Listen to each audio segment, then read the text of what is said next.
Mm.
That's for sure. We get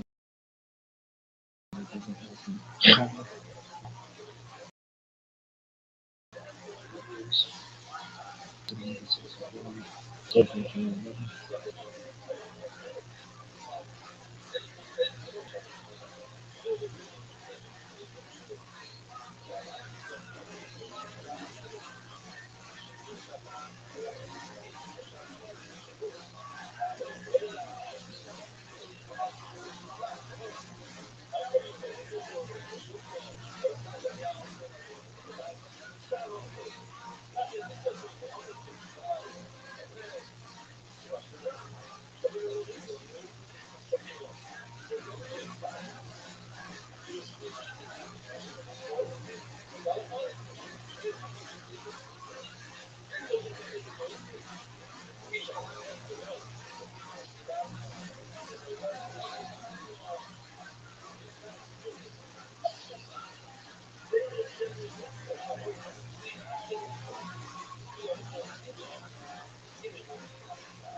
It's also still appreciating that there was there's always appreciation for the work on 36 31 sets on 35 26 235 7 cycles 1 35 6 225 10 match with 1 33 60 60 95 17 1 33 7 4 60 7 1 31 31 6 25 time of year with 1 37 4 6 87 2 0 6 20 with 1 28 87 18 1 2 7 2 0 with 1 28 31 9 30 added by 27 so 5 56 27 2 was 1 22 25 15 46 9 beginning construction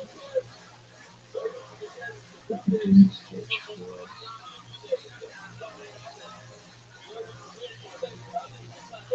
197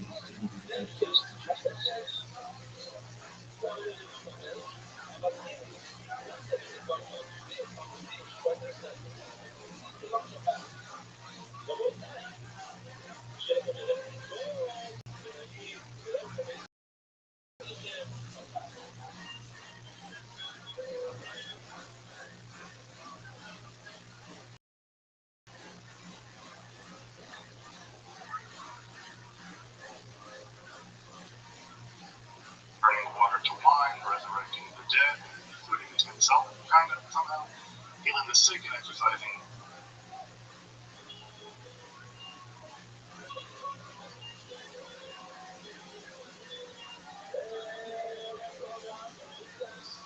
Demonology, like all aspects of religious mythology, shifts, alters, evolves and transforms through history.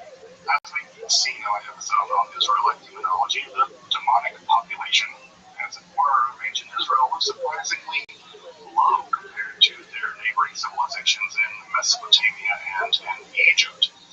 That would, of course, all change in the centuries following the Babylonian exile starting around 586 BCE with the rise of what scholars now call the apocalyptic mode of Judaism. The population of both angels and demons just positively exploded.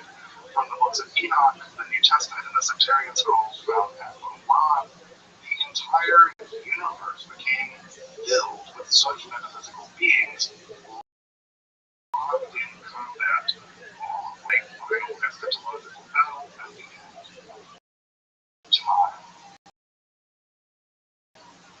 As the explosive magma of the intense and growing attention paid to angels and demons, early Christianity, while attesting to such beings, began the early process of systematically arranging their angelology and their demonology.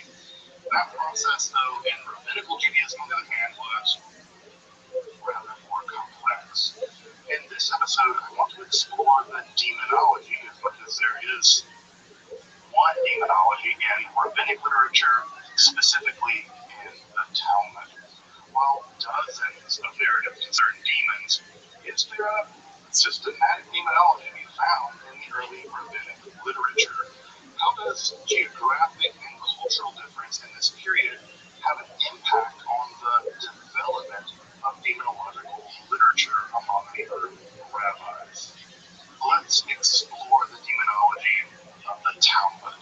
If you're interested in magic, hermetic philosophy, alchemy, Kabbalah, or the history of the occult, make sure to subscribe and check out my other numerous content on topics of esotericism, including curated playlists. Also, if you want to support my work of providing excessive free content on topics of esotericism here on YouTube for free, maybe you consider supporting my work with a one-time donation or with the super thanks that you can find just below the video. Again, you can find those links below, and I really appreciate your consideration of supporting the channel and the project of making Esoterica widely available. But now, let's turn to the demons that haunt the complex, multi-layered pages of the Talmud. I'm Dr. Justin Sledge, and welcome to Esoterica, where we explore the arcane in history, philosophy, and religion.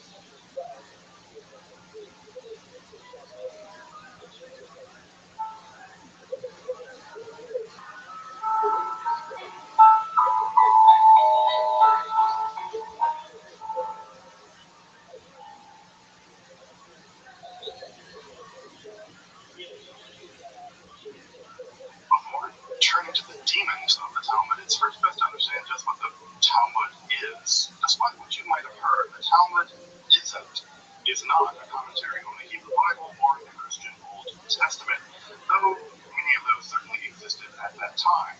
To understand it, we need to head back to the first century of the Common Era, following the Great Revolt of 66 to 73 of the Common Era, basically a civil war in which Jewish forces fought to eject from their homelands and also enslaved themselves for whatever reason.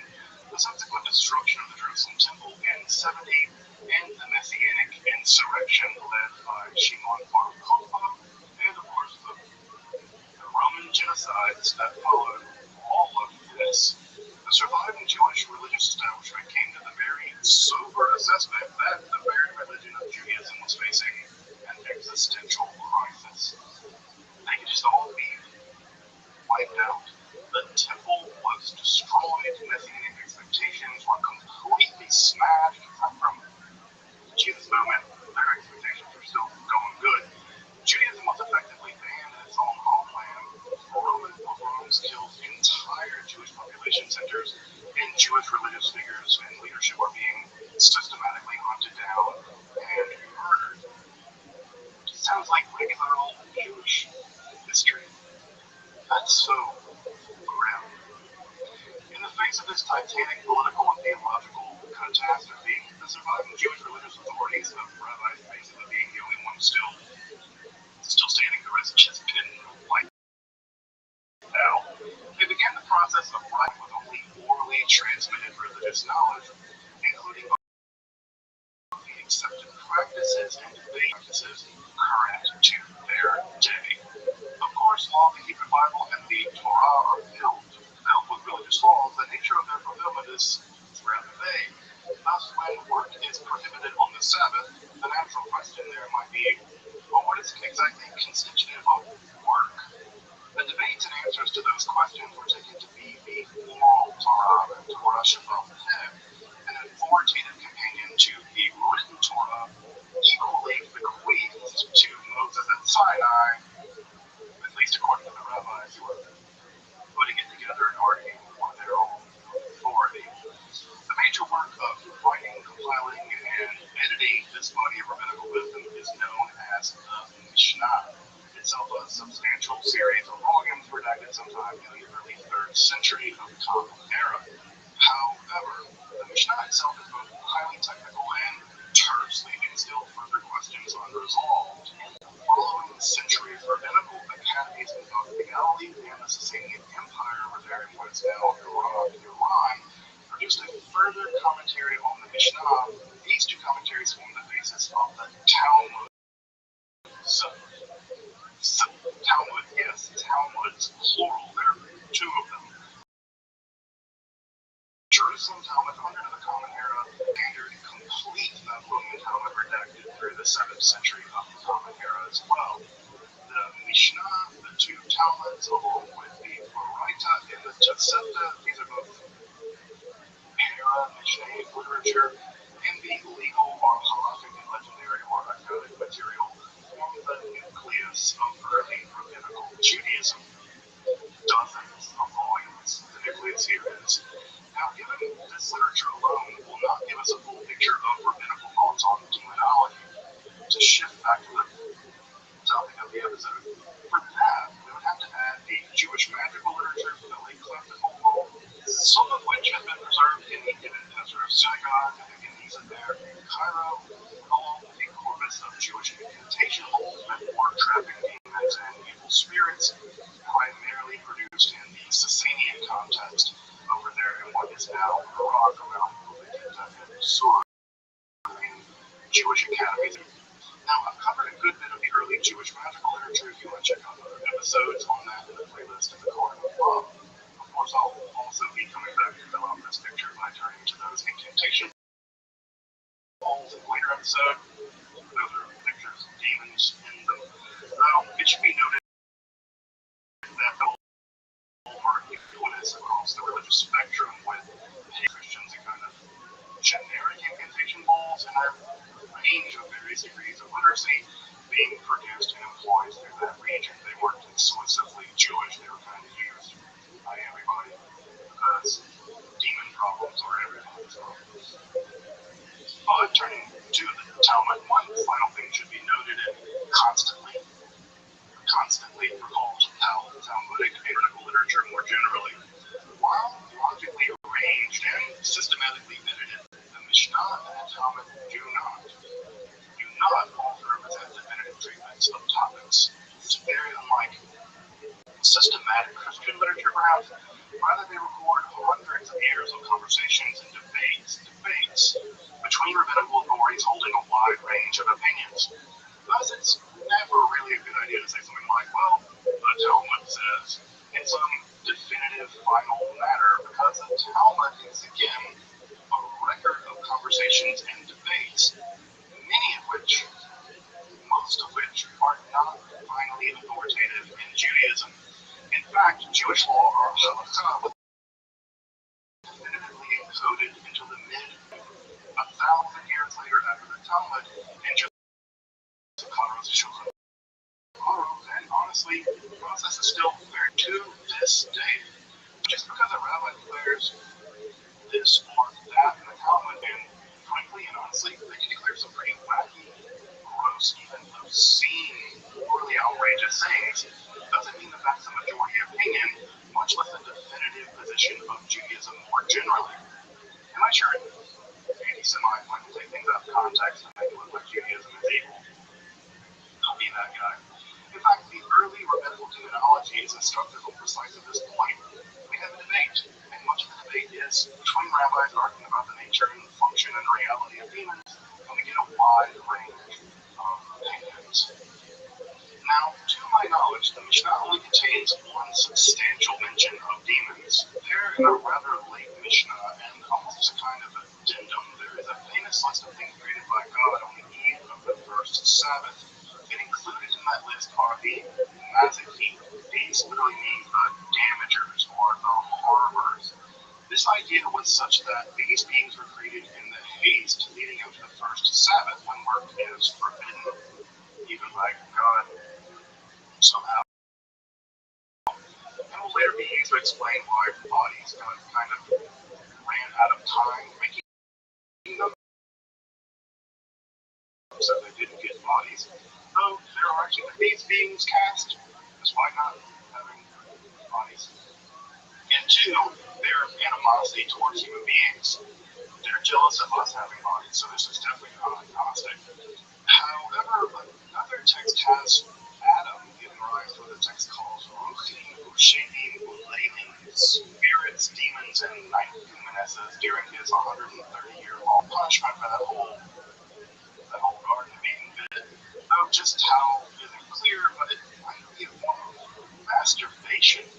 This is a form of demon production later also found in the Kabbalah, in which unused semen becomes demons. Semen demons.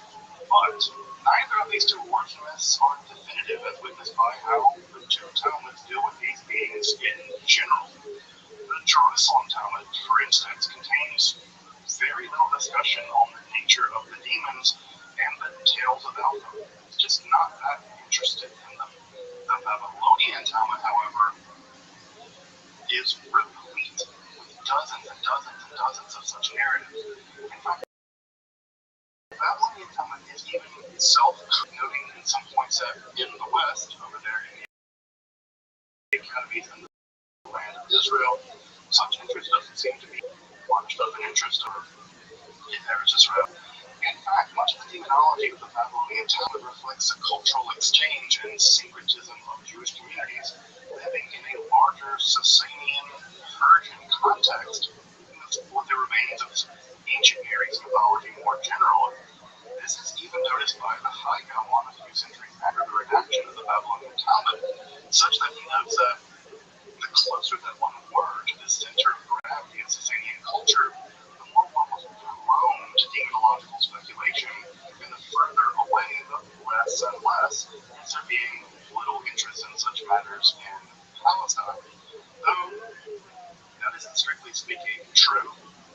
It's not even true really at all, because both Palestinian and Egyptian magical sources reveal a clear, educated interest in both angels and demons, but also interacting with them through magical means, as seen by texts like the numerous amulets found in the Geniza of the Ibn Ezra synagogue, and even some of the earliest Western magical wars, like the Sacred Magazine and the Chut of Moshe.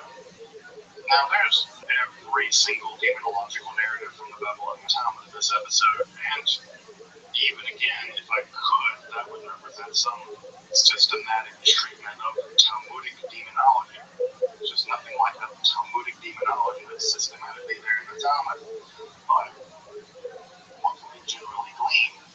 The Jerusalem Talmud notes that there are three such species of the Mazakim, the Shedim, and the Rochot, though it doesn't exactly make it clear how these are different from one another. Perhaps it's worth noting that the Mazakim are the damagers. That final undoing, by the way, Mazakim tells us systematically we're in the world of Mishnaic Hebrew, not the classical Hebrew that you might expect. But these beings are typically associated with bathrooms, ruins, and even a range of plants, especially deep homes for whatever reason. In later Jewish folklore, they go on to become something like being more of a nuisance than a life or death threat than they are in the Talmud. In fact, I call my kids Maziks when they're acting out. That might just be me. Shadim, as you may recall from my episode on Israelite demonology, were ancient Mesopotamian beings that underwent demonification in Israelite religion, and words for these beings became the standard word for demon in Hebrew. They quote 6 statements were said regarding being Shadim. In 3 ways, they are like the ministering angels. In 3 ways, they're like humans. A Baraita, this is a text left out of the Mishnah from the same time period, says, in 3 ways, they're like the ministering angels. They have wings like the ministering angels, and they fly from one end of the earth to the other. And like other ministering angels, they know what will happen in the future. That's to say, they have some sense of what's going on in the time to come. And in 3 ways, they're like human beings. They eat, they drink like human beings, and they multiply like human beings, and they die. There's one there. Note that they die, which is interesting. That such demons know the future leads to the idea that inquiries can be made of them in this regard, but the rituals around asking demons about the future is carefully circumscribed, as you might imagine. In fact, there's a debate in the Talmud about when one can and cannot inquire of the demons. Well, you can ask them on weekdays or Shabbat, and why? The ruling there is that generally such inquiries are forbidden because of the danger involved in asking demons about the future. Even some ways. We even learned that a certain Rabbi Yosef inquired of the Shadim and became magically trapped inside of a cedar tree, and only released through miraculous intervention. Yet a Baraita gives a clue as to how such things can be made, apparently involving a ritual with an eggshell and oil. That also gives us a clue why it was prohibited on the Sabbath. It was apparently some kind of fire-based scrying, using the oil and the egg to light a fire and look into the flames and see what the demons knew about the future. Though some demons were even on a first-name basis. As we know, demons named Joseph and Jonathan even lived and were known by certain rabbis, even lived in their homes and ran errands for them in distant countries somehow. In fact, both the famed Rabbi Hillel and his student Rabbi Yochanan ben Zakkai could even speak the language of the Shadim. Indeed, the speech of demons is even considered in debates around counting as a witness, and specific legal rulings, whether demonic voices could even count in legal rulings to be witnesses. Specifically, if a death is taking place in a remote place or missing, thus trapping a woman to her dead husband, it's known as making a woman into an animal. Though the rabbis are skeptical of demonic witnesses.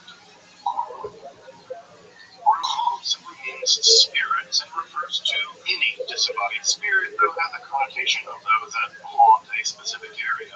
Perhaps the most famous tales of such a being is to be found in Midrash by Ikra, a slightly later text in the Talmud, where a Ruach haunts a well, and the local villagers led by the exorcist Abba Yossi of Signor drive in the way by banging iron rods and tools.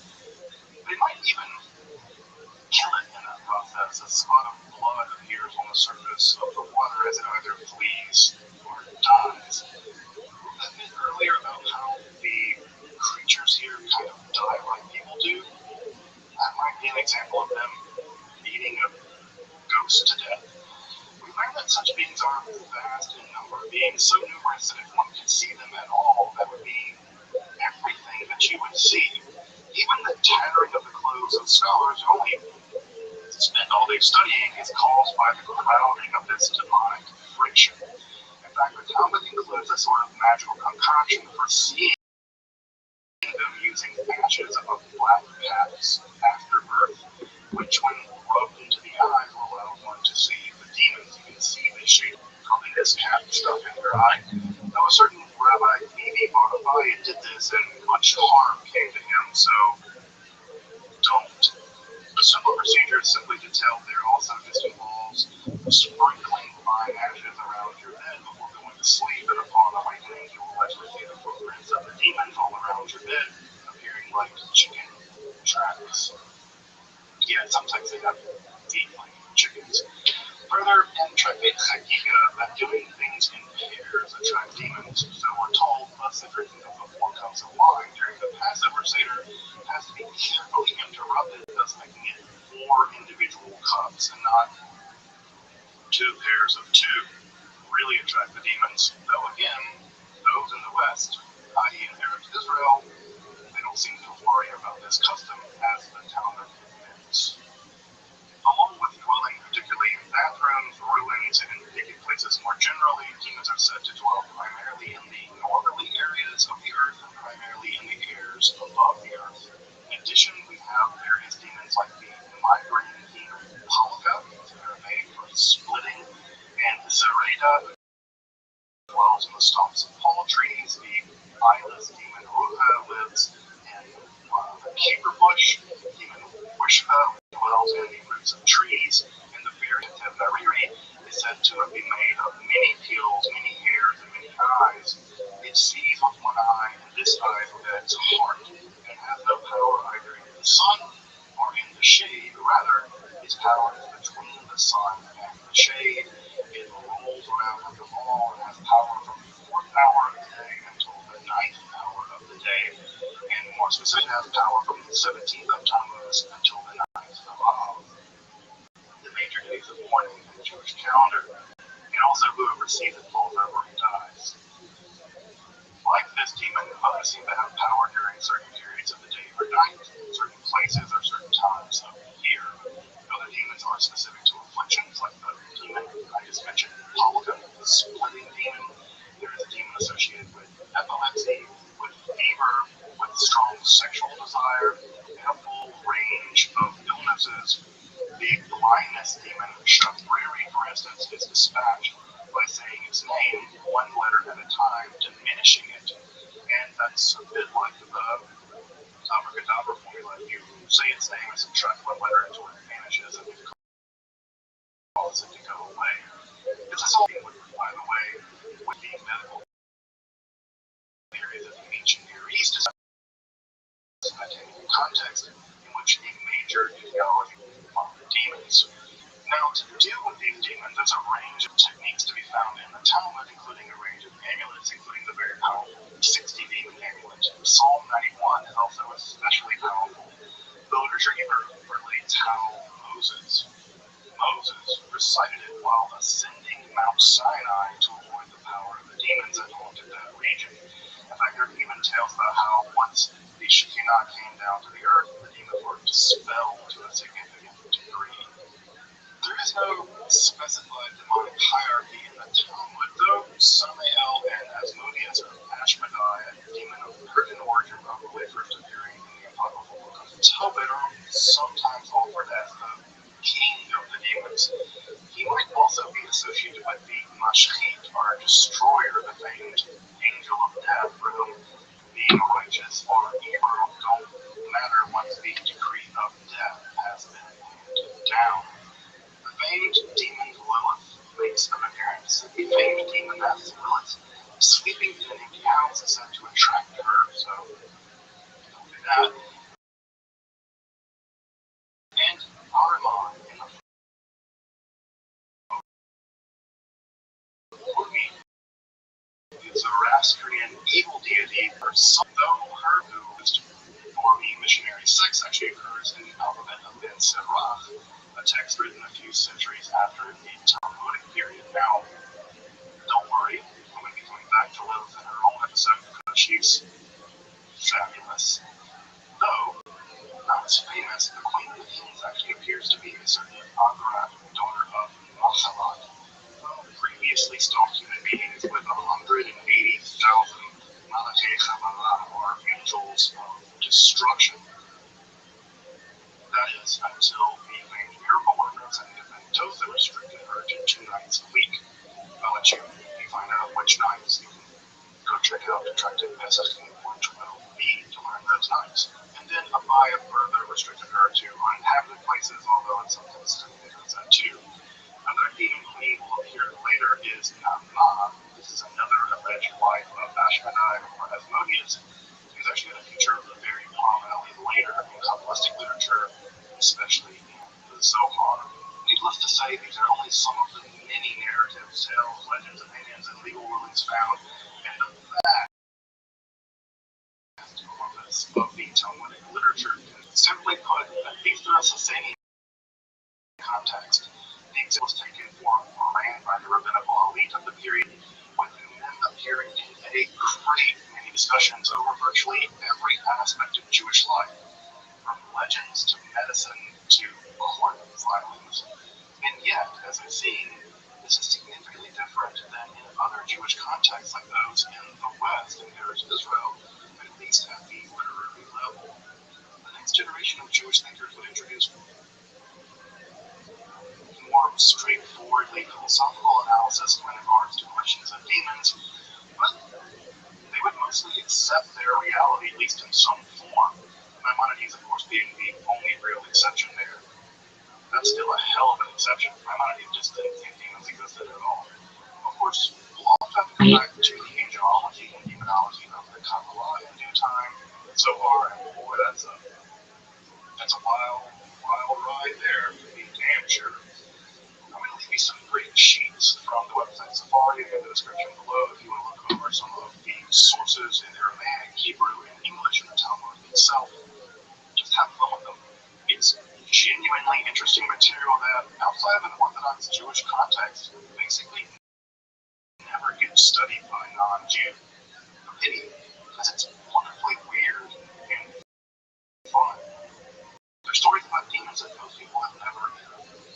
Until next time, I'm Dr. Justice Sledge, and thanks for watching Esoterica, where we explore the arcane, the history, You said justice? philosophy. Just a pity, because it's wonderfully weird and fun. There's stories about demons that most people have never even read before.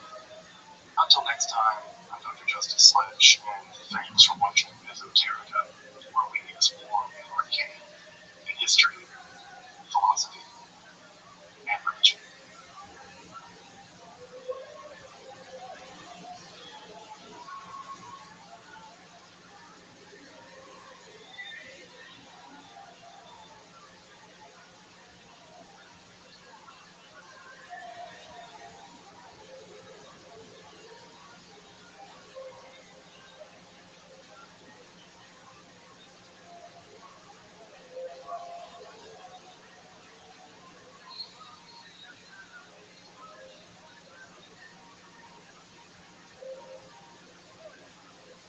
Since the rise of apocalyptic Judaism in the centuries before the Common Era, angelic being nations of everyone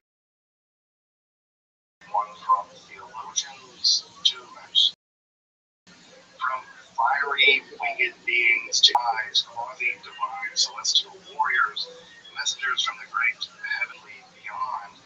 Angels, their nature, ranks, role, and their final destiny have continuously inspired speculation, awe, and dread through their millennial-long development in Abrahamic religions. Certain angels are clear standouts. The messenger Gabriel, the warrior Michael, or the healer Raphael are virtually household names at this point, but without doubt, the most mysterious angel is also said to be the most powerful, Metatron. Utterly mysterious in origin, even the meaning of his name is still in question. Metatron features prominently in a series of profoundly esoteric forms of mysticism, first appearing in the early centuries of the Koph era. Now, what is the origin of this angel said to be so powerful as to be heralded as the lesser Yahweh, almost as a kind of second divine being? In this episode, I want to turn to the origins of Metatron in the text variously known as the Sefer Hechalot, or the Book of Hell, more commonly known now as the Third Book of Enoch. Here we find one of the most angelological texts in Judaism, path toward the cosmos, and the origins of Metatron as the antediluvian sage, Enoch, transformed into a fiery, angelic being. This is a text so provocative, it even shows internal because of attempts to suppress its radical angelology. Indeed, a text it might contain ideas that may very well have inspired much of the early Christian salvation theory, and whose mysticism would go on to fuel the rise of the Kabbalah.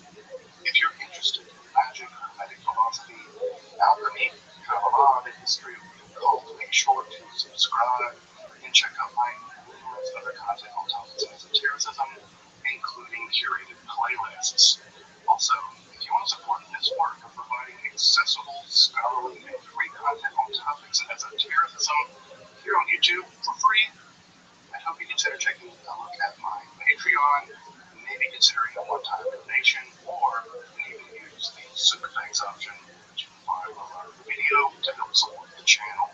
Again, you can find those links in the description below and in the comment. I really appreciate your consideration on the project of making Esoterica widely available. But now, let's turn to the origins of the angel Metatron of Lesser Yahweh and the fiery transformation of Enoch and his sacred Hechot from the Book of the Palaces.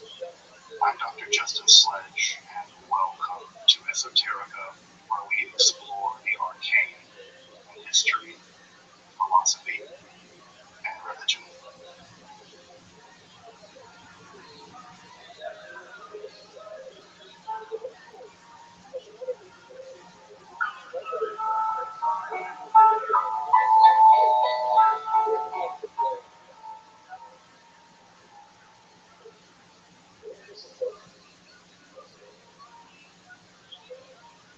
Judaism, like all religions, has undergone tectonic theological shifts in the 3,000 years or so from Israelite monotheism to Kabbalistic pantheism.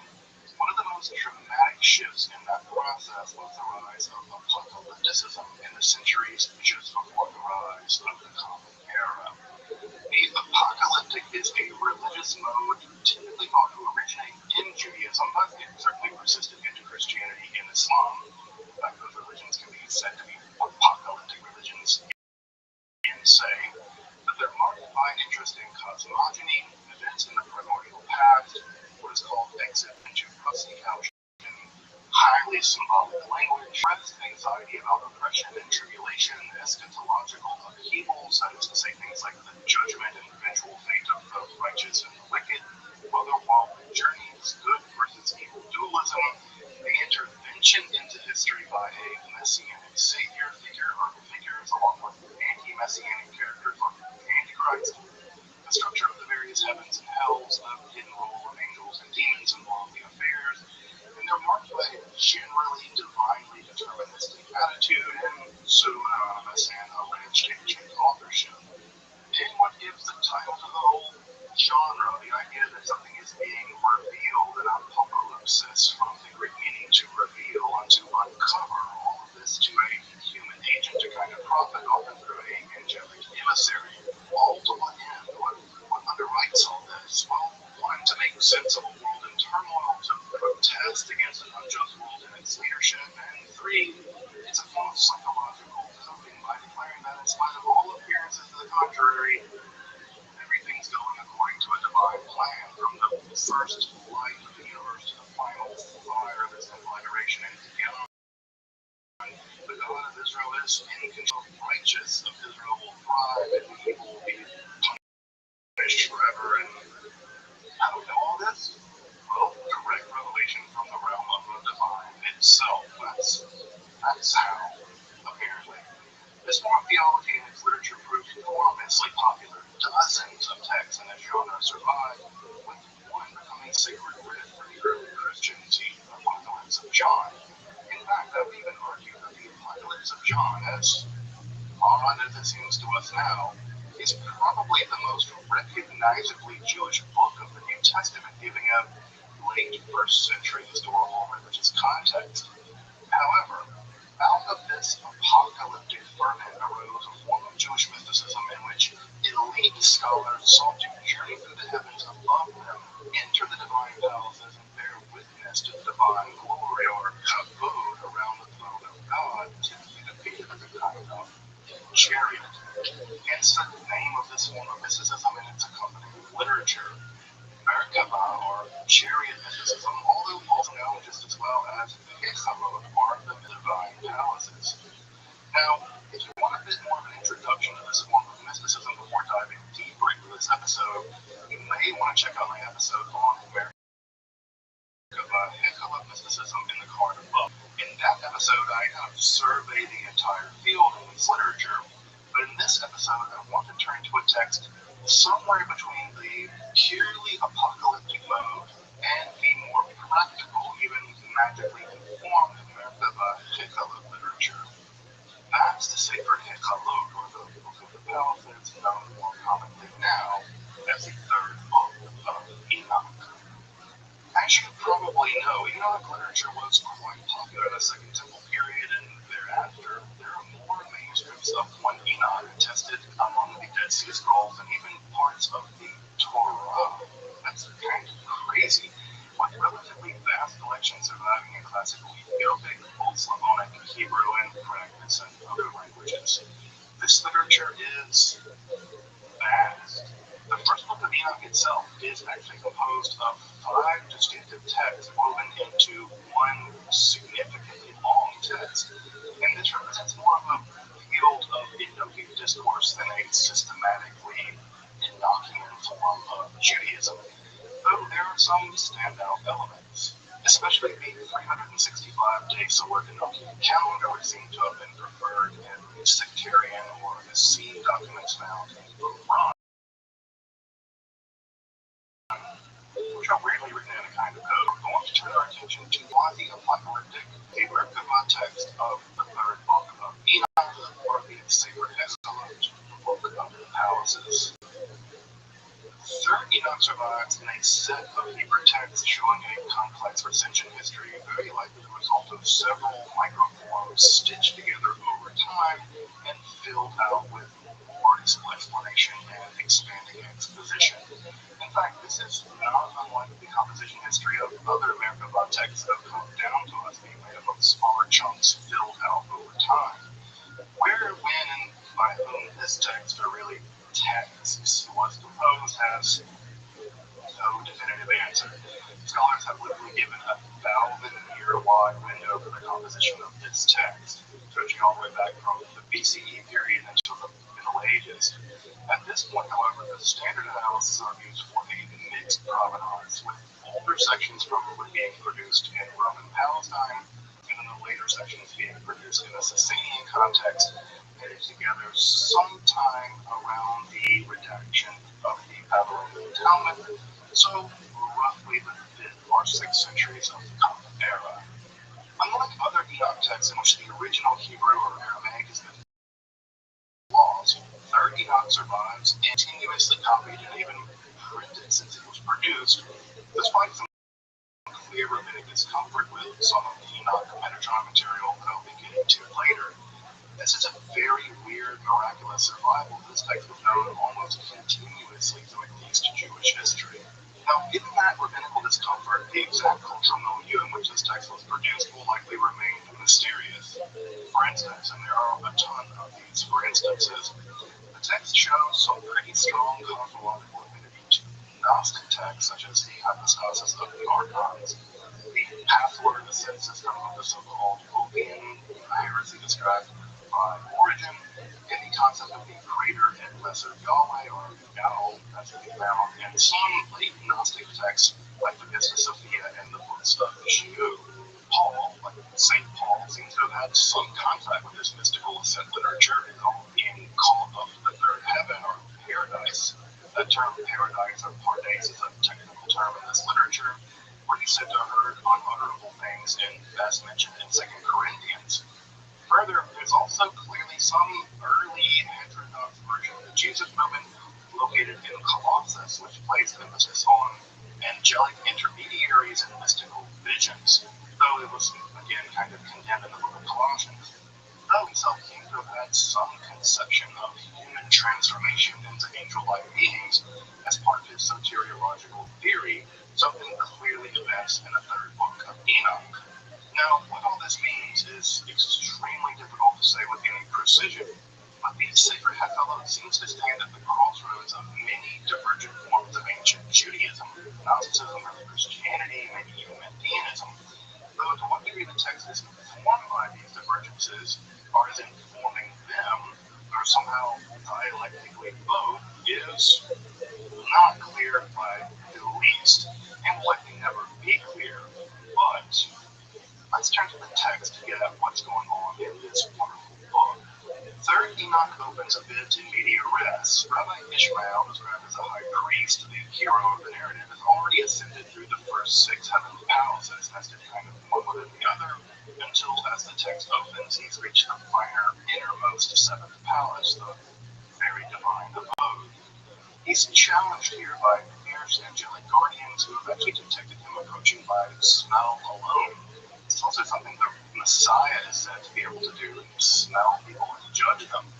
Rabbi Ishmael implores God to save him.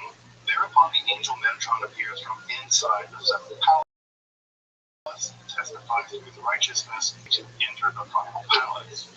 Inside that marvelous palace, Rabbi Ishmael is given one of the highest possible, the ability to join with the innermost angels as they exalt the divine through the recitation of the Kedusha, Kadosh, Kadosh, Kadosh, Adonai, Tzava'ot, Melech Ha'aretz Kavodo, Holy, Holy, Holy, Adonai of the angelic army, the entire world is full of your glory.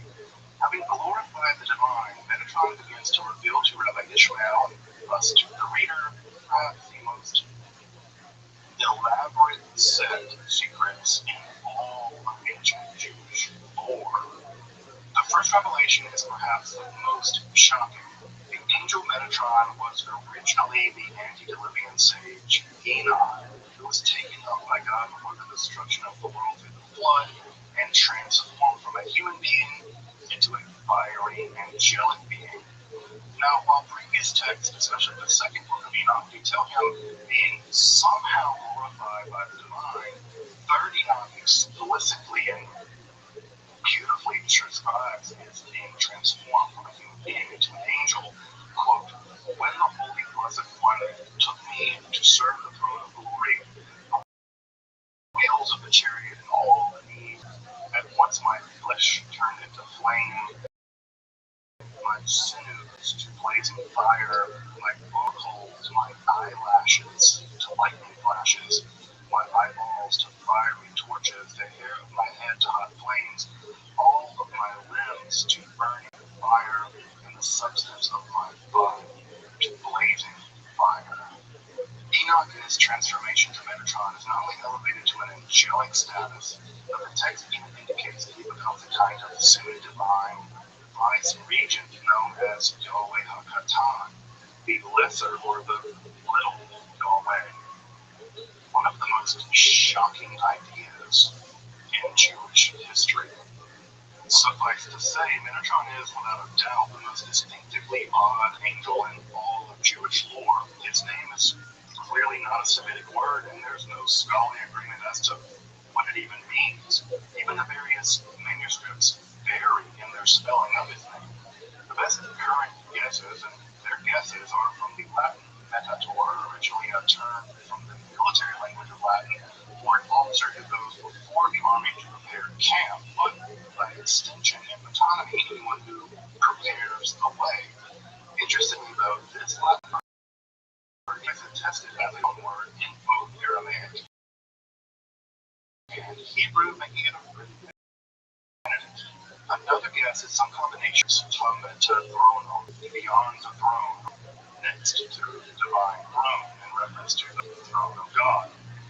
Numerous other guesses abound, but a definitive etymology will likely never be forthcoming. Well, if the origins of even this angel's name are mysterious, then even more so the metaphysical origins and nature and functions of this angel. One likelihood that seems at least more than possible is that Metatron may have been an esoteric name for the angel Michael. In fact, both are referred to as the Great Prince, that became detached somehow and then merged with another angel, Yahoel, an angel said to bear the divine name. Also, Yahoel is also given as one of the over 70 alternative names for Metatron and Enoch.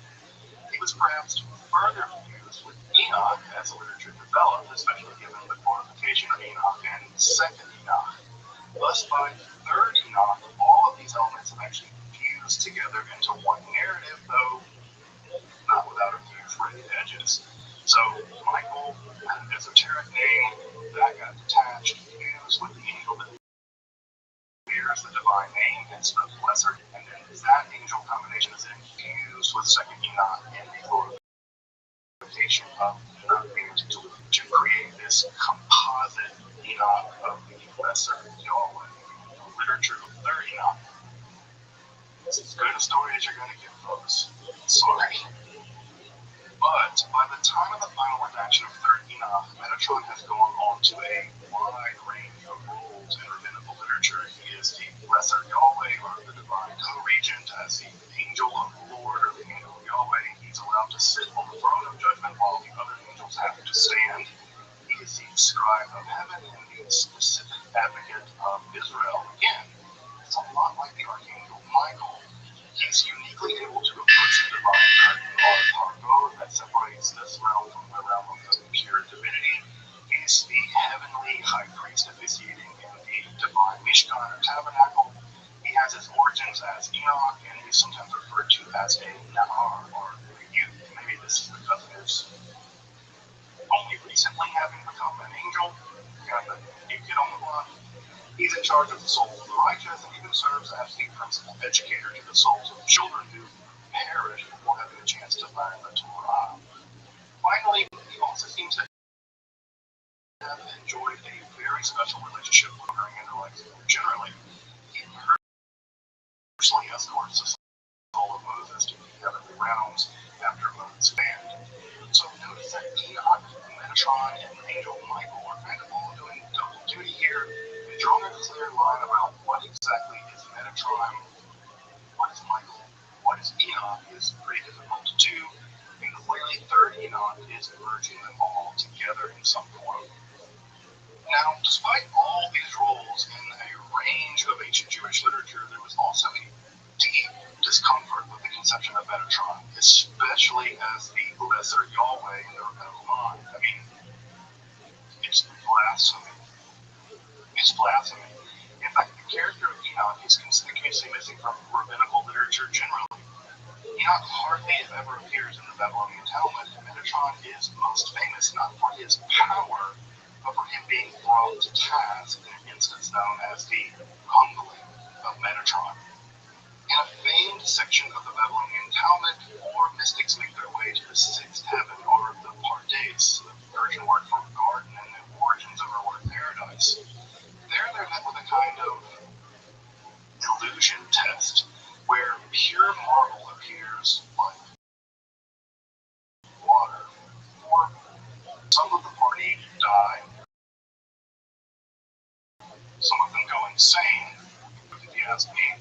But one rabbis, Elisha ben Abiah, however, enters into the inner sanctum and witnesses Metatron seated upon the divine throne and declares, not unreasonably, that there must be two gods in heaven, thus becoming a heretic. This heresy is so profound in the rabbinical imagination that his name is just often replaced with the term Acher, the other one. But for having allowed Rabbi Elisha to make this mistake, Metatron himself is punished by being beaten with fiery lashes, Kulsa Denora in Aramaic, by the angel Gabriel. At least in the Talmud, in third Enoch, it's the angel Anakiel who does the beating with the divine lashes. Henceforth, it appears that Metatron is now made to stand like all the other angels. This incident of the humbling of Metatron was, at least in part, we think, motivated by the desire on the part of the rabbis to pump the brakes on this Metatron craze, precisely because it did, in fact, lead to actual monotheistic heresy, the so-called two powers in heaven heresy.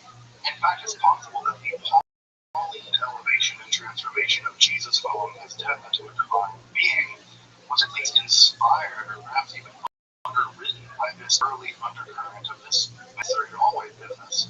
Jesus' transformation into a divine vice regent closely mirrors Enoch's transformation and exaltation. Or it could be the other way around, that this was a rabbinic answer or at least parabbinic or heterodox rabbinic answer to the claims of the divine Jesus by the early Jesus movement. Regardless, you're probably beginning to see just how deeply complex all this is becoming. Oh, and it gets more complex. But following the origins, angelic transformation, and humbling of Enoch Metatron, Rabbi Ishmael is given a tour of the heavenly household. What follows is probably the most complex angelology ever described in Jewish lore. In fact, it's not just even one angelological system, but three distinct systems, at least three, detailing dozens of beings in various systems of ranks and roles, along with fragments of other angelic systems. Angels in a bewildering range of roles and functions appear in these texts, with the literature reveling in what Gershom Scholem called polylogy, where adjective is heaped upon these beings. Remember Anavio, who beat Metatron with the fiery lashes and pulls the Denora? He's referred to as, quote, the honored, glorified, beloved, wonderful, terrible, and dreadful prince. You see this polylogy over and over and over again in the Enoch. Virtually every aspect of the cosmos, the heavenly palaces, the nations of the world, etc., are assigned various angelic representatives, along with further angels dedicated to roles within the highest heavens, all variously and detailedly described. Without a doubt, the effect of these sections is dizzying and highly resistant to both the summary or meta-systematization, being the accretion of several angelic systems virtually piled on top of each other in the narrative, giving this system for Enoch a truly baroque feeling. When the angels describe Metatron now escorts Rabbi Ishmael on a tour of the heavens and the cosmos more generally, from the river of fire that the angels purify themselves in before reciting the Kedusha, to the storehouses of the cosmic opposites, where fire and ice are stored, to the divine letters by which the cosmos was created, even the prison where the angels who fail in their recitation of the Kedusha are kept behind fiery bars. He is taken to witness the souls of the wrath and the divine presence, the intermediate to souls temporarily punished for their sins, and the wicked trapped in Sheol, perhaps even forever. He's even given a glimpse of the ancient Israelite patriarchs who pray constantly to intercede on the behalf of the sins of the people of Israel, even the souls of the heavenly bodies and various types of other angels. A lot of angels up there. Finally, Metatron leads Ishmael to the titanic divine throne, where God is forever separated from even the highest holiest of the seventh heaven by the pargo, or the curtain draped over the divine face. On the vast surface of the curtain, Ishmael is shown the entire history of the cosmos embroidered onto the curtain, from the time of the first person, Adam, to the eventual coming of the Messiah. Witnessing the veiled face of God, Metatron sails upward with Ishmael to see the divine right hand hidden behind God's back since the destruction of the temple, which at the end of times will usher in the days of the Messiah and bring the universe to its final apocalyptic conclusion. Having seen the inner reaches of the divine palace, the quasi-divine metabolic household, the entire history of the cosmos of the divine pargod, and the very divine hand that will bring final redemption, the text comes to a dramatic conclusion and crescendo, swallowed up in eschatological fervor. Just what becomes of Rabbi Ishmael isn't even noted. While not as famous as the first book of Enoch, the third book of Enoch, or the Sefer Hechelot, is without a doubt a tour de force of apocalyptic lore and chariot mysticism. Everything from the angelic mechanisms of the universe to the origins of Metatron as the angelically transformed person of Enoch are detailed in this astounding treasure of a text. Of course, to really appreciate it, one must dive pretty deep into the sea of apocalyptic literature, especially the other books of Enoch. Enoch, but also the extensive world of the Merkabah texts and their occult mysticism. Metatron himself, of course, will go on to continue fame, especially in the development of the Kabbalah, though that's a tale for another episode. The closest thing we have to a critical edition of this text, we have Odeberg edition, 1928. The strangest transliteration system I've ever seen, like the Old English thorns and deaths meant they used to be written in the Rashi script for some reason. Who knows? Despite its many flaws, it's still the most workable text. You'll like it, and if you want to read the text in the original Hebrew, and though it's pretty out of date, that's your best bet for a critical edition. The standard edition of the text in English is that of Alexander, to be found in the 2-volume Old Testament bigger book collection. This is just a must-have for anyone interested in any of this material, especially the Enoch literature. His introduction is wonderful not only for the text of 3rd Enoch, but also for the world of American mysticism more generally, but also the range of texts that 3rd Enoch interacts with, especially the ones that have been found since 1928, like, the Dead Sea Scrolls and Nag. If you're interested on Jewish bitheism or this 2 powers in heaven heresy, the best texts there are Siegel and Schaeffer, and both of these are wonderful texts and both worth checking out. In fact, this 2 powers in heaven heresy business worried the rabbis that you could do a bit more with early Christianity, interestingly enough. Well, maybe they just grouped early Christianity in with this 2 powers in heaven heresy. Who knows?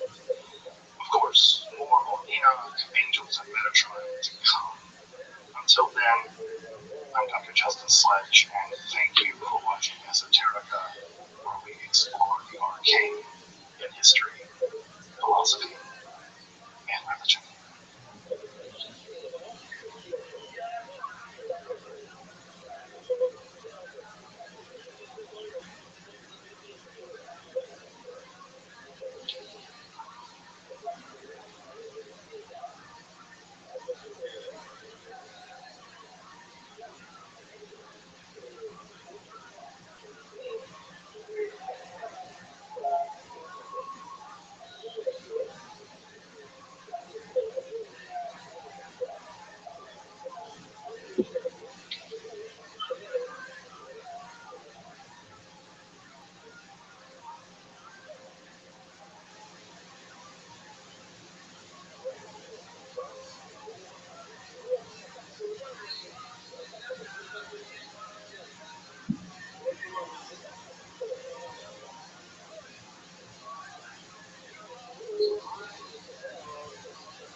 No way I could have been doing this while the kids nap.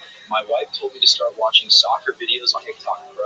Now I earn points just by liking, following, and searching soccer content. No limit on rewards. And I can use them.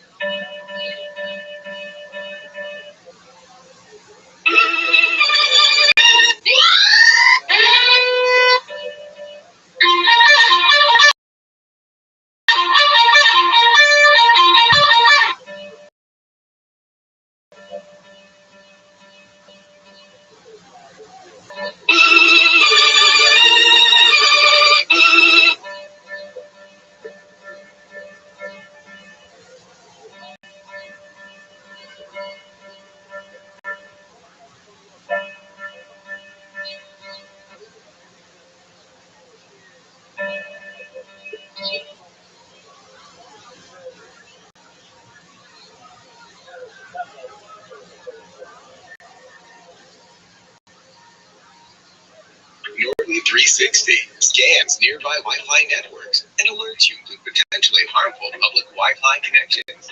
Norton Secure VPN is part of Norton 360. Access your favorite apps and website while on the go.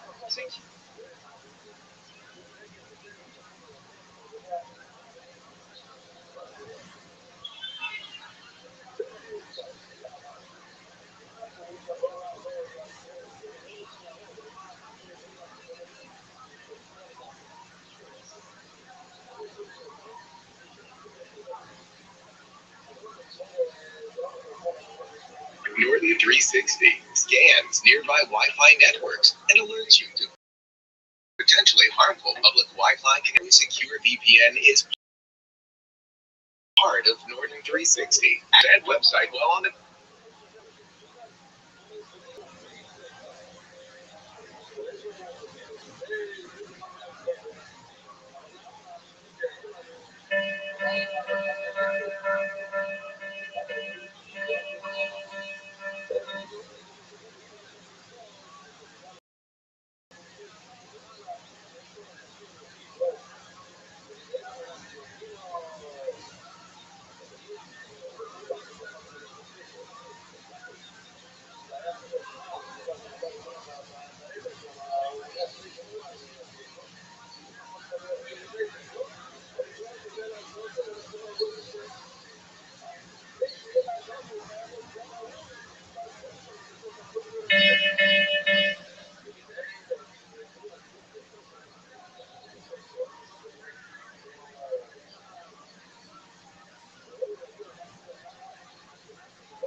Hello, Jeff. How are you?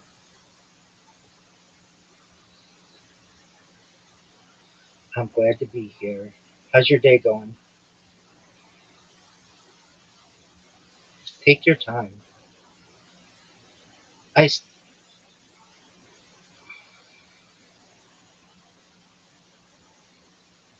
That's all right. I'm here. That's absolutely correct. I had the opportunity to send you an email right before I joined that has my relevant links in it. I don't know if perhaps in the description you could put those in there um, at some point.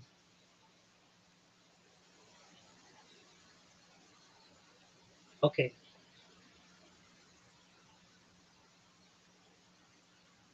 Okay, certainly. I understand that.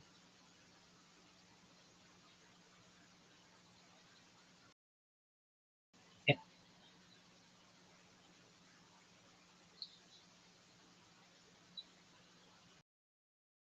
that's phenomenal. And then the last, if you see, it's a YouTube link, and if you have the opportunity, you can either click that, or if you don't want to, can you please, before we start, just type Rabbi Rothschild into YouTube, and then where the filter is, go by live. I'd like you to see how many live streams I have at any given time.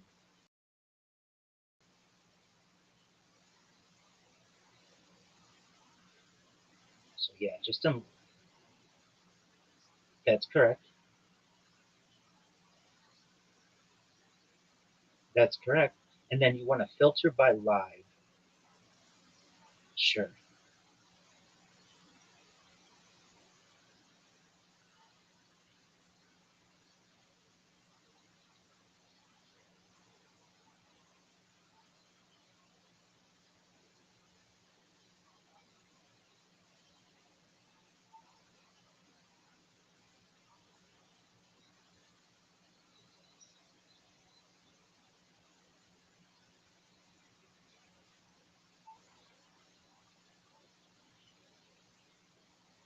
Well, that could be a live. Did you filter by live?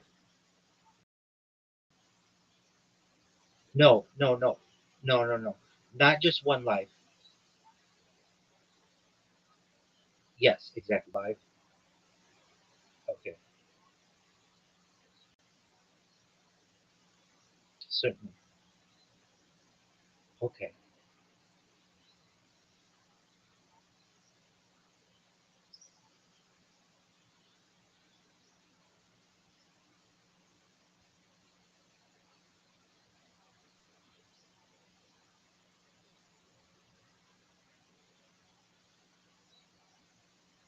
okay, okay.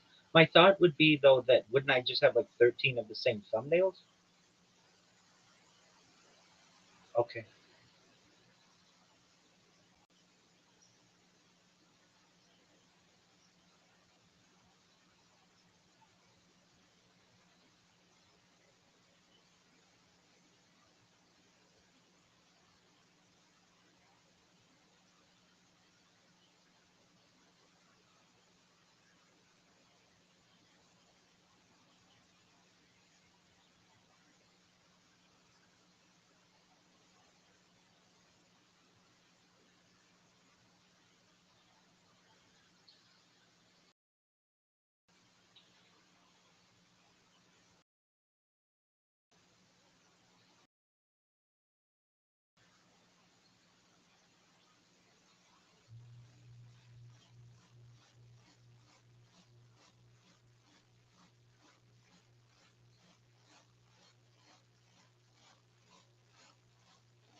yes, sir.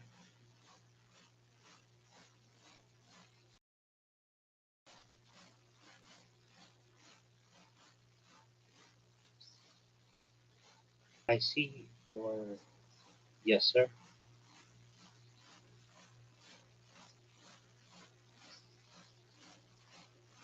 Okay,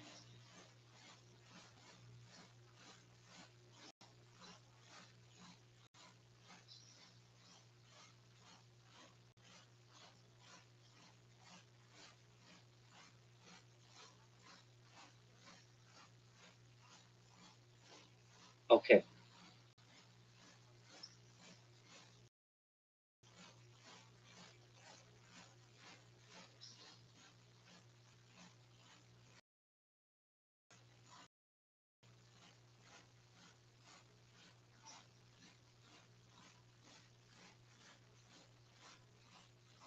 Some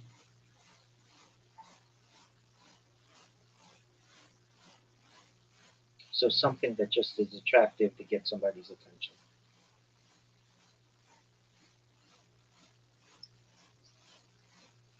Yes.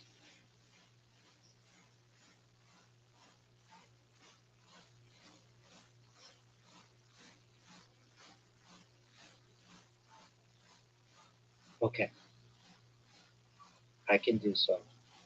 I don't know. At the end, perhaps, do you think if it's possible, you could show my lives just so that people can see? Wow, he's live on like 15 different channels. Okay, that's all right.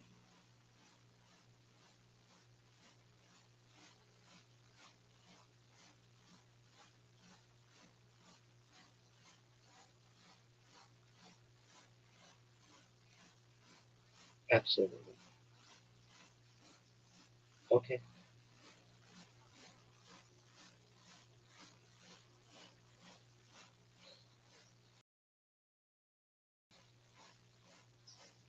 It's very much appreciated.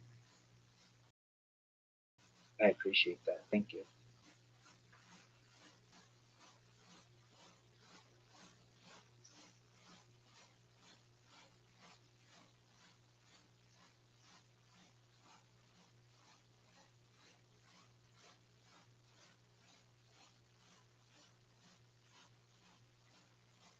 Excellent. I appreciate the input, and I will do my best to take your advice. Thank you.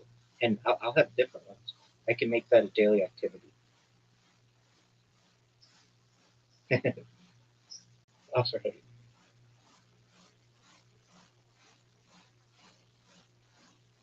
Well, thank you, Jeff.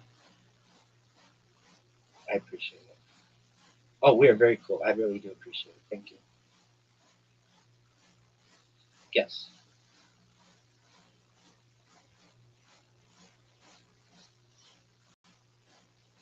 that's okay.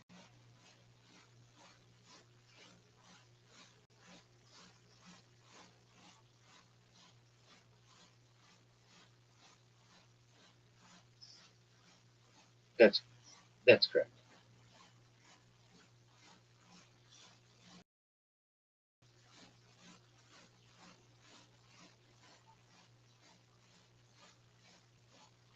That's correct. Eh,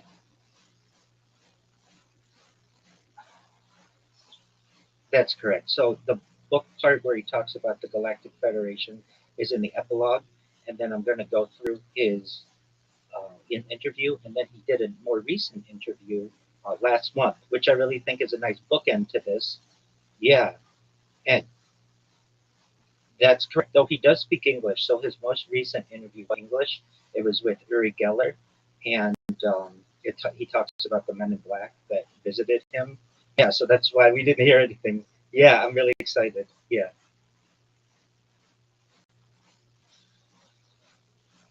some yes,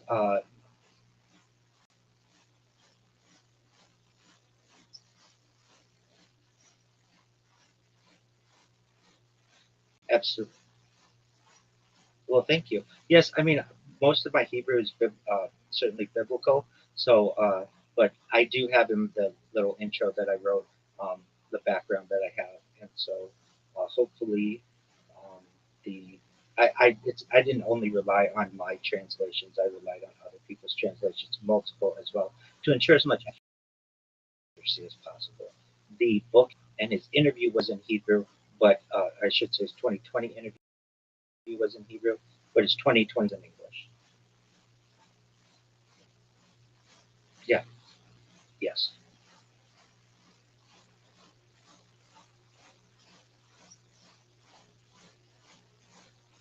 Just let me go through my notes.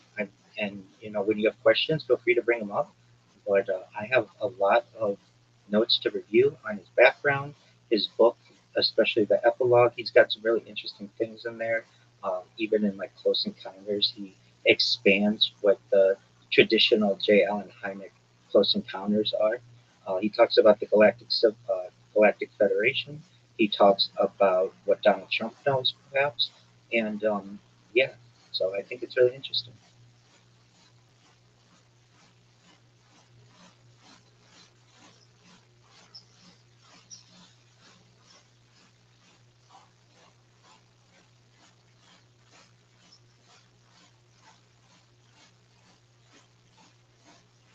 So, yeah, absolutely. Okay.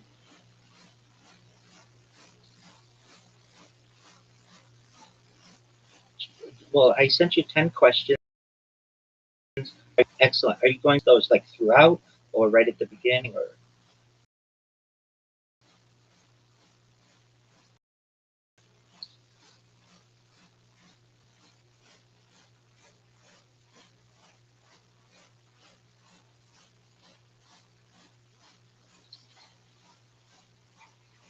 most certainly?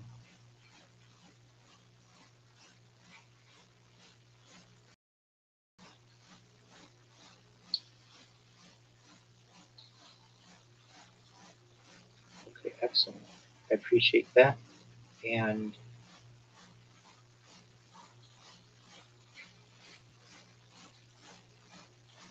oh, most certainly.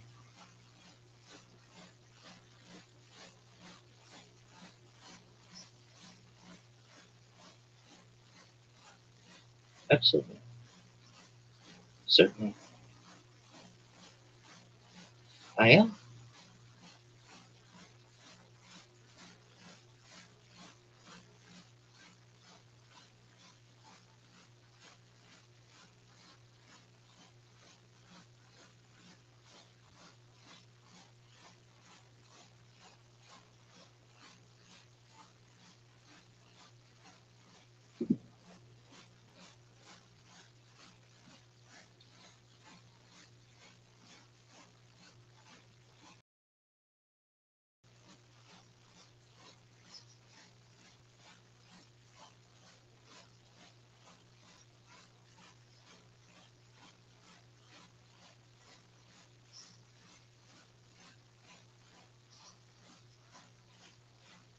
Thank you for the opportunity to be here, Jeff.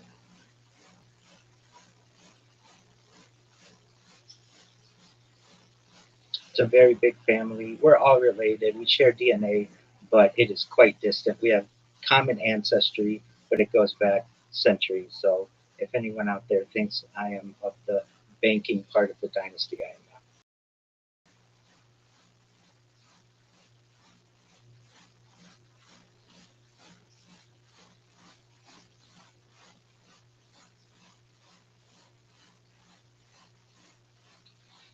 Well, I used to be a skeptic on the subject throughout my youth and until about 2008 when I saw the Disclosure Project of Dr. Stephen Greer. And the Disclosure Project, for those who don't know, was a May 9th, 2001 event at the National Press Club in Washington, D.C., where Dr. Stephen Greer had more than a dozen vetted witnesses from all aspects, the military and certainly agencies of the government and international experts who were whistleblowers on the topic of UFOs. And this was the first time that it caused me to recognize that this isn't just one witness nor two. This is quite a group of people who have data, FAA data, NASA data. They had been working in these fields for many years, and it was the catalyst to the journey into ufology that on which I am currently.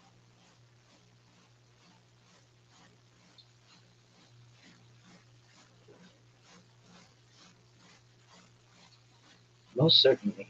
He's a former Israeli aerospace expert who became internationally known after a December 2020 interview with the Israeli newspaper Yediot Ahronoth. He made some really groundbreaking statements in terms of what he had witnessed, things like the existence of extraterrestrial civilizations, government awareness of extraterrestrial phenomena, a possible relationship between humanity and advanced civilizations, humanity's readiness for disclosure, and really of human consciousness. And the reason why these were in particular also commonly known as the father of the Israeli Space Agency, and certainly has had major roles in Israeli projects, including their satellite programs. So this was not just a run of the mill whistleblower. This is a brigadier general in the Israeli Space Agency. And for those who don't know, the Israeli military at any given time only has about 24 generals. So this is essentially one of the top members of the Israeli brass who made these types of whistleblower claims. He says that he was at the time 87 years old. This occurred in um, late 2020 when he wrote a book and put out a subsequent interview. And he said he had nothing to lose, that all of his education had been vetted, his military service had been vetted, and he felt that the information was important enough to get out to the public. And at 87 years old was when he made the opportune choice to do so.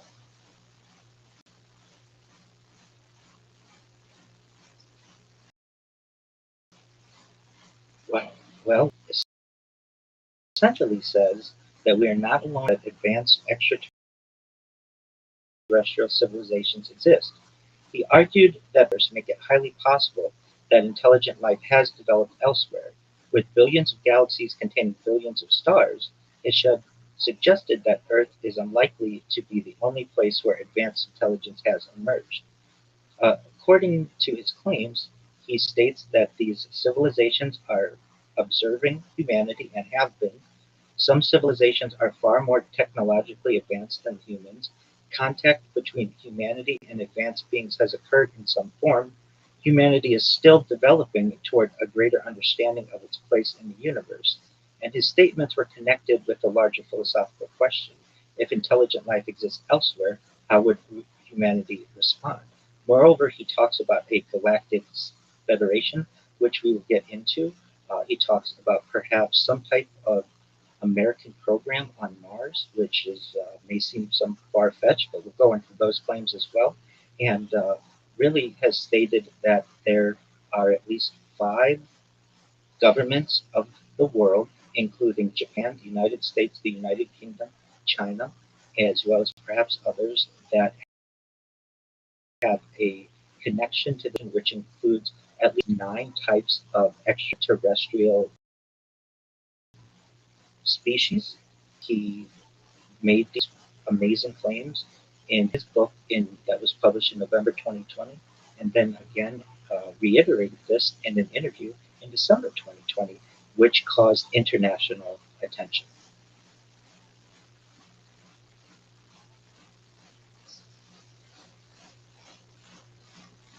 It's an excellent question. He essentially says it's just with his experience within the Israeli Space Agency, but at no point does he say that he actually met extraterrestrials.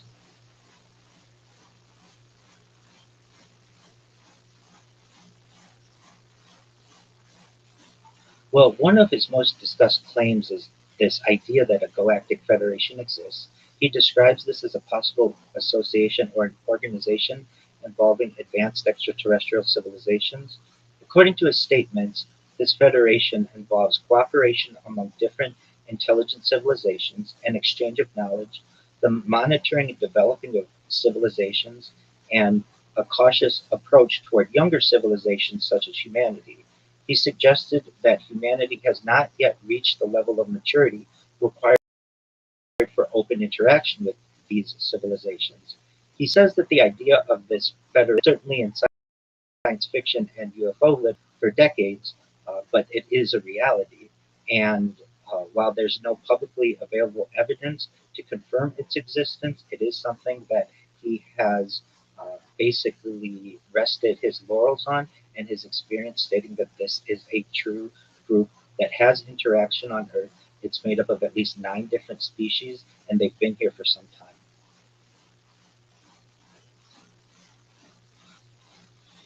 He says that in general terms, the extraterrestrials have different makeups. So it's not just one type of species, but he includes the discussion of the gray aliens and says that they're probably going to be the first general species that humanity has some type of disclosure of, but he does not go into any further detail as to why there are only nine civilizations, why aren't there 900, or why nine's the special number. But he does mention nine in his works.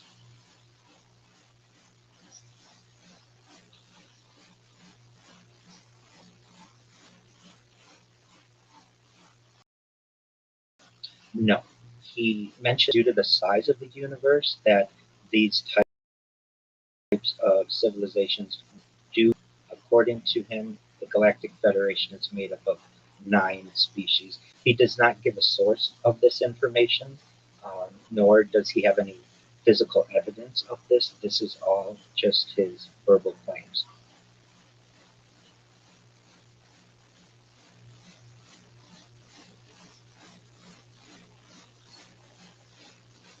Yeah, so he basically states that humanity has some type of program on Mars, specifically the American astronauts, that they have a joint base with some kind of extraterrestrials, and perhaps a crater on Mars, and that this is part of some type of secret space program. He moreover says that um, the the architecture of Mars, or I should say the archaeology of Mars, is really important to study. That when the public program of sending astronauts to Mars is um, in the public consciousness, that one of the things that astronauts will have to do, in addition to being geologists, certainly studying the climatologists, archaeologists, because perhaps there are some types of structures, perhaps some type of ancient civilization that was once there. He talks about some type of um, underground base there. He does say that the American astronauts have um, made some kind of contact with Mars, which is really a very difficult uh, idea to swallow, just considering all of the challenges that are there. And then he also makes some claims on some of the photographs that were taken from the different rovers and states that many of the pictures do not necessarily look natural, that um, perhaps there are some artificial structures there that may need to be studied. And we would like to preface all of this by saying these are what he has said, not necessarily what is actually there or what perhaps I believe, but this is something that he has said, that humans have already been to Mars. He doesn't say when we got there, he doesn't say what programs are going on there, he just states that there is an American astronaut program underground, um, working alongside Galactic Federation.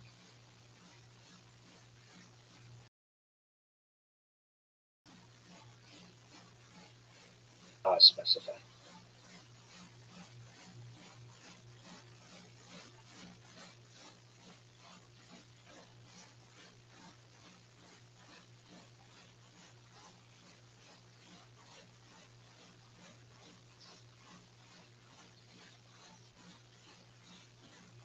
Yes.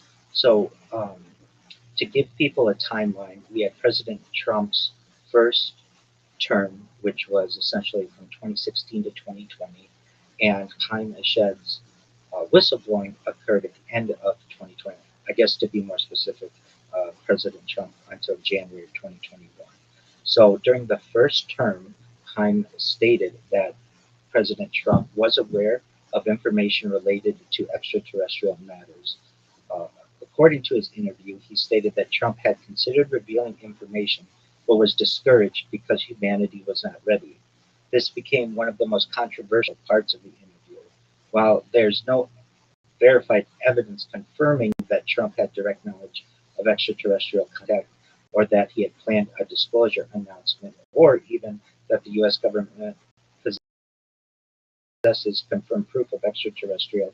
This was a claim that Chaim Eshed had made in 2020, and we'll get in a little bit that there was a recent interview that Chaim Eshed did with Uri Geller in 2026, actually last month, and within that discussion, they state that they still believe that the Galactic Federation exists, and they don't retract any of their previous statements. So, from Chaim Eshed's standpoint, he believes that Donald Trump does have direct knowledge of extraterrestrial contact, that there was a planned disclosure announcement, and the U.S. government possesses confirmed proof of extraterrestrial civilizations, but yet, for whatever reason, President Trump was discouraged to reveal this information because humanity was not ready. And this is a claim that Chaim Eshed states that the Galactic Federation makes, that humanity is not ready.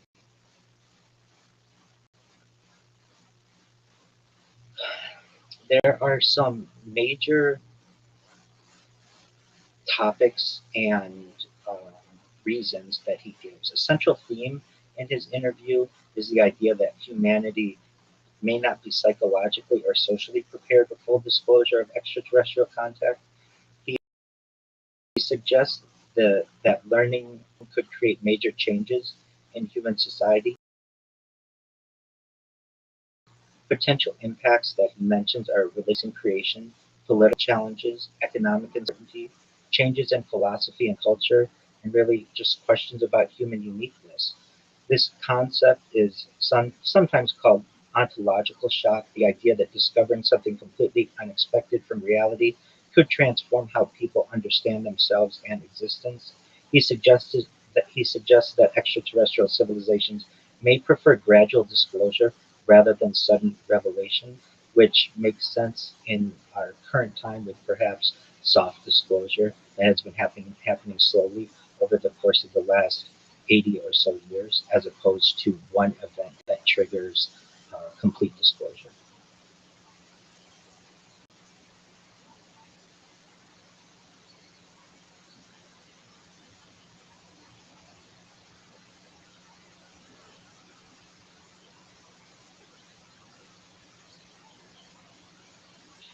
It depends. It depends on the person. Certain it depends on the person. It depends on the community. But for many forward-thinking religious leaders, many rabbis in particular, even the rabbis of a generation ago, including uh, Lubavitcher Rebbe of the Chabad Hasidic dynasty, Menachem Mendel Schneerson of blessed memory, the idea that humanity is not alone in the universe is not something that necessarily causes religion to stop. At least within Judaism, we are an adaptable religion. We do not have one single figurehead that determines doctrine. Generally, we look toward the rabbinate, or my rabbinical colleagues and leaders within the religion, to be able to adapt the religion in whatever way is necessary. And uh, really, as a religious leader, if we were made aware that aliens were here on Earth at some point, either currently or in the past, or we were seated here, it may take some slight adjustments to some ideas, or perhaps interpreting some religious ideas as perhaps metaphors as opposed to um, something that we may take more literally. But in reality, this is something that we have to recognize with the size of the universe, that there is a very small chance that we are here alone. I can tell you that I've taken the subject to my rabbinical colleagues, including within the modern Orthodox community and including Chabad. I shown them UFOs flying parallel to Soviet MiG. Asked my rabbinical colleagues to be able to explain it, and I get two separate answers. Basically, the first is that there's only God, and there's some rejection of this, and then the other, which is much more progressive, which is perhaps we're not alone, and we're going to have to brace for this and brace our communities for that. And I personally feel that that's the mature approach to take. We shouldn't stick our heads in the sand. We should recognize that we may not be alone, and we should handle this subject in a mature fashion.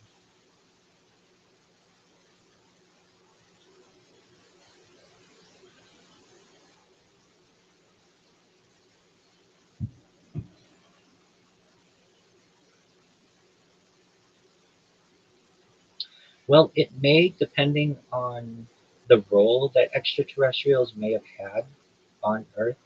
So there's the idea that humanity was perhaps seeded here, an idea known as panspermia, um, but perhaps guided panspermia by another species. And it will cause some issues to the creation story because, of course, there's nothing about that or sheep or Genesis and really any creation. Many people already interpret aspects of the creation story to be metaphorical, that the um, earth, or really our world, was created in 7 days, and perhaps those were seven, each day was a billion years. Some people look at that metaphor or analogy for the way that the world could have been created. And the idea would be that from a traditional standpoint, early our early ancestors didn't have a way to be able to properly be able to explain their origins. And so they used the best type of creation story that perhaps they could have had and relied on the sages to be able to explain where we came, because they just weren't able to properly communicate the idea of guided panspermia or something of that nature. So from a creation standpoint, this certainly would have some major impact. But this doesn't necessarily mean that if disclosure happened today, that we still wouldn't, at least as Jews, keep kosher. We still wouldn't value traditional family ethics and morality and values. Um, Much of our daily life, there are many of us who already know that we are not alone, and yet still are able to get the idea of humanity's role in the universe, and we're able to do so with an open mind and with confidence that when our colleagues and other members of our community recognize that we aren't alone, that it shouldn't cause fear. We should recognize that it's an opportunity for the religion to perhaps mature, adapt, and continue continue embracing our traditional values while also embracing the new aspects that are to be discovered along with the rest of the world in both other religions and the secular world.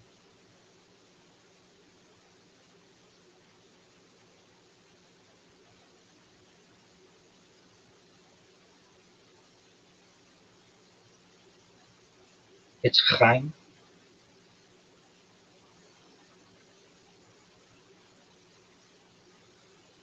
Yes, he does. So he discusses the philosophical effects.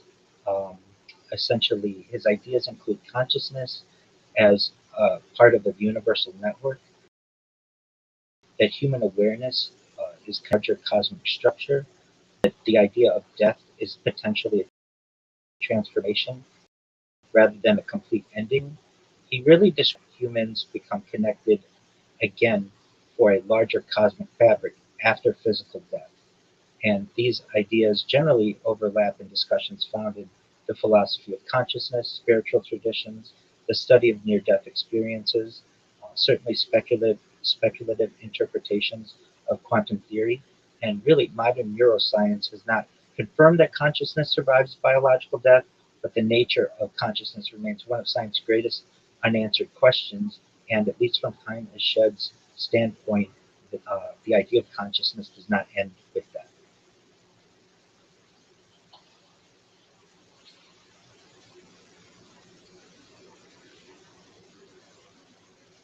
Sure. A little bit. I know that they, um, within the last decade, were able to have some type of lunar touchdown. I believe it happened in 2019 or so. That was the first time that they were able to have any type of successful um, purported connection with lunar surface. Program really was, uh, in, I would say, uh, increased and expanded under Chaim Eshed's tutelage, which allowed them to move from satellites and then into rocketry. And as well, they do have Israeli astronauts that do work with other countries in order to in low Earth orbit generally at this time. And I believe they were the fifth country perhaps in space, depending on how that idea is perhaps um, what you consider to be in space, generally low Earth orbit, and then perhaps being able to send uh, missions outside of low Earth orbit past the Van Allen radiation belts. Aside from that, it's quite a um, clandestine and I would say uh, very much classified program to some extent.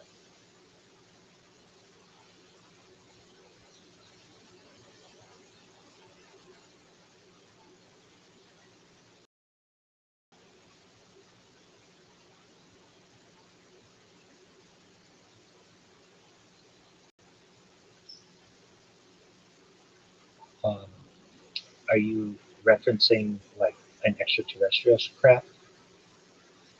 So that hasn't necessarily been confirmed, obviously, because that would be disclosure. Um, I can tell you, at least from Chaim Eshed's,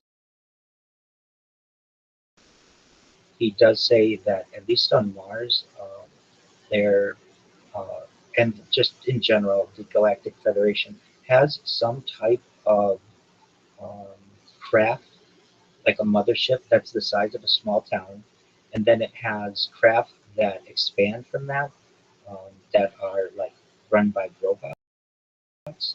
But as for Israel itself, it's a small country. It's about the size of New Jersey, and for anyone who may think that they could have a craft, that is certainly conjecture, but that hasn't been confirmed.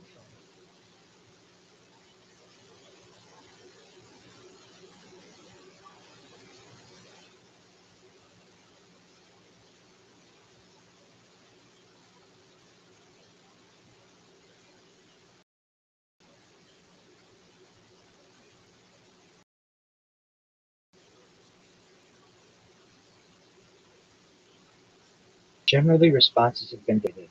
Supporters point to his aerospace background, his experience with government space programs, his knowledge of advanced technology.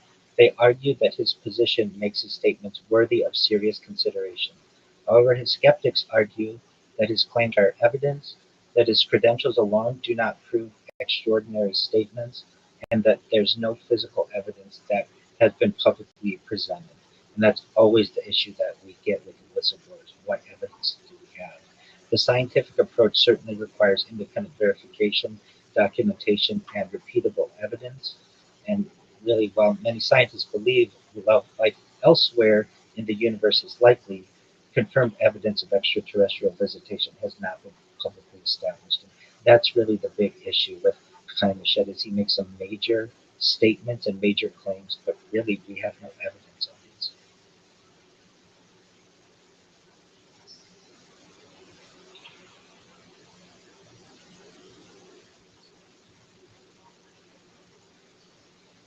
Well, it's an excellent question. So there have been some independent investigators who get follow-up interviews with him. So to give a little bit of a timeline, he publishes the book in November, does an interview with an Israeli newspaper December 2nd, and then basically disappears off the radar, even though his claims made international news and garnered international attention. Many people wanted to know what happened to him. Uh, People contacted his publisher, His publisher made the researchers aware that he was not available for any interviews. They made the people who were researchers aware that the co-author of the book was not available for any interviews. And also that the book, there were no plans to publish it in English, which was quite intriguing, that if you were doing your best to sell as many books as possible, perhaps you would want to put this information in a language that is perhaps more predominant in the world than Hebrew, but this was not done until 2026, and just so happens last month, uh, in June of 2026, Chaim uh, had uh, a, a joint interview with Uri Geller. For those who don't know, they're both Israeli. Uri Geller, many supernatural phenomena discussions that aren't necessary. Uri Geller is someone who has a certain social media and publicity history that would allow Chaim to be able to get out messages about what had happened to him over the course of the last 6 years and why he had disappeared for so long. So the exact uh, event that occurred was a June 10th, 2026 interview where Uri Geller interviews Chaim Ashed, and they address the public inquiry.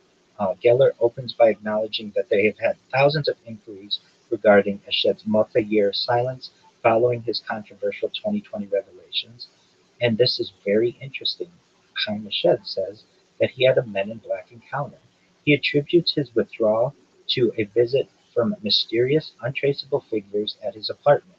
These individuals demonstrated intimate personal knowledge of his life and questioned him on sensitive topics including nuclear physics. He chose to cease public discourse on the subject following this encounter until he could consult with Geller. And this is really probably one of the most publicly acknowledged Men in Black encounters that he had. His interview is in English, so for English speaking and hearing exactly what Chaim had to say.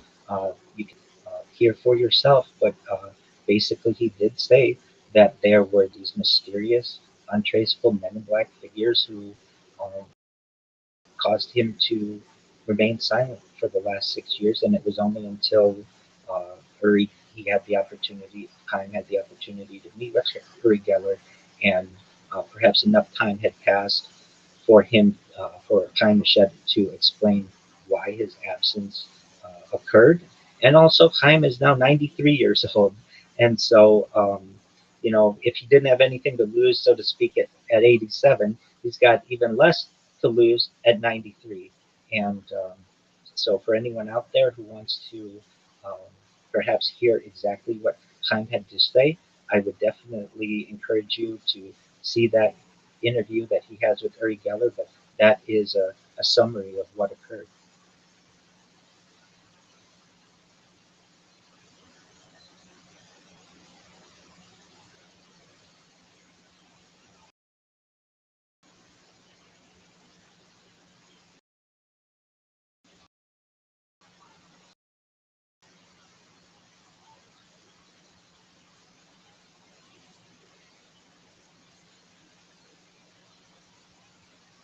I don't know the answer to that. I don't know perhaps if anyone aside from Chaim himself knows the answer. Um, it is really something that's absolutely fascinating that at 93 years old, he's still of sound mind and he did not retract anything that he previously had said.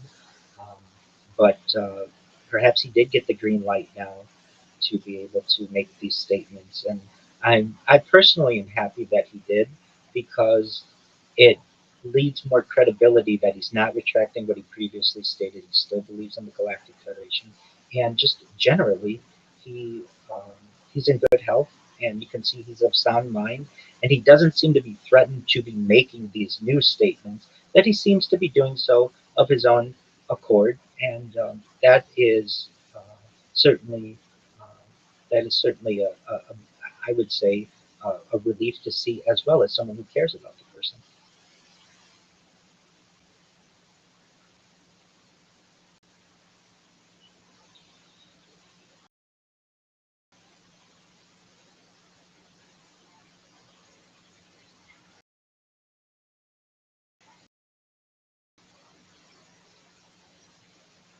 His role is arguably one of the most or the highest ranking officials to ever speak about extraterrestrials, and to have it done in the more modern era, and especially in a post-pandemic world, is quite interesting. He was a brigadier general. He graduated from Technion in Israel. He has over 30 years of experience within the Israeli Defense Force. He's the father of the Israeli satellite program, at least. Plus, he is one of the most decorated individuals in all of Israel. He has won many different prizes, some that can be um, that can be that are made public, but even other prizes he has won. But Israel will not say exactly on what projects he won, for which for what projects he won these different awards. So he still has parts of his career that are still, at least to some extent, classified. Yet he came out and was willing to speak about this and just the topics on which he Galactic Federation, perhaps expanding the uh, of what a close encounter um, is really, I think, quite an interesting take that he has, and the idea that perhaps we certainly aren't alone. Perhaps that consciousness continues. We hear this within ufology and a lot of different, from a lot of different whistleblowers and also people, so to speak, in the know. But we never really hear of this all coming from one person who's as vetted as someone like Haim Eshed is. And um, moreover, Israeli um, the Israeli military is quite clandestine and has many classified aspects to it. And to get a whistleblower directly from Israel, I think, is very unique. And for many people who are interested in the in ufology in general and the alien phenomenon, to hear someone who has basically accomplished everything within the Israeli military that you can, and on top of that is a contractor and to be able to speak with these subjects of, with such certainty, even the international attention that we saw.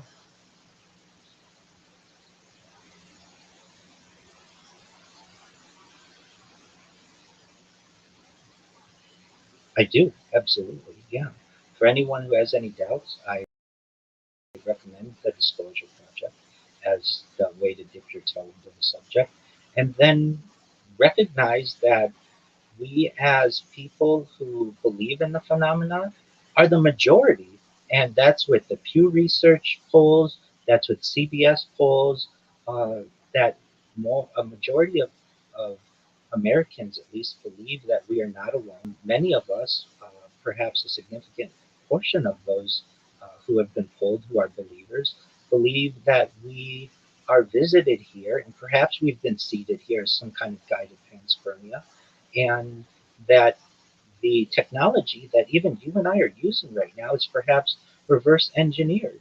I think that there is some similarities between what Chaim Eshed states with some of the claims that he makes and Philip J. Corso and the claims that he makes regarding reverse engineering of alien technology. He couldn't prove anything. He didn't necessarily have any evidence, but he was a high ranking military official who stated that types of technology like the transistor, microelectronics, things like stealth, perhaps night vision, even things like Velcro and Scotchgard, um, are all perhaps reverse engineered from alien crafts. And Chaim Shed makes many, I would say, whistleblowing statements in a similar way, but both of them lack evidence, and that's a very difficult aspect of this. But for what they lack in evidence, we have other whistleblowers who are some of the things that they've experienced, perhaps like Bob Lazar and Element 115, Unum Pentium, Moscovium, whatever you want to call it, that he at least blew the whistle on in the late 1980s, but wouldn't be discovered again really for another decade or so. We have on the front page of the New York Times in 2017 uh, the idea of getting UFOs on FLIR cameras and perhaps the Tic Tac event that occurs and whistleblowers within the government that have occurred in the years since then. There's more and more evidence that's growing and growing, in my opinion, as to what disclosed. And really, I feel it's a matter of just a matter of time. If you were to poll the American public, celebrated the 79th anniversary recently of the Roswell crash, I would say that it was probably a very small minority of people actually thought that aliens were here on Earth. And we've just been able to see over the course of the last 79 years or so that small minority has now become the majority of Americans. And it's not going to take, in my opinion, another 79 years for the majority to become a supermajority, and really then disclosure essentially occurs. So, in my opinion, I'm a believer. I want to say again, I was once a major skeptic on this subject. I used to debate people on this subject because I figured it couldn't be kept a secret. But the Manhattan Project was kept a secret with over 150,000 contractors. The idea that the Earth wasn't the center of the universe was kept a secret from many people until Galileo and Copernicus. And perhaps the idea that we are not alone as a civilization has been kept a secret, at least in the modern age. But I am positive that this idea is not going to be in the dark. We have movies like Disclosure Day that occurred. We have movies that are really becoming different streaming um, platforms where they take this subject seriously. And I think that we should as well. We should act with maturity and we should act with reverence, recognizing that we aren't alone and how can we best adapt as a civilization and move forward.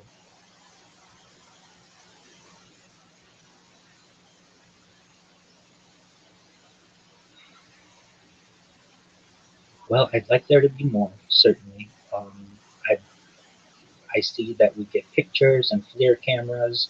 Um, Frankly, the things that aren't released from the government, I find to be perhaps in many ways more credible in some ways because uh, they there's better evidence many times. So what am I referencing? Going back into early days of photography, the crafts, the airships that were photographed, moving into uh, after, well, just World War II, the Foo Fighter sightings, which weren't really recognized or at least perhaps um, uh, verified by the government, at least from a leadership standpoint.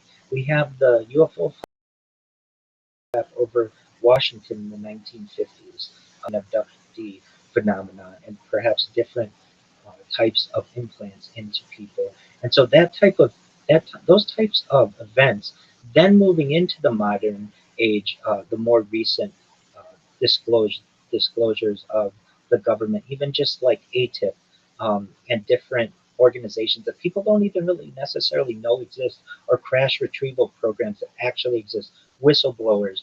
These are all very positive events. Uh, Within the last year or so, the different congressional hearings that we've seen, where we have some very brave Congress people who are trying to get to the bottom of these subjects. To me, these are very positive. We didn't see this a decade ago or earlier than that. But to see Congress people taking the subject very seriously, I find to be of extreme importance, and I would like it to come from even higher up. I'd like to see the president make this a mainstream issue, no matter who the president is, no matter their background. This is the most important event in the history of the country and, frankly, the history of the world. So I'd like to see more of it, but I'm very positive of the more recent disclosures that have been made, and I'd like to continue and eventually to convince everyone that we are not alone.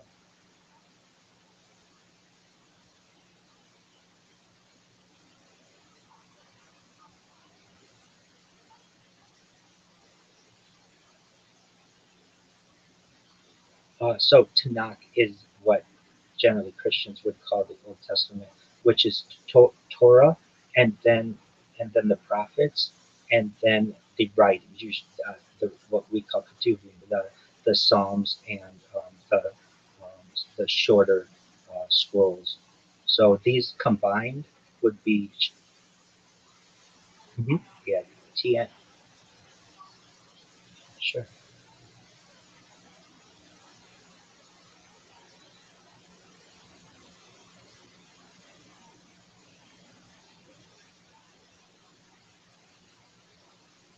Some people interpret Ezekiel's wheel as perhaps a craft of some sort.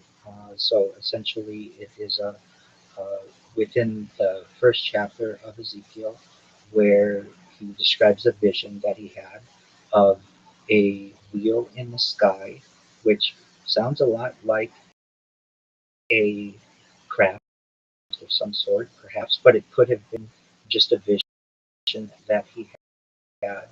Um, it's not the Bible is not very specific necessarily between the craft or the wheel and a UFO craft, but he does reference perhaps different faces of different beasts that he witnesses and different eyes perhaps, and this magnificent sight in the sky, which some people interpret to be a UFO. There are other people who talk about angels. The term angel essentially means messenger, and the idea that perhaps angels of some sort could be some type of other type of messenger of Hashem, of God. Some people do reference those as being perhaps some type of different species. Generally, it's not specific, the Bible is not specific on the matter. There are other discussions that people have regarding the feeling, perhaps giants of the Bible, and maybe they were some type of other species that may exist. But generally, the Bible doesn't reference any event of an abduction or some type of direct UFO sighting. And for those reasons, perhaps they're the the events that are different necessarily of ufology origin, but that doesn't mean that they're not. I'm just saying that there's not enough evidence one way or another.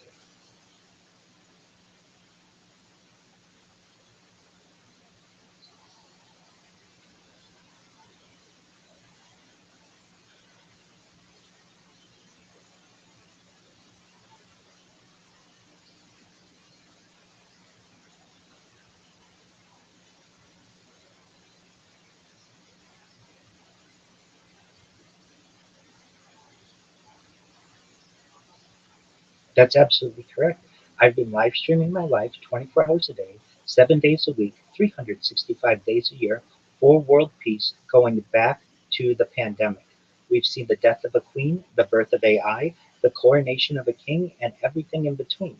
This is essentially a real life Truman Show or a real life Big Brother. It's a timeline and a time capsule of human existence. And I think that this is a really amazing opportunity for people to not just study my life because I'm always streaming, but I also keep recordings of news events that are going. So you can literally go back to any moment of any day of my life for the last 4 years and know not only what was going on within my life, but what was going on in human events. If I were doing this generations ago, people might interpret what I'm doing as being a diarist or someone writing a diary, or a journalist, someone writing in a journal. But what I'm doing is using video as my medium to be able to capture this. And I think it may perhaps in the future may have an immense amount of value for people. The Economist magazine stated in 2017 that data had overtaken petroleum as Earth's #1 resource. And I've archived more data than any person in the history of the world. And I believe that this data will be studied in the future, very much like a time capsule, but also as a basis for AI models on humans, and even the opportunity for people to be able to study different human systems, aging, biology, circadian rhythms, sleep cycles, eating habits, behavior. Every aspect of a human could be studied by this. So yes, I have been doing this, and I think it's a really exciting project.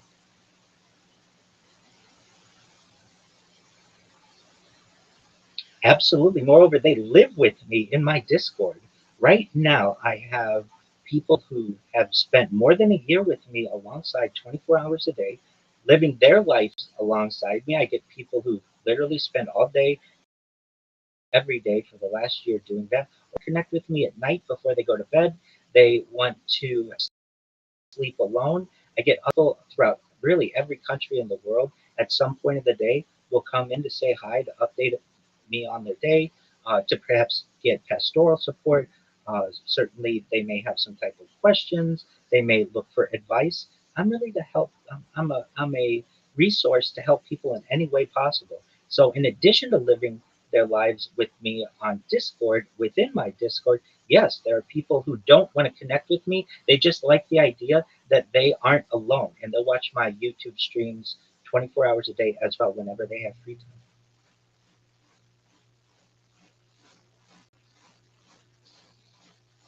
Absolutely.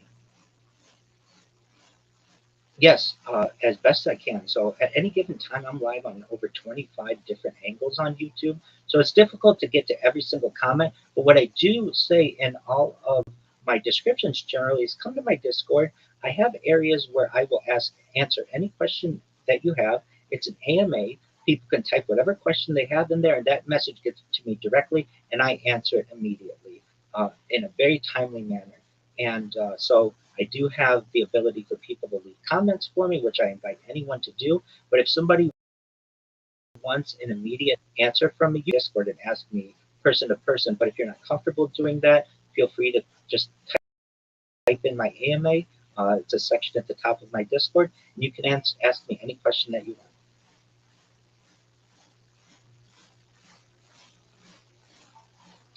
The best way to find it is to type Rabbi Rothschild into YouTube and filter by live.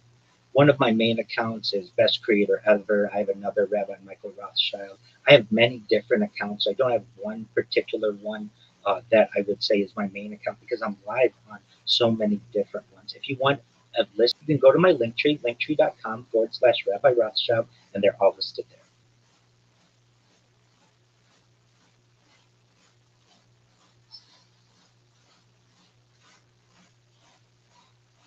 Absolutely. If I were to summarize the entire Talmud while standing on one foot, it is to treat others the way that you want to be treated.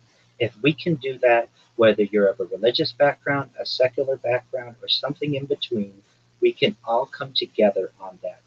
Please, if you are out there and you are hearing me, recognize that I care about you. There are people in this world who care about you. If you're going through a very difficult time, know that time heals all wounds. And if I can ever be of any assistance to anyone out there, please connect with me. I will do everything that I can to help.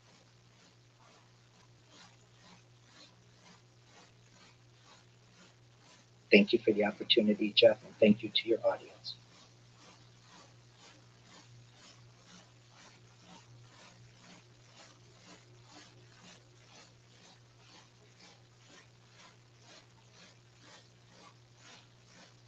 I do too.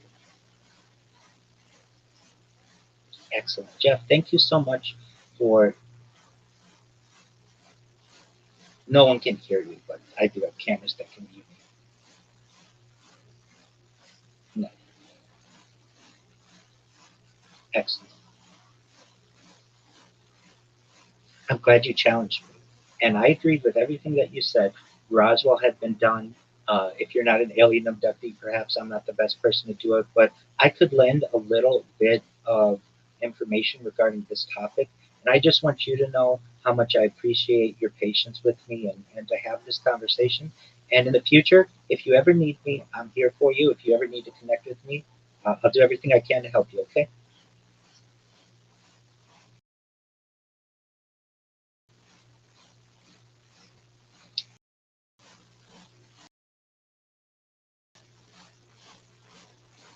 I'll see you now. Okay,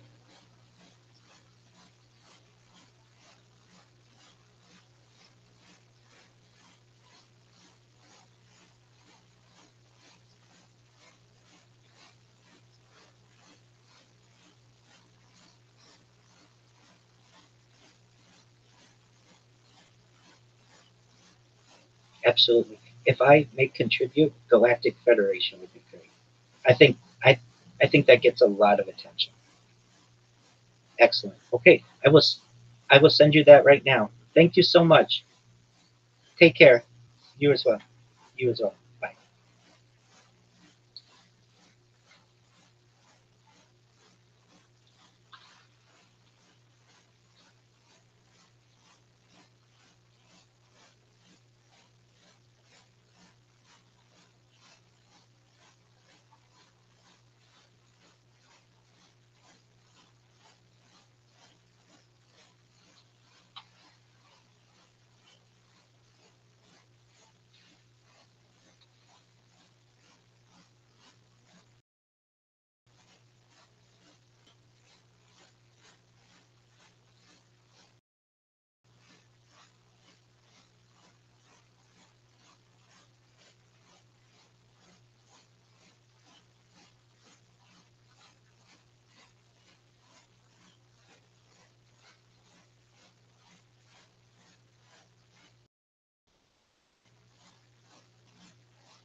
How'd you do?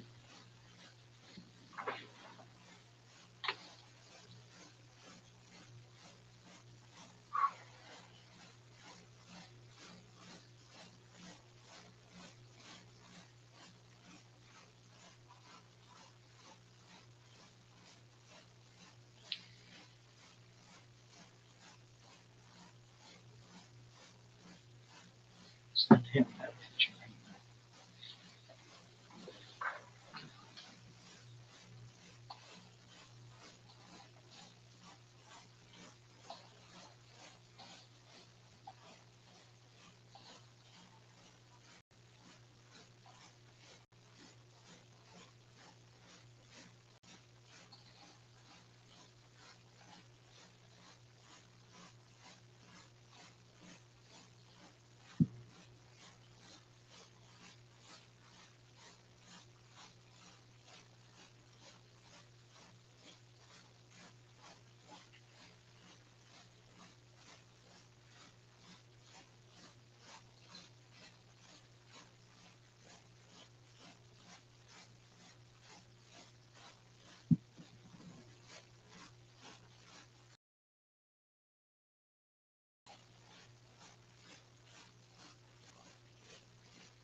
Exactly.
jam for the fucking band, huh? That is the Kill Tony Band, brought to you by Delicious Peanut Butter Whiskey, a local delicious company here in Austin, Texas. That look cool. There you go. Way to start. No one knew that. Right, man? Good stuff, though. San Diego, one of the best places in the world, man. Yeah, how about that? Make some noise for San Diego, everybody. Red Band starting strong. I love it. We are here tonight, everyone. Guys, that's Matt Mueling on the electric guitar, everybody. He's playing every Tuesday night in October over at Seaboys. And there is Michael Gonzalez on the drums, everyone. On bass guitar, make some noise for D Madness, everybody. They're going to be with us all night. We have a very exciting show ahead of us. But before we get it started, here's a little bit more about the amazing sponsors that made tonight's episode available for you. Yee-hoo! You know, out here in Texas, everything's open, business is booming. But where you live, things are just probably starting to fully open back up completely. Movie theaters, concert venues, comedy shows, the gym, all of these businesses reopening means that millions of jobs will need to be filled. So it's turn to fill these roles fast. ZipRecruiter. You can try it for free at ZipRecruiter.com/post a job on ZipRecruiter. Send your job to over 100 of the top job sites, giving you access to their network of millions of job seekers. Redman, you know all about this. Yeah, ZipRecruiter's matching technology scans resumes to find the qualified candidates for your open roles and proactively presents them to you. You can easily review recommended candidates and invite your top choices to apply for your job, which encourages them to apply faster. According to ZipRecruiter's internal data, jobs where employers invite candidates to apply get 2.5 times more candidates. ZipRecruiter's technology is so effective that 4 out of 5 employers who post on ZipRecruiter get a quality candidate within the first day. Boom! And right now, you can try ZipRecruiter for free at this exclusive web address, ZipRecruiter.com/KillTony. That's ZipRecruiter.com/KILLTONY. Just go to ZipRecruiter.com/KillTony. ZipRecruiter, the smartest way to hire. Squeaky doors, clogged sinks, finicky engine of houseflies. When things break around the house, you take care of it. However, when some in the bedroom, you just try not to think about it. Come on, man. What are you waiting for? Take care of it, dude. Go to GetRoman.com/Tony. Now, with Roman, you can get a free online evaluation and ongoing care for erectile dysfunction, all from the comfort and privacy of your home. A U.S. licensed healthcare professional will work with you to find the best treatment plan. If medication is appropriate, it ships free with 2-day shipping. Redman, you're 10 years older than me. You're a little bit softer than me in more ways than one. You know all about this. Not anymore. I'm rock hard, Tony. The whole process is straightforward and discreet. I actually ordered it online using my phone. It was really easy. It's simple. You just go to GetRoman.com/Tony and complete an online visit. Take care of your ED without leaving your home. Complete an online visit today to connect with a healthcare professional and take care of your little baby. That's right. Let me, Tony Hinchcliffe, make you as hard as you could possibly get. I want your motor throbbing. Go to GetRoman.com/Tony now. You'll get $15 off your first month. It's really time to take care of your erectile dysfunction. And remember, get started today and you'll save $15 on your first order of ED treatment. That's GetRoman.com/Tony now. Our favorite sponsors in the world, the Bridge Wallet. It's a light, sleek, and industrial wallet. It doesn't fold awkwardly or bunch in your back pocket, and it has seriously changed our entire podcast situation. Everybody has one. Everybody's happy. Everybody feels cool. They have confidence on stage. They have confidence off stage. They were with us episode 100, episode 500. This is one of our biggest sponsors. If you ever carry a wallet, why not support the show? Get one of these awesome wallets. You're going to feel good. You're going to look cool. You're going to say Tony sent you. They're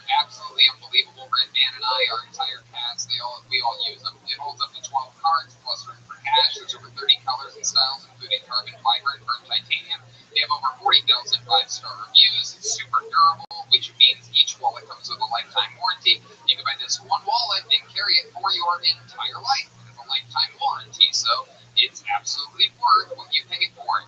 The Ridge team is so confident that you'll like it that they'll let you test drive it for 45 days. You can send it back for a full refund if you don't love it. You literally have nothing to lose. Red man, tell these people what I'm trying to tell them. I mean, how many years have we sat on that big clunky wallet? Like, why is the wallet in our back of our pants? Who thought of that idea?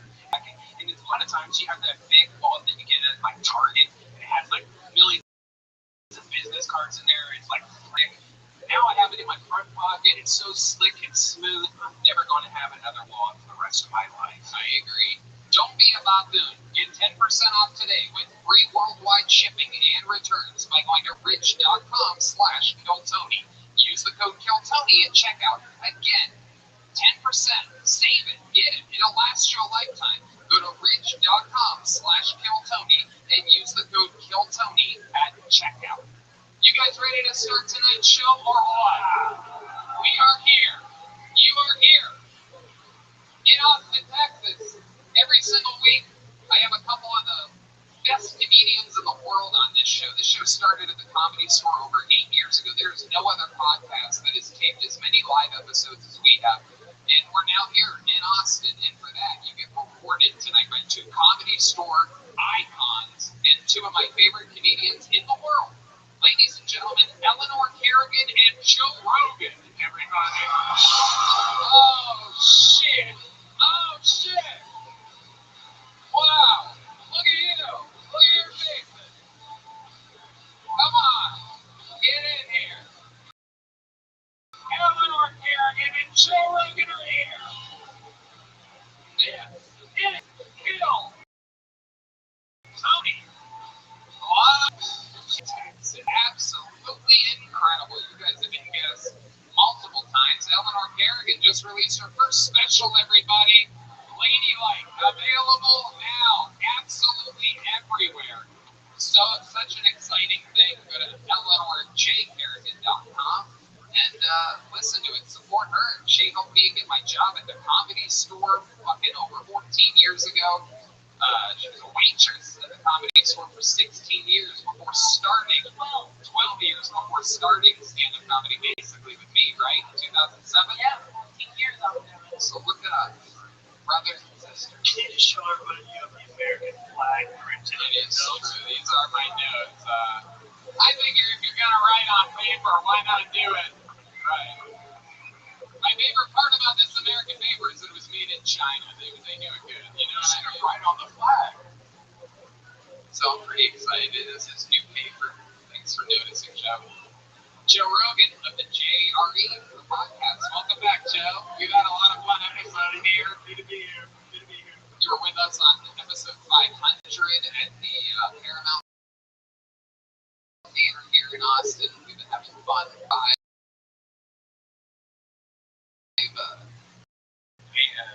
21. Right, 21. We've done it every Monday except for 2 in May for some weird reason. I don't even remember what happened. We don't need to talk about that. That was also, those problems were also made in China. You know what I mean, everybody? Yay! And we have begun. Everybody, over 100 people signed up for the opportunity to get 60 seconds on this stage tonight. If you know their time is up and you hear the sound of a kitten, that means they did 60 seconds of stand-up comedy. If their time is up, they have to wrap it up then, or they're going to bring out the angry West Hollywood Bear. So that's how it works. You're going to see people do comedy tonight. Is that exciting, everyone? And then we talk to them afterwards. We find out more about them, about their lives, and figure out what's exciting about them. The insanity will ensue. So let's start the show. But before we go to the bucket, why don't we bring one of our regulars up here? We have 3 people in town that do a brand new minute every single week. Very, very hard thing to do in stand-up comedy. It sounds easy, but it's not. These guys make it look easy. Your first comedian, your first regular tonight, originally from New York, moved to Chicago, took over the improv scene there. It was the highest ranked members of the second city of all time. Diagnosed with ALS and decided to chase his lifelong dream of being a stand-up comedian. Ladies and gentlemen, this kicking off tonight, a brand new minute from the great Michael Lair, everybody.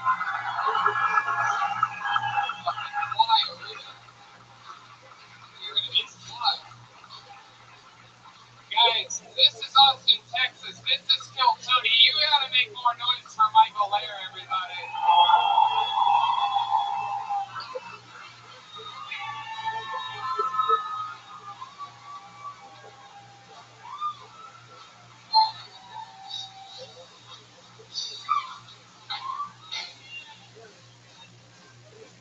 The world is changing, people.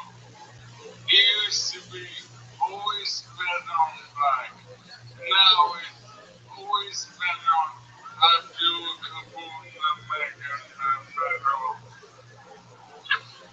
Hey, to the people of Afghanistan, channel my inner spirit. Do not give up when the unit can no longer control your force. Hey, guys, but who gives a fuck? We got school for this. Yeah! I want to see a bunch of angry ducks shaking caravan with the PTA president in his son. Yeah, she's trying to help her kids. The only thing good about the Delta variant is somehow, some way, Chuck Norris is getting residuals. Michael Lair, everybody. Very rarely does he take his shirt off. This is exciting. He's basically, for those of you just listening to the podcast, he's pretty much naked right now. This is like Kurt Kreischer.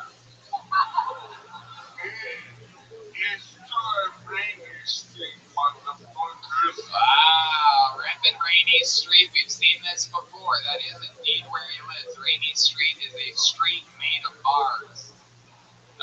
And Michael Lair lives there. As if he didn't have enough temptations in life to worry about.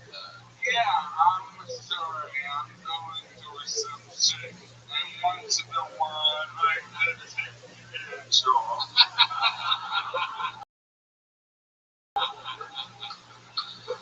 Michael Lair. Yeah, Tony's in the rough, but I'm really here today to expose Hans. Oh, wow. Wow, there's already been a few ladies that have exposed Hans. And whoa, confidential. And I'm telling you, you can tell that it's serious because the letters start big and they get smaller as they get closer to the bottom. He really, I can tell he did this himself. The end looks like a drawing of the United States of America. You can tell that is indeed Michael Lair's handwriting, or footwriting. I'm not sure how he does it really. Whoa! There's another one. Confidential. Oh my goodness. This is a bit weird, perhaps. Confidential smells like King Kong. I do believe that's a reference to.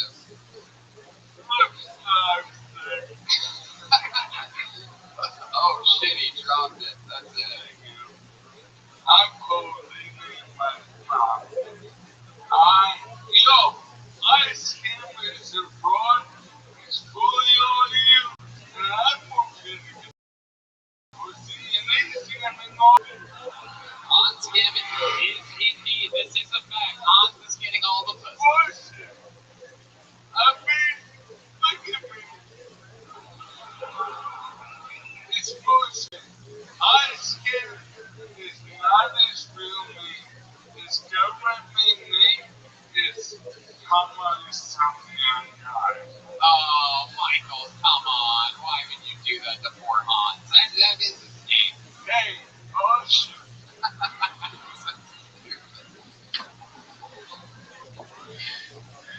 I'm done. Michael Lair, ladies and gentlemen, in and out. Very silly one tonight for Michael. Next.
Extra silly.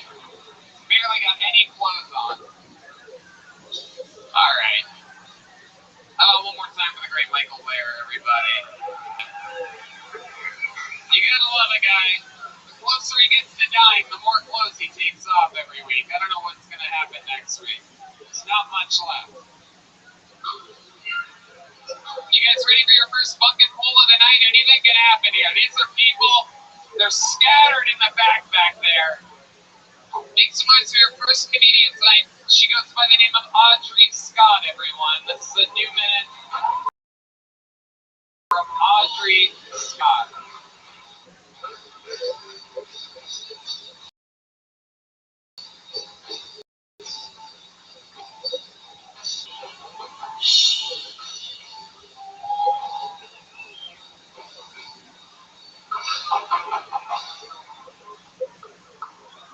Thank you so much. I've been trying to watch my diet, and one thing I always stay away from are breadcrumbs. That's just reverse. I wasn't sure if that'd be funny or not, but okay. I have a girlfriend who keeps getting back together with the same guy. I swear to God, she only gets back together when we complain about him. So she called me the other day to say, "Oh my God, he's gaslighting me."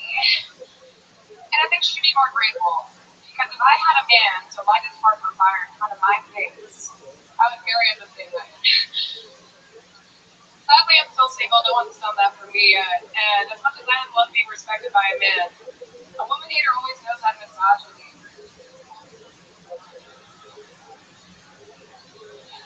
I'm pro-choice. I believe that women should have the right to choose to have a life or choose to take care of one. But if you choose to take care of one, don't leave it in the backseat of your car with the windows rolled up. Every time I see this, I'll walk up to the window, pull out my gun and shoot the baby in the face. Put the baby out of the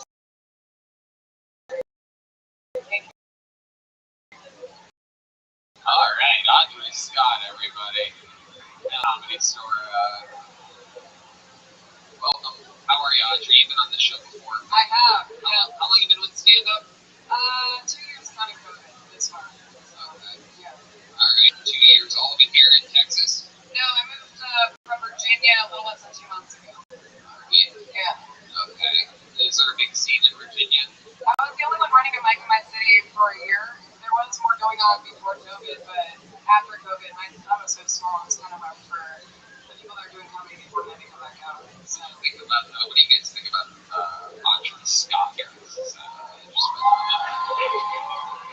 not asking you guys, the audience. I'm asking Joe and Eleanor what they think about Audrey.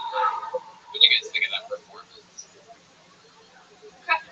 Eleanor and Joe? the audience is saying, well done. That's fine. Well, I guess the guests are just going to let the audience decide on this one. I think that's their way of being nice.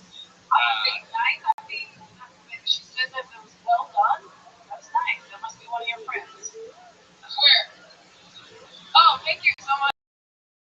Whoever said that. You ever do any of those jokes before? Yeah, you do. You like those jokes.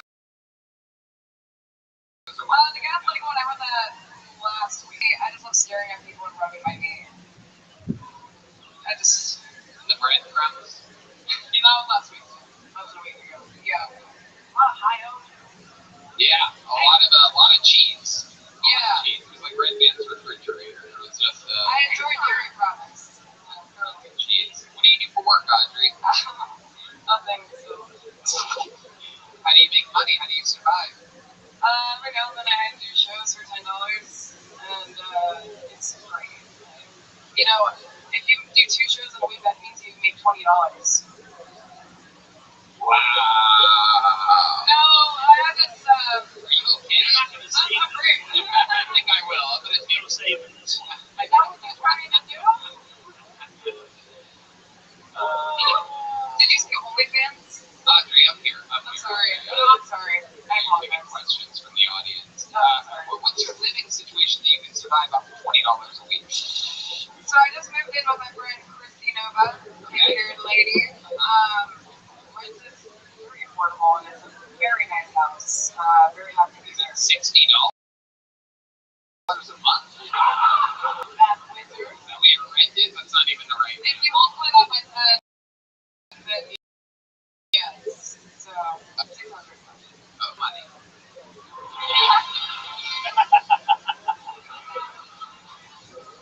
Oh, I'm gonna save this one. She lets guys practice tattoos on her. Girls do! Girls do! Like a long one.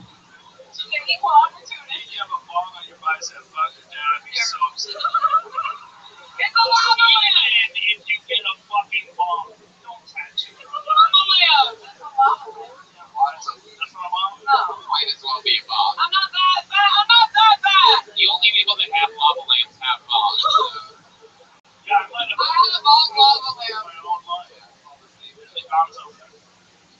Thank you for recognizing that. He was my biggest writing influence. Wait, who was your biggest rating influence? I'm not saying I'm as cool as him or talented, but Hunter Sucks is the reason I write. Oh, well.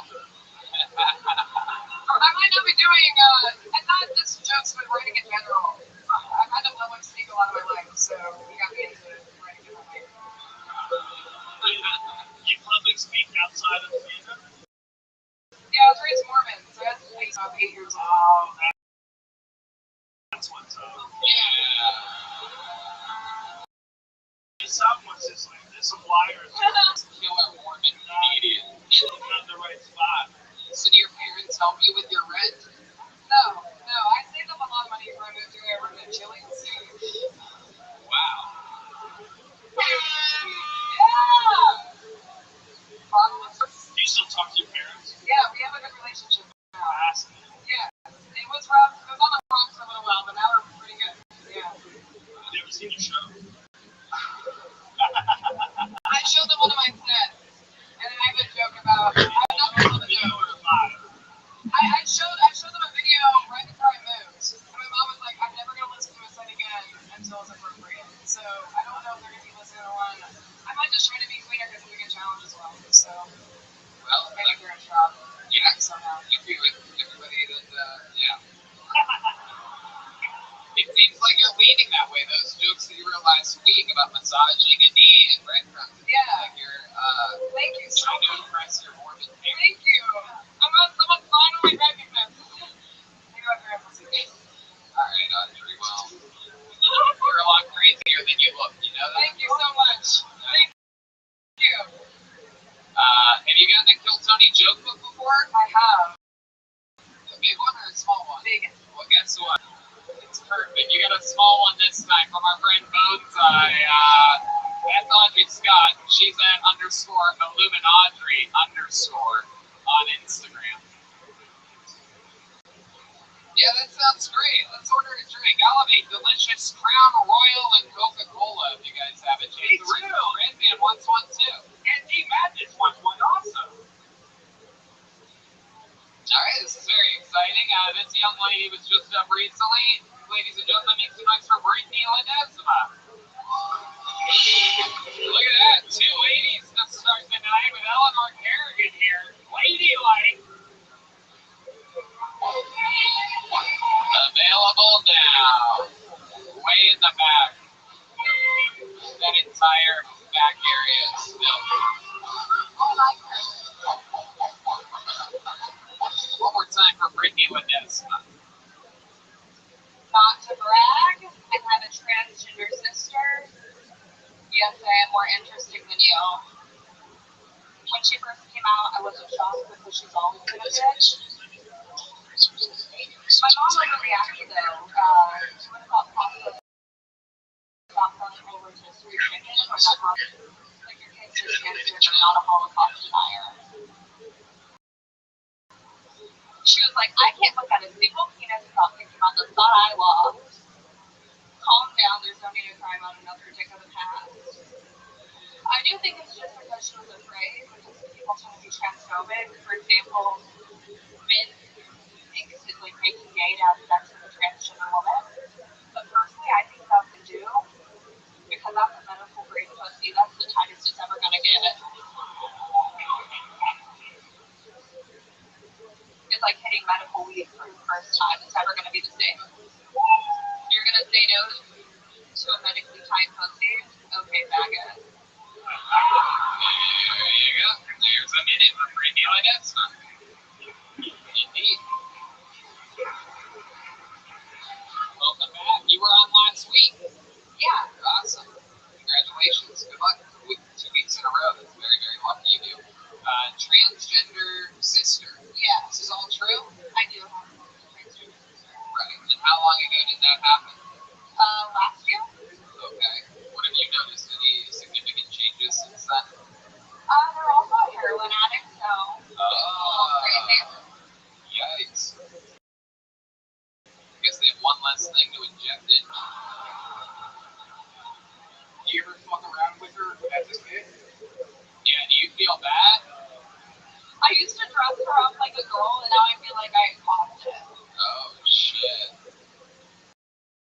So maybe you were mentioning during that. That'd be interesting. Were there signs early on? I thought she was gay Right. growing up. She kind of is. Yeah. It's a pretty close guess. Like, it's like, you know, that was very close. Yeah, exactly. Something like that. I love it. Eleanor, you're from South Philly. Do you know what transgender means? We don't have those around here. We don't pay any attention to that shit.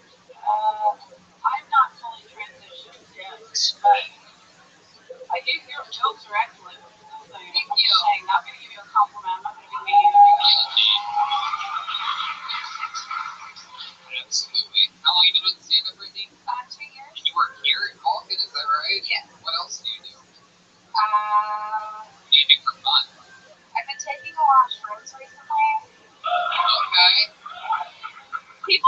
send them to you. And Yeah.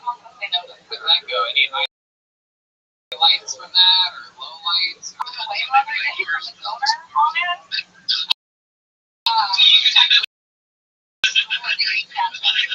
Oh shit. Yeah. This is where? He was at a coffee shop and he left him outside, tied to the stools. And Was this like in the city? Was this? yeah, this was over off of like 4th Street. Okay. I was wondering what that thing was that I hit that was attached to a stool by a road the other day. I just kept on driving. I don't have enough time for that. It was Michael Lair. Yeah. I love it. Brittany, what's something crazy that we don't know about you? I don't know. Shut the fuck up, you fucking idiot. What are you thinking right now? Did you sign up, you fucking normal ass, plain ass white guy? Shut up. Shut up.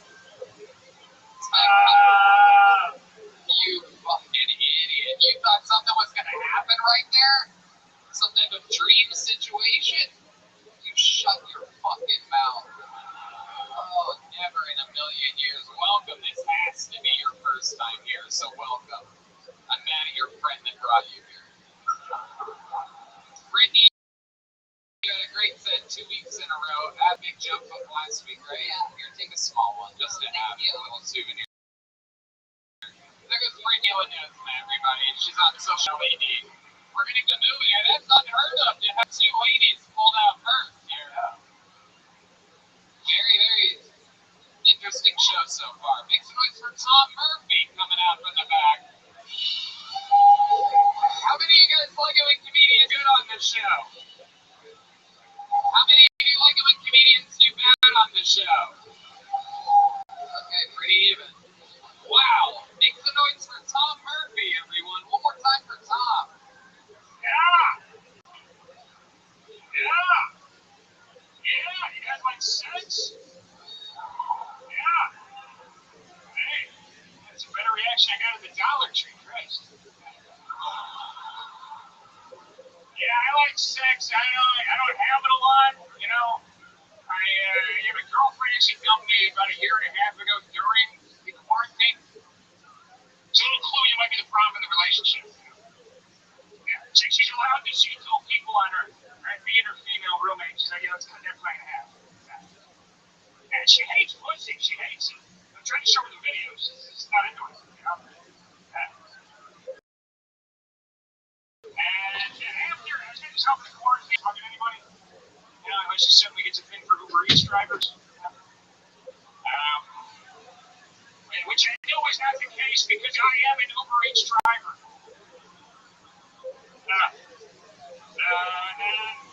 And after the quarantine ended, I was just kind of hoping she get COVID. Just kidding. It's nothing against her. She's a lovely lady. You know, it's just I'd rather have a respirator down her throat than, Jeremy. You know? Yeah.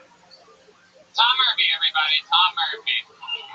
Fuck yeah, look at you. This is very exciting. You've never been on this show before I would remember you. You are an unforgettable face. Welcome. This is I wish I could forget. I can't believe you sound as weird as you look. Yeah, it's me. It's what I talk like. Yeah, see? It's me. Hello there. This is incredible. I've always wanted to see what William Montgomery's grandfather's stand-up would look like. Absolutely incredible. My God, you look like the wizard and the student at the same time. You can be 114 or 14. I'm not sure which one. Are you an N80? Like, what are you? Are you literally a firecracker? Irish German. So high. Yeah. Look at that. I guess one's a little more German than,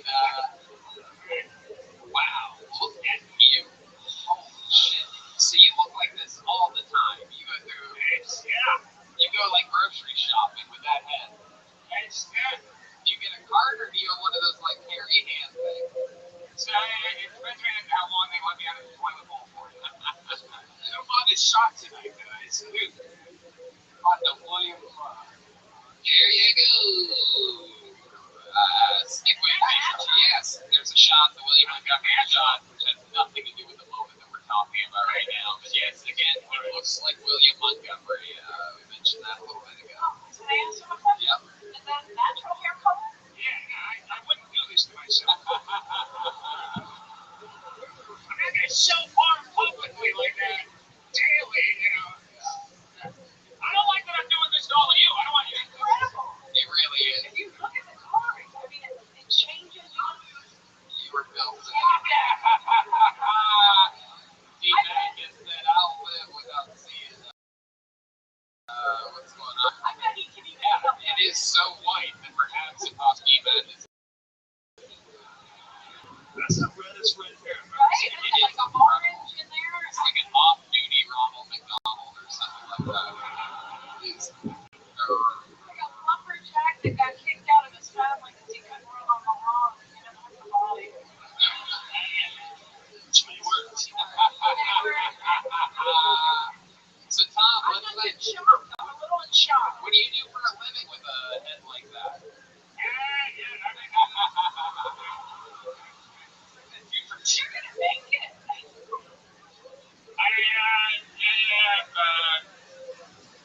I just gonna try to keep milking that. I'm just gonna, That's good. Okay. I serious about the Uber Eats thing. That's what I do now. Wow, really? Holy shit. How old are you? 29.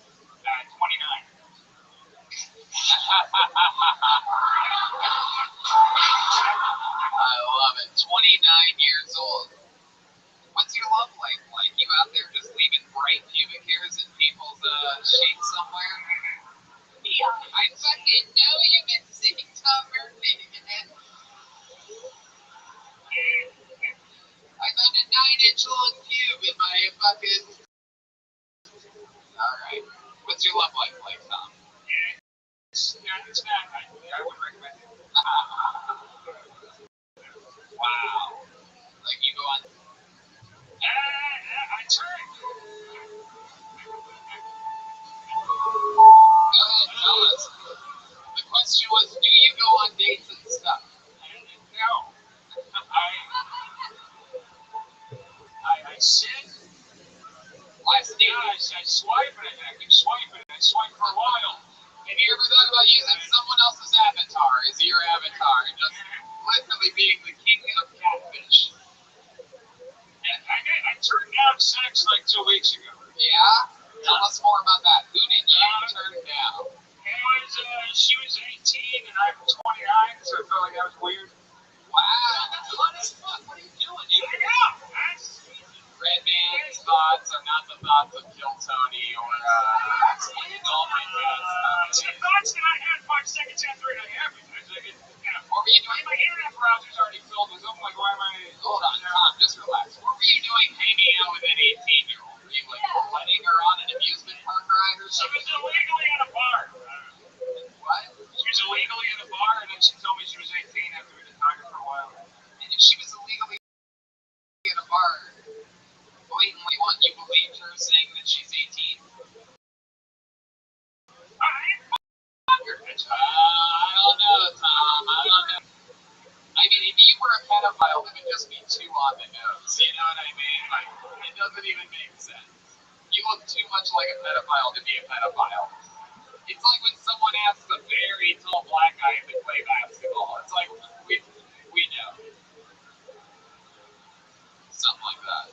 What's something we'd be surprised to know about you, Tom? You seem like you have some fucking tricks up your sleeve. I have mugged a couple times. You have? What Couple ladies, too. are we talking about? Cantaloupes, watermelon? What are we talking about? I did fuck a jar of peanut butter once. Do you have any special moves you do in the bedroom? Are there any Tom Murphy patented moves? Is that what you do? I would describe it as a rickety. I had to describe my fucking Tom, let me ask you this. When you come, do you just go,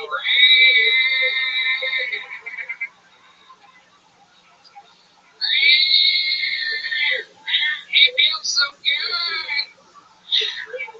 rickety. Tom, Rickety. And the short answer would be yes.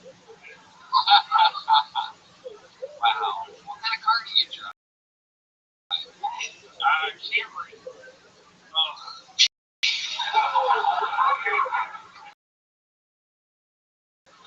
No party, play it safe, bitch. I'm slow, play it safe.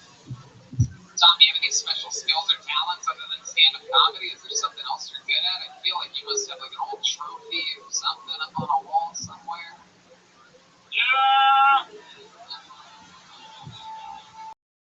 Is he coming or answering? Play any instruments? You do anything? Any type of art?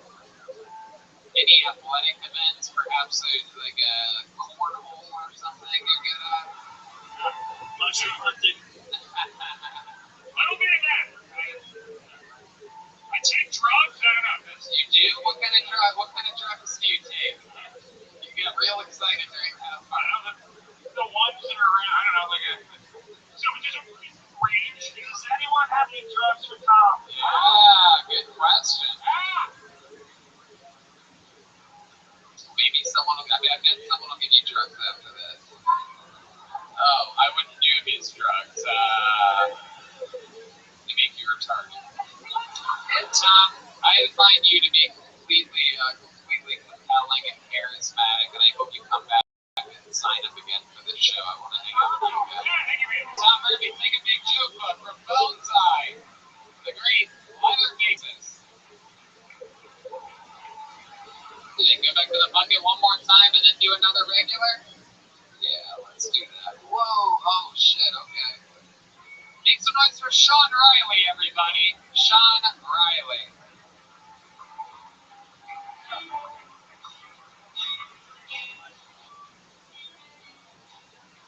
Sean Riley. Here he is, everybody. One more time for Sean. Hey guys. So, like a lot of guys out there, I watch a lot of porn. You guys ever just watch porn on your phone, and then the phone screen locks, and you just see the reflection of your face in the phone, and you just think to yourself, I'm fucking crushing it. I've been watching so much porn, I started paying attention to the other aspects of porn, like the ads. They just seem redundant to me. You know, like they should just put the ads in the porn. How would that go? I'd be like this. Oh, baby, you're so good. You're so good. Not as good as Spotify Premium. Yeah, I'm not great with women. Not great. Like when women cry around me, I just freeze up and turn it like a Vulcan from Star Trek. I just state the facts. Like a woman will be crying. I'll be like, hey, you're crying. You're still crying. Thank you guys. Alright, Sean Riley. They're not laughing. They're still not laughing. Sean, how long have you been on stand-up? 4.5, 5 years. 4.5, 5 years. Holy shit, that's 4.5, 5 years longer than I hope you would have said. How's it been going for you? All of it here in Austin, Texas? No, I started in South Bay Area, San Francisco. Did about 2 years there. A little bit in Central California, and then I spent COVID in LA. Okay. I moved here 2 months ago. Oh, nice. What do you love about Austin? You've been here 2 months? I mean, I think it's just the community. You know, I found LA, like I like LA, but I found it to be like, you know, just people try to chase clout and shit, and I just really like the community of Austin. Okay. I love that. There you go. You got that's a good answer. That's a good answer. What have you been doing in your life? How do you make money? I will finance. Really? Yep. Wow. Yeah. Wow. Fuck you. Dude, you absolutely I would do fuck up. Somebody tell this guy that he understands in human life that he needs to shut the fuck up. Alright, back to the line. Sorry, that's our fourth time doing that. Behavior. Long drive off to me. Anyway, and we're back with Sean Riley. How exciting. So, Sean, what else have you been doing other than stand-up to keep yourself busy all these years? Outside of that, I like to run, big runner. Run like, I don't know, 8 miles a day. Around Austin. Isn't that fucking exciting? What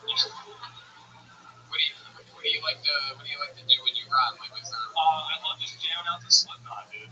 Are you serious? Yeah, Slipknot, Slayer, Pantera.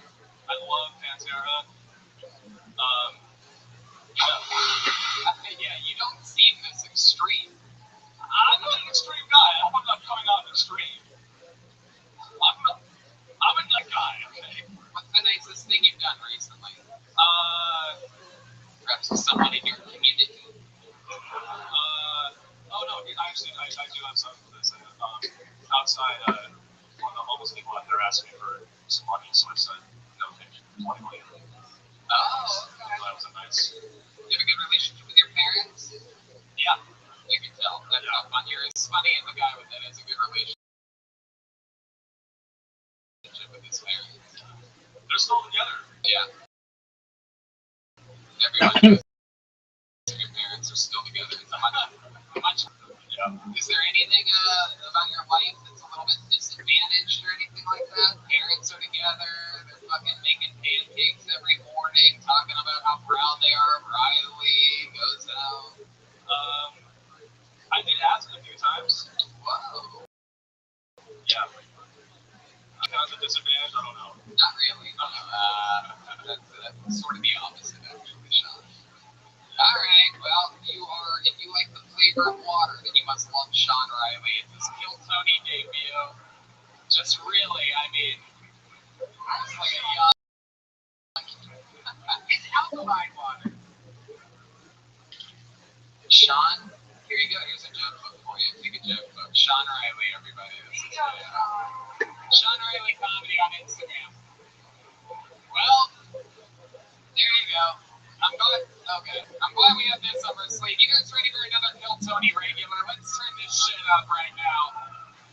My goodness gracious. You know, no control over the bucket pools, but your next regular's taken over this show by absolute storm. He was here in Austin, Texas, just a couple months ago. He debuts a brand new mini of absolute destruction. This is Hans Kim, everybody!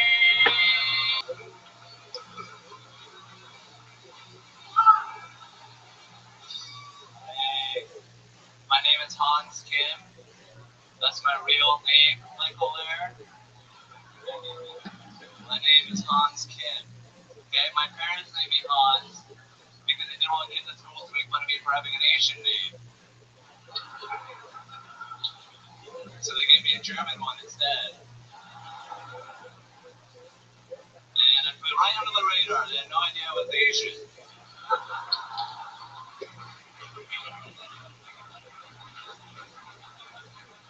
I thought Asians were smart. My name is Hans Kim. It's a German Korean name. It means like the bratwurst, but only if they're made out of golden retrievers.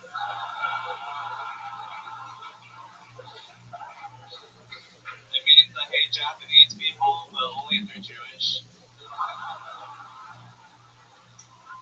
And it means I'm a really good K-pop dancer, but I mostly use it to goose step. Whoa, Hans Kim. Yeah. Love another one.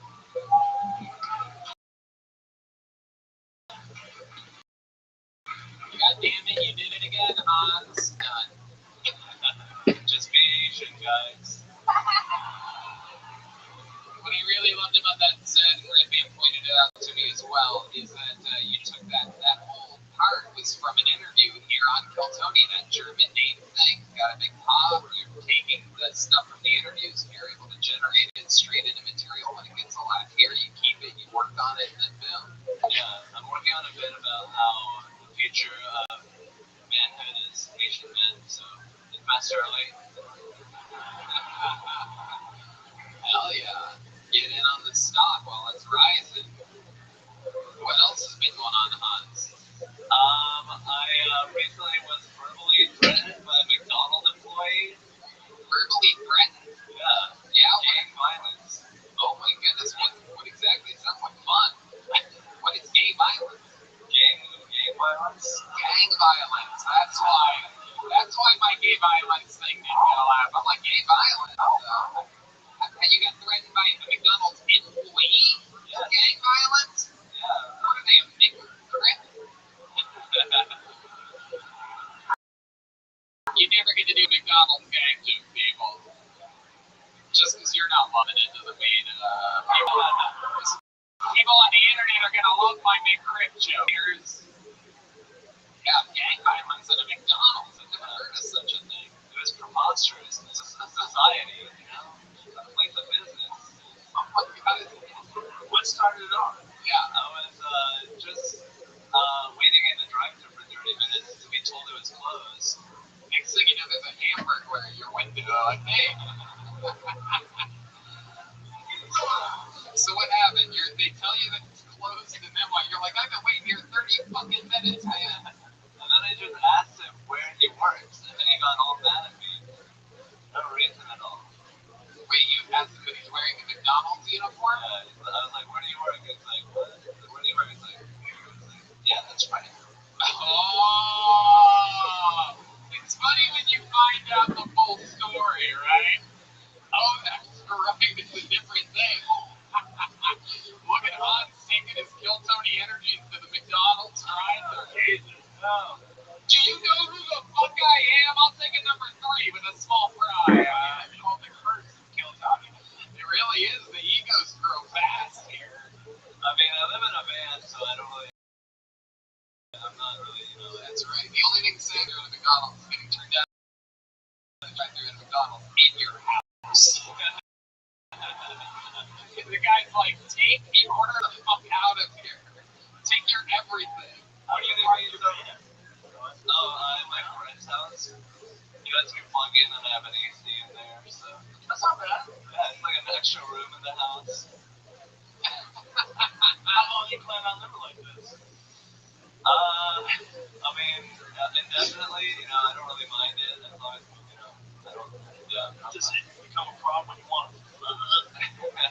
I can tell you, we've asked him that, it is not a problem. Turns out a lot of ladies like making their way back to that van. If they even make it there, Hans famously had sex with a girl in a room closet here at Vulcan Gas Company. Just so you know. He's on the street right now. Every single week, a beautiful woman has come out of the audience. No one knows where or who it's going to be. They randomly just do it, and they come up and they make out with innocent old Hans, who before becoming a full-time cast member of the show, had a pretty slow-moving sex life. yes. How much does it change? I mean, it's changed a lot, Hey, Yeah, before it was hard. are you getting tea just from the show? You'll have that too. I don't like the way you phrased that. These new shirts that have been made,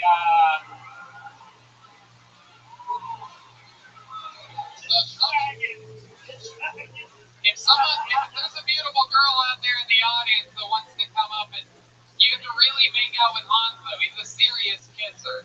No pecs allowed. This is hilarious. It's cool, right? Hold on a second. Lower the music for a second. And if that doesn't work, if there's a male that brought his girlfriend,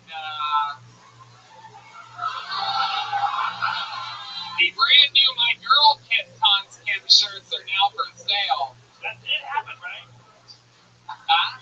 That did happen. Oh, yeah.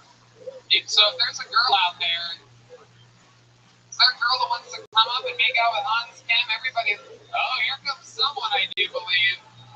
There may be a hand signal. It's lighting. I see professional lighting for some reason.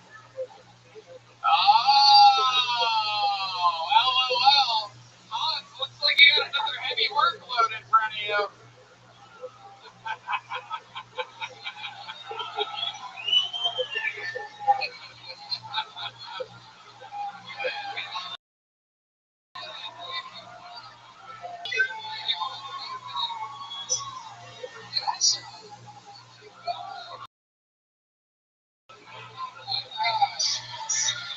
Hold on, guys. Make some noise. Hans Kim living its dreams. Oh my God. Jesus Christ. Alright, that's 2. Oh, wow. Oh, Jesus Christ.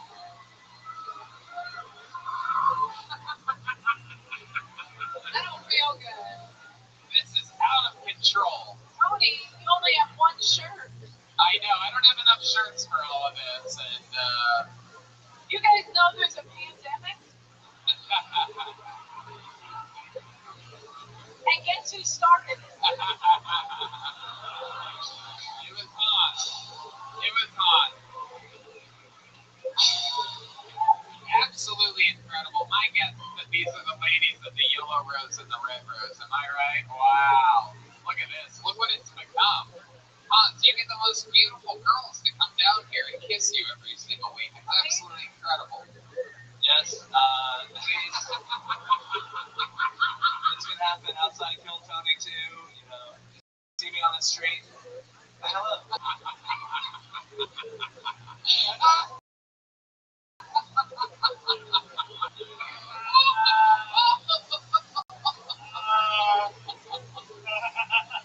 my God. Oh, he really is. You see me out on the street, say hello.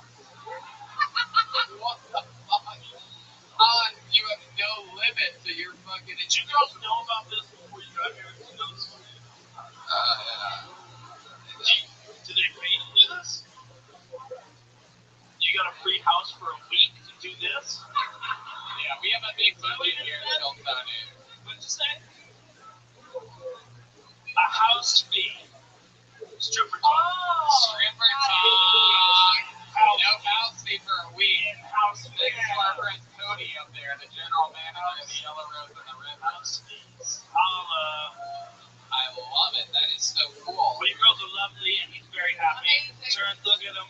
I've never seen a man so happy. Look at this.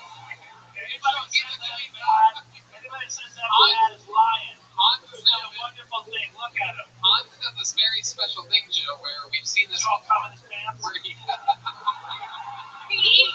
that's what I'm saying. Look at him. He's embarrassed. He looks lighter. does a very special thing where he tries to look at him. If you look closely, anytime one of the girls look at him, he starts slowly moving in for another kiss. Hans, who was your favorite out of the three? Oh, my.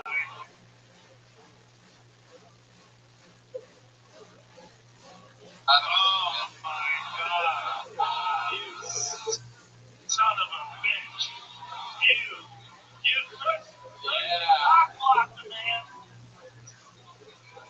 First you cock block him, then you put him up against the walls. Look at that smile. I feel like Stormy and I have a relationship now. Yeah. In terms of, I've kissed her 3 times now. Oh, wow. Wow. Yeah. It's really, it used to be random audience members. Stormy keeps coming down. I think Stormy likes the tsunami. You know what I'm saying?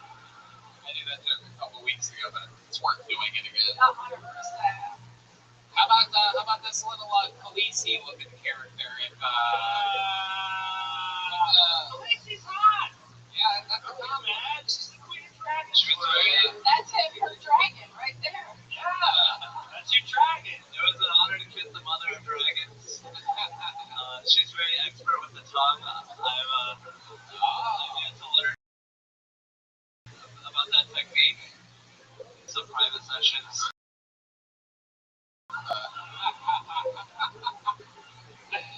Oh my God, I love it. Hans, you're legitimately nervous. This is adorable. I'm nervous, Joe. Look at this shit. It is the absolute best. The Yellow Rose and the Red Rose is the most amazing, beautiful, and charismatic strippers in the world. Nice, lady. And it is incredible. House fees for everyone. For everyone, house fees. When they first said house fees, I thought they had to live in his house, in his van. I got nervous. He has van fees, so they all have the same thing going on. Very good. Hans, what do you think? Where does the night go after this? Okay, we saw the after party, so maybe we should hang out more. I can tell you some of the jokes I was gonna do, but I didn't do here, so. Look at the girl next to you, Hans. Her chest is like your report card, all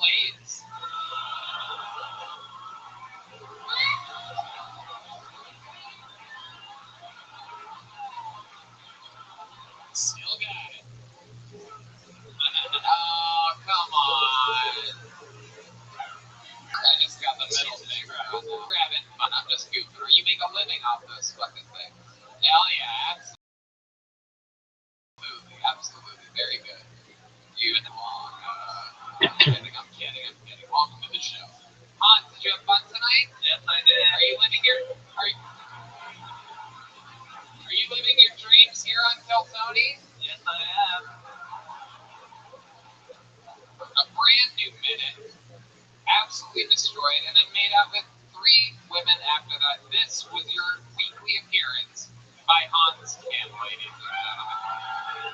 Just a guy doing stand-up comedy. Absolutely. Look how happy he is.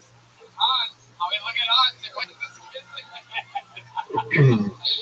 Hans kissing the head of the girl. Let's see. We never know when this ends here. Wait a second.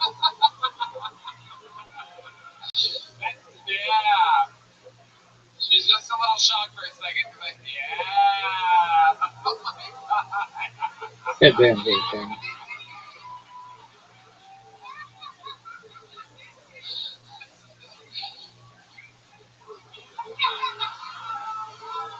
Yeah. How about a round of applause for the man with the appropriate music? Yeah. The Prince. The yellow rose and the red rose, the great Hans Kim. Very fun. Hans Kim. We all live vicariously through Hans, I think. No way. Someone sent me an article. Someone sent me a thread from like Reddit or something like that. You should see how the incels on the internet hate Hans Kim. They absolutely despise that thing. Why do we have to see you making out with girls? Richard, who cares about that? What's a jealous hater? Come to a live show and you'll hear the crowd go fucking wild. You can feel it. You guys having fun out there? Alright. Your next comedian goes by the name of Jaden Sharp. Out of the bucket. Anything can happen here. Jaden Sharp. We're having fun.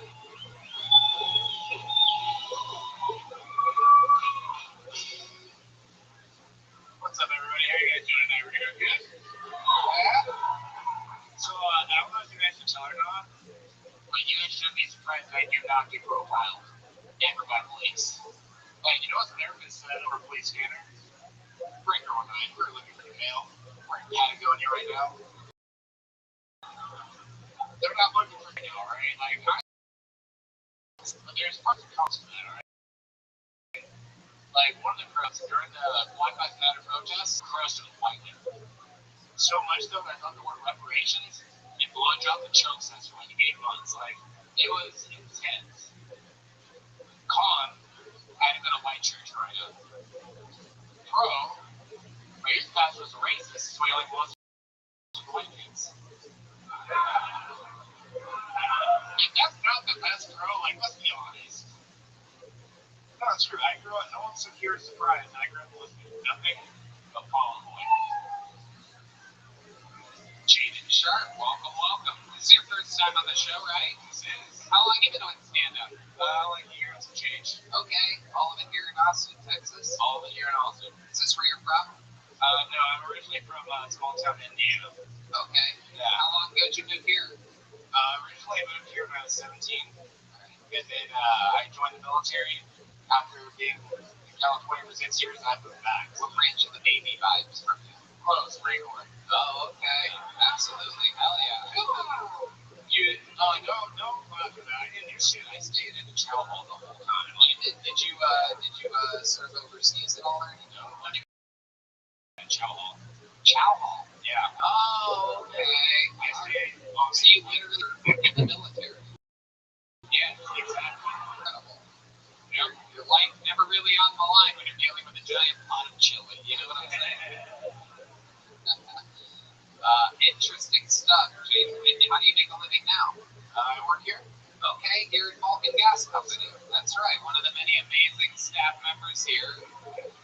Getting to see a lot of comedy. You think working here, is this place gotten to the point yet where you feel like working here, you learn a lot about stand-up and booking shows and the art form? Is it at that vibe yet? It does. It's helped me enough. It's more so not just like in like watching you guys perform. It's more so just the after effects of like how like you guys like communicate, like how you guys communicate with each other, do great stuff. Like that's what like has been helping me the most. Yeah. It's like just being an outside observer to it. Love it. Jaden, what else do you do? What else do you do for fun? So I actually joined. I was a cook because I wanted to be a chef eating out. So I was cooking for forever until I decided to do comedy. So I don't like working with people, so I'm like, I'd rather, I don't like cooking for people. That's a better way of putting it. So you cook. Yes. You continue to cook. Yes. Where do you cook at? You know, just at my house. That's why I don't cook for a restaurant. You have a house. You don't live in a van. Incredible. What's your meal? Like, if you have one meal to impress somebody, what is your meal? Whoa, that's crazy. That's what I had for lunch today. I had a grilled cheese and tomato soup. My doctor said I wasn't getting enough grilled cheese in my diet, so I decided to. You gotta up that game up, though. You gotta eat. You gotta talk about the grilled cheese, mozzarella, marinara with it. Oh shit! I just heard Red Man. Oh, it's on my mouth now. Jake, what's your love life? Sorry. Yeah. What do you do? Well, usually what it is I use like a lot to make my skin nice kind of like that way. Right. If I wanted to kind of talk about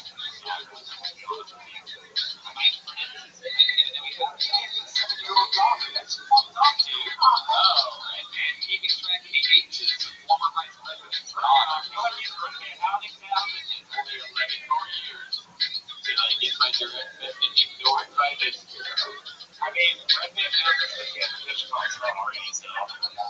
Geez, what's something that made me surprised to know about your life? Anything interesting about you or your family or, yeah. Their toms. Just for the joke, you keep your shit? No, unfortunately not. I wish. She's part of the worst material that you have.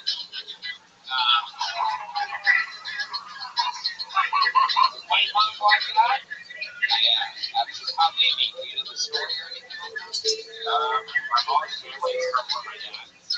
Indiana, so Eleanor? Say Eleanor didn't mean it. Oh, Eleanor. Oh, okay. Just her two room cabin is we heard Elkhart real quick. Having hunting flashbacks over here. I thought you were outing me for fucking dad. I was like, Hey, could have been. You've done the road in Indiana, Illinois. I love it. Mom and dad still together? No, of course not. I love it. Jade, what's your favorite thing about Austin, Texas? My favorite thing. it's not Indiana. Yeah, that's she nailed it where I'm at. Not Indiana, not California. So I like New York mostly, to be honest. Yeah, like things like Chris up there, maybe. Like I like the city. So you're a sweet boy, Jade. There you go. Shark, everybody, a good young man. Out here doing it for me. Here's a joke book. Jaden, come here. Jaden, take one of those. Jaden Shark, everybody. Alright. Let's see what happens now. Make some noise for Heather Keith, everybody. 3 ladies on this episode. Dig it. Ladylike. Available everywhere. Now, if you like to stand up, why not support one of my favorite people and laugh at the same time?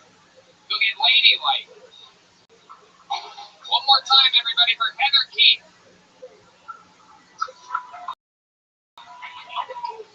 Or what? Phone sex? That's not fun.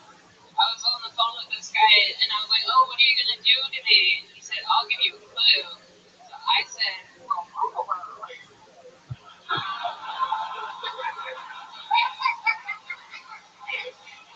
"Did you just do a Blue's Clues impression?" And then he hung up. I didn't really hear from him much after that, but he did send me a letter in the mail a couple weeks later, you know?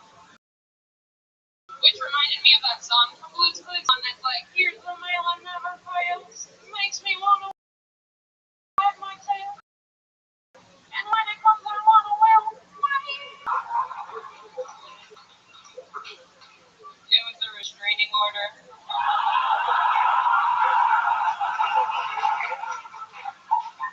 Wow, Heather Keith, look out.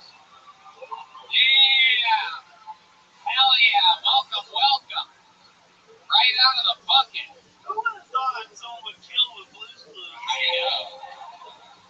I'm getting fucking old, man. I don't know any of these references. You young bucks. It's incredible. Heather, welcome. How long have you been on stand-up? Is your first time on the show? I've been doing it 2.5 years, but I took the whole year off for COVID. Okay. What made you take the whole year off? I had to move back in with my parents in Colorado, and I didn't really know the scene, so I didn't really. Right. That makes sense. Was that a tough year for you? Had to have been, right? Yeah. With the parents again? Yeah, I lost my job in my apartment. I was living in New England, so. Okay. Living in New England. And then I had to move to Colorado. New Hampshire, Claremont. Yeah. Okay. Big New Hampshire fan. But what are the odds? Literally, absolutely incredible. Like I said, New Hampshire people say they're from. I'm from New England. It's a lot better than New Hampshire. Wow. I love it. How long have you lived here? About 6 months now. Okay. You came here for the big comedy thing? Yeah, I followed all my friends here. Nice. They all came from Colorado as well? They all came from New England. Oh, gotcha. Yeah.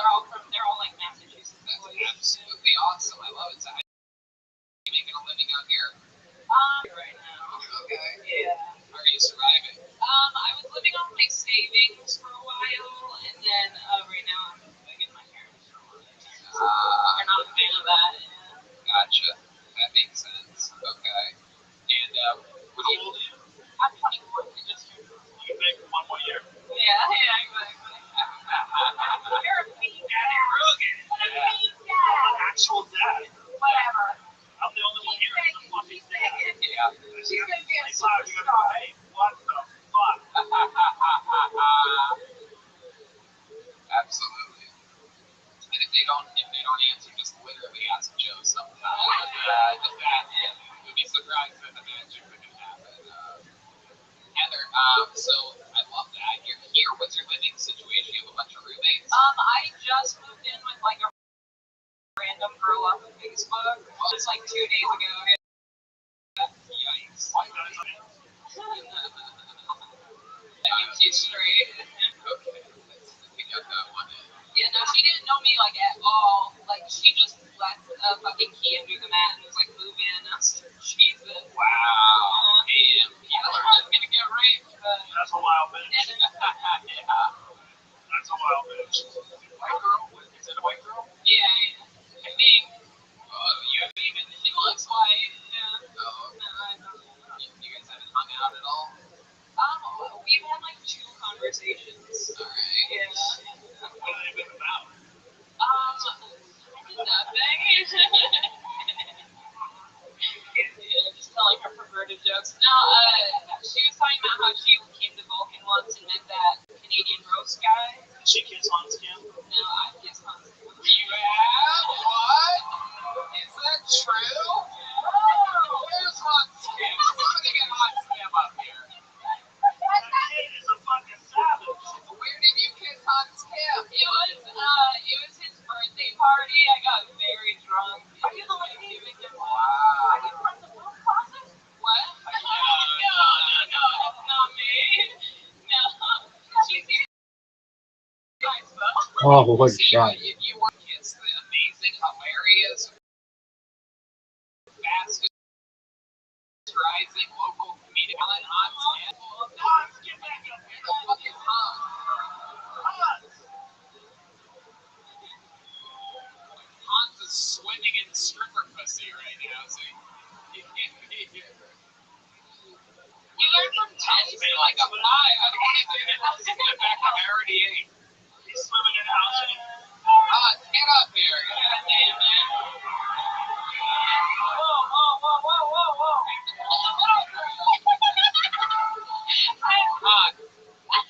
Hans, is it true that you made out with Heather Keith before? We didn't make out. I just gave him my birthday. Wow. We didn't make out. I don't want to do no tongue. That's a nice. That's a nice hand 4 times, right? Hans? Yeah, right. Very good. Yeah. Okay. Yes, I am. All right. I agree with it. Yeah, I also kissed Audrey Scott. She was like, Whoa. He's out of control. did you get him from Hans? No, people making out their total net worth $74. Absolutely incredible. Hugs making out with a week, dude. What's going on out here? Probably around 3 on average. Good. Alright, give the microphone back to Joe. There goes Hans. Heather, what else about you? What would we be surprised to know about you? Any special skills or talents? Nothing really. I'm very boring. Like, I like to antique. I like to roller skate. Whoa, roller skate. I'm not good at it. Yeah. I can do the moonwalk and I can spin. Really? Yeah, that's Can we see you do the moonwalk real quick? Come on. How do you want to see her do the moonwalk, everybody? Just do the moonwalk real quick. Just try your best. Go on. You can do it. Believe in yourself. Alright. I can't do it. I can literally only do it in skates. Oh, I see. Yeah, with like the toe stops. I see. But I'm disappointed. Yeah, that really was. Fun fact, Moonwalk is the name of Hans Kim's parents' restaurant, by the way. Come on. Moonwalk. W-O-K. It's not a face joke. Heather, you had an unbelievable set. I love it when we find people like you out of the bucket. Have a big joke. Incredible set. That's Heather Keith over here. First time on Kiltony. She's on Instagram. Adult kiddo, all one word. Maybe like the first time anybody's ever killed with Blue's Clues. Yeah, that was incredible. Ever, right? That was incredible. I've never seen a Blue's Clues reference do that good. Okay. All right, this young man's been on the show before. Here he comes again. Another employee of all. This is Nick Reese, everyone. Nick Reese.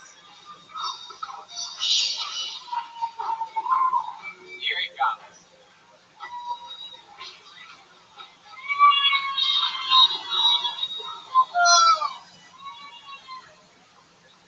So I just moved out to Texas. Noticed that all the buildings are kind of named the same way.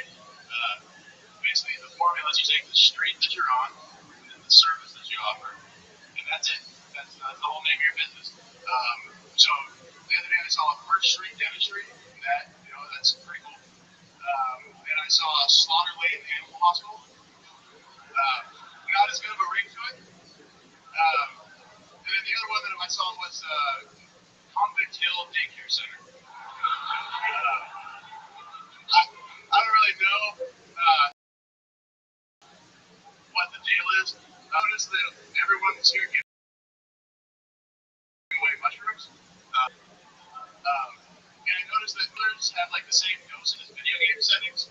So it's like, do you want like the hardcore? Do you want the insane, the heroic, or do you want the legendary, dude? I'm aware I look like I sell used coke.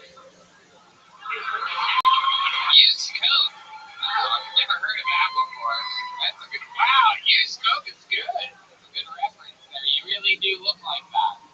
You look like a really like you'd be a horrible rapper. I was. I was an awful rapper. Really? You've done that before? I did it with you guys. Really? You rap? Oh, you gotta rap again. Michael, get this guy. I gotta listen to this guy be a bad rapper.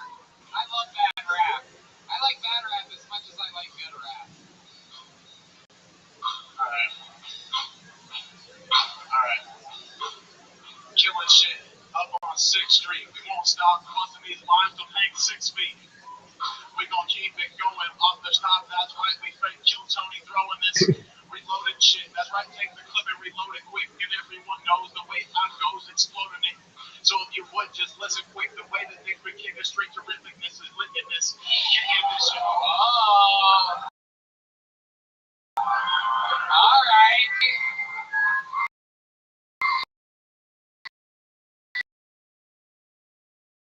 That's actually quite impressive. Woo. Yeah, I'm proud of that one. Yeah.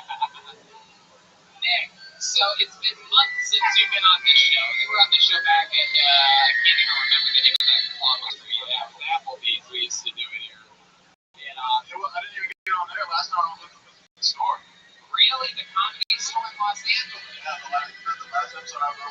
as the guest. Wow, feels like forever ago. My goodness. So welcome back. That's incredible. You made it all the way here to Austin. You were chasing the dream in LA. You planted a good time, invested in the right stock, and you're here in Austin, at least getting to perform in front of fucking normal human beings, animals, and the one guy that was here earlier. It's very exciting stuff. So what do you love about Austin? You live here now. What's going on? Clearly you're taking advantage of the incredible restaurants. Yeah, Yoni hasn't steered me to a bad restaurant, man. Like, I've been at Sam Smokehouse. Honestly, I've just been fucking making food. It's like drinking way more than anybody should. Like, the city's fucking amazing. The city's amazing. It really is. It's so much fun. It's a lot. I mean, it's just things that you have the option to do whatever you want. It's pretty wild. The weed's not that bad, actually. Well, I mean, everyone has to do the weed's not necessarily grown around the corner, you know what I mean? That shit's smuggled in. Where'd you win that necklace from? I actually, Was it like a claw machine? It's David Lucas's choker chain from like 2 weeks ago. that's the same chain.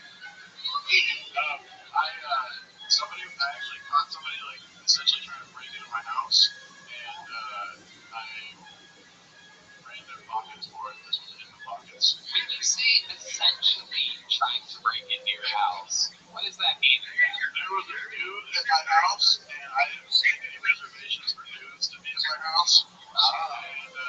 And so I was like, nice backpack, drop it. And then this is the backpack. So, how did you drop? Yeah. What a twin. Someone tried to rob me, I robbed him. I don't think you need to make reservations for a guy. How did the guy end up at your house? A friend brought him? I had known him for a while, and he just kind of was like the dude I did drugs with a handful of times, And then one day you're like, what's in the backpack? Yeah. I mean, he wasn't like a friend. It was like, you stored. Yeah, it really is. He was just some dude that I knew, and like I caught him trying to break into my house. When he said backpack, I didn't know this is what he meant. You know what I mean? Good this game. What have we not talked about? This would be interesting. What? Yeah, it's a very weird story. In his house, all of a sudden, he's just driving the backpack. Yeah, like you guys are so not is, you know, but you don't. I barely know. I knew him. He wasn't supposed to be in my house. Like, I just happened to know who he was. And you just gave up the gold chain, that's it? Well, it was that or fight me. He didn't want to fight me, so like, yeah. Damn. My house, are you underneath that bridge right down the street? This is back in California. Like 2 years ago. Right. Okay. Nick, what's something we don't know about you that's interesting? He robs his friends? Yeah, you got lucky guy.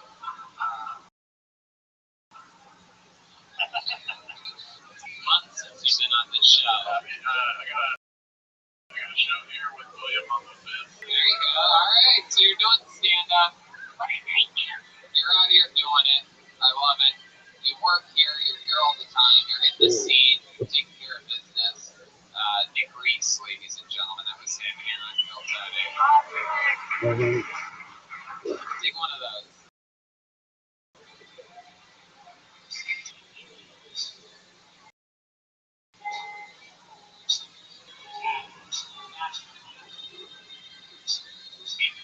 Yeah, there is.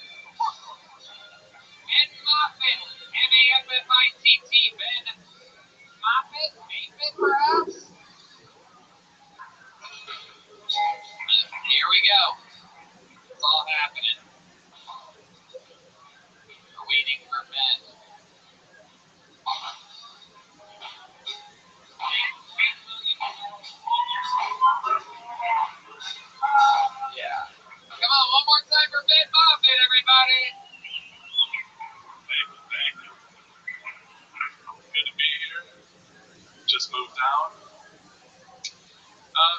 Let me properly introduce myself. Hi, I'm Ben. 25. Suck my dick. One to hold up my gut, and another one to suffer.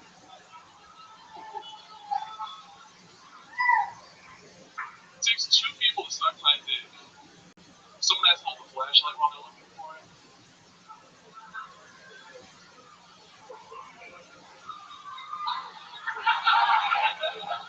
It takes two people to suck my dick. It takes more than one person to pitch a pen, people. Alright. It takes two people to suck my dick. Because if you find Bigfoot, you're going to want to witness. Hell yeah, Ben Moffitt, everybody. Hell yeah. Very impressive. It only took one of you to suck dick on stage tonight.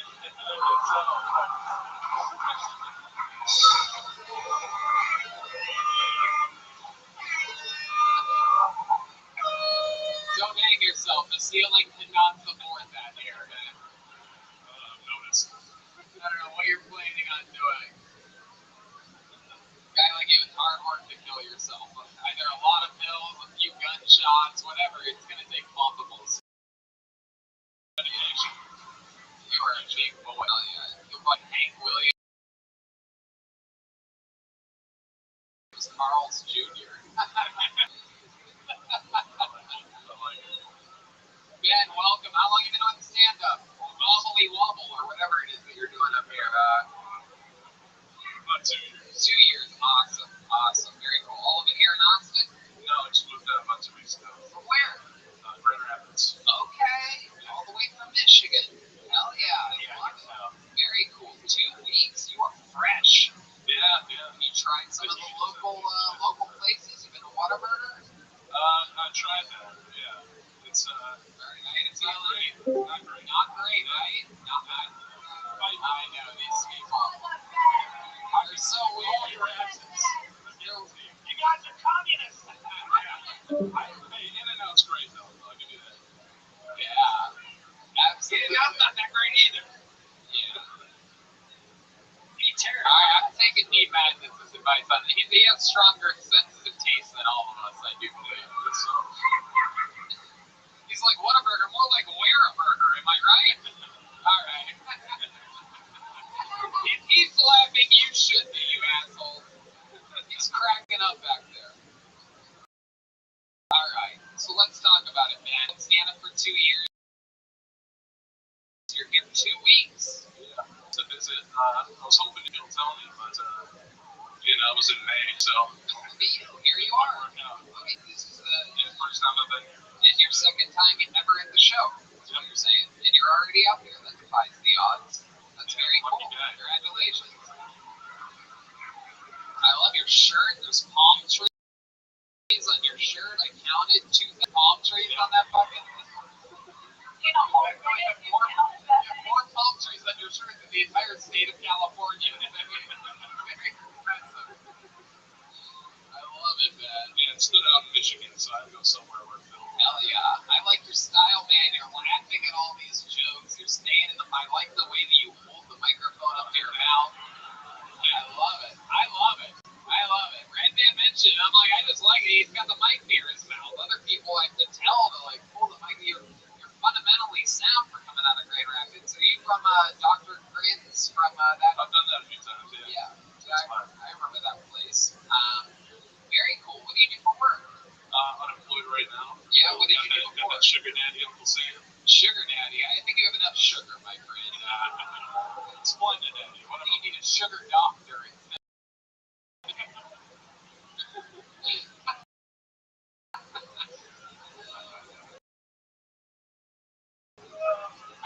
What do you mean? Uncle Sam. Oh, Uncle Sam, actually. Living off us. That's right. Living something. Living off the government teeth. I love it. So, man, what job did you have before being unemployed? I was a bank teller. Oh, wow. What kind of food bank?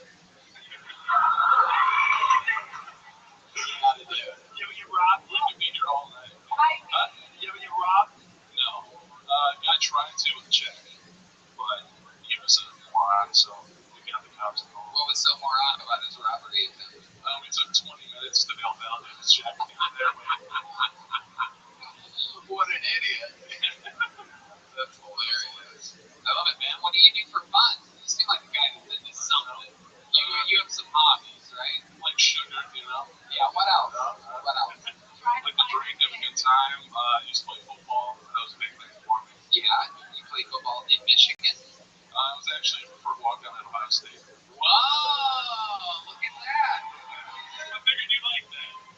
Yeah, we do like that. You walked on in and out? Injuries. Injuries. Yeah.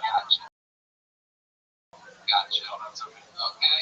How about now? Doing stand-up. There must be something. I like to drink.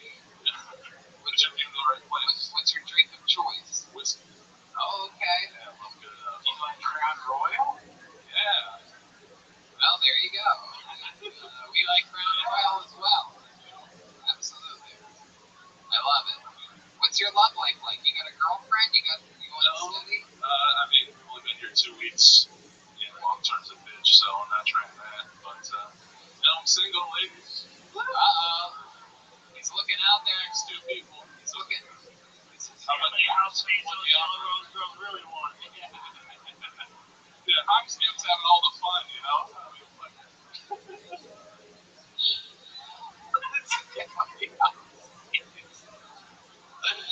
Oh my god. Oh my god, that's so funny. Man, when's the last time you had sex with a girl?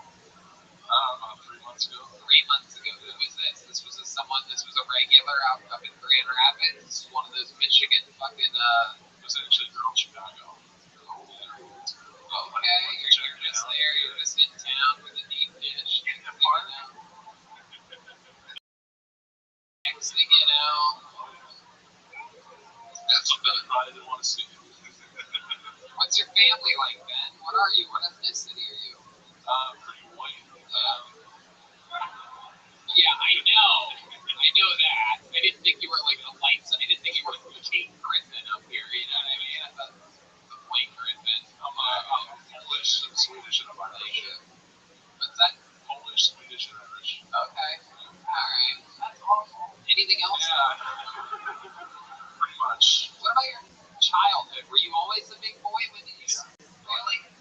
Your parents do that? You have brothers and sisters that are big too? Yeah, 2 brothers. My older brother's 6'7", and my brother's 6'2". Damn, everybody's just huge sitting around Thanksgiving and Oh, man. My dad makes 2 turkeys every year. 2 turkeys. Oh my god.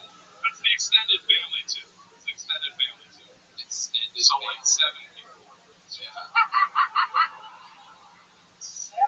I love it, dude. You're up here sweating bullets. I've seen you lose 2 physical pounds since you've been up here. That's why I moved to Austin, baby. That's it. Sweat it all out. That's a good way to do it. How do you handle the heat up here? You know, You have conditioning mostly, right? and just short walks. Yeah. I bet. My guess is from Nation. Yep. Yeah. Just about. Ben, a fantastic set, man. I had fun with you up here. Very cool stuff, dude. Ben. Here, take one of these. There you go. For those of you just listening to the podcast, he caught it right between his tits.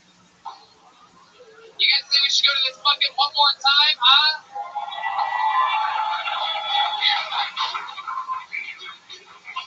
Alright, let's see what happens here. This looks like a new name. Make some noise for Danny McGough. Danny McGough. Danny McGough. Could be any of those things. McGough. Here we go. Here comes Danny, mixing his ponytail before coming onto the show. Here he is. One more time for Danny, everybody. Awesome. How we doing? Okay, before I get started, I'd like to dedicate this set to my friend Brooklyn. She's in the hospital with cancer. I have a round of applause for her. Yeah. I texted her, told her I was going to dedicate my set to her. She texted me back, hey, you could just visit me. Texted her back, that tumor must be in your head because it's getting pretty big, okay? Alright. No, but that joke doesn't work anymore. That joke doesn't work anymore because she's down in the hospital. She did it. But her parents won't let me tell that joke at her funeral. I just don't understand. understand it. I just don't. My uncle's in a wheelchair. His legs don't work. I don't think he should be allowed to get married, or anybody like him. Nobody like that should be allowed to get married. Because he already has a better half, you know? If he went to a wedding, he'd just get cold feet. I don't know what she wants from that, you know? I just don't understand it. I don't understand it. A little bit about me. I was anorexic and bulimic in high school. Anorexic and bulimic. I got the courage to say that for the first time on stage, and a woman in the front yelled, "But you're fat." I don't know if you've ever seen 3 years of therapy just leave somebody's body before, but it hurts. Makes you want to Danny to go, everybody. Danny McGough? How do you say that? It's McGow. McGough. Just do it every teacher. Everybody sort of looks the same that came up here tonight, and they're all like, it's like the big Lebowski, the medium Lebowski, and this is the small Lebowski. This is incredible. I didn't know you guys came and saw Russian nesting dolls. This is I just saw Tom Murphy, and I was like getting less and less ginger. Like, what ugly guys do now. They just let it go, let the face and the hair go, get a Hawaiian shirt and some wacky shorts. This is it. They just lean into the ugly. Danny, you are definitely in between the fucking William and the guy that tried to rap. You're right in between there. I wish we could line all you guys up. Well, you know what? We will. Danny, come back up here after William comes up tonight. We're going to line all you guys up. We're going to have a fucking before and after. Danny stole stunt double from the mask. Yeah. Or from a guy that sold cocaine and heroin and everything. Yeah. Absolutely. Look at you. What do you do for work? I work for Amazon, man. Oh, you work for Amazon. Yeah. All right. Helped to build that rocket, man. Oh, okay. I love the sniff after you say that. Yeah, I bet you really helped them build a rocket. How long you been on stand-up, Danny? About a year and change, that kind of go. Okay. All right. What do you do for fun? What's your story? You live here in Austin, born and raised? I live in a town called Weatherford, right outside Fort Worth. Okay. Wow. Okay. What did you do when you left here? I feel like that's what cowboys do. I don't know. Always ready to draw a weapon or something like that. You look like you are too, man. Love it. I guess so. I love it. Michael Lara's better use of his life. Just watching it all happen.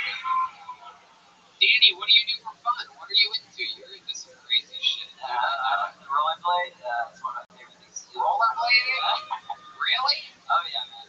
You really do that a lot? Oh, I do all the time. How often? Not every other day, man. Really? Wow. Okay. You go backwards? Oh, I can go backwards. You go into the city and just do it, like on the street? Yeah, I try to go around Fort Worth a lot. It's really fun. Oh, okay. I didn't tell me you used to rollerblade. Like, a lot, right? A long time ago, yeah. We never did it. You say it like we did it together. I know, we never did it together.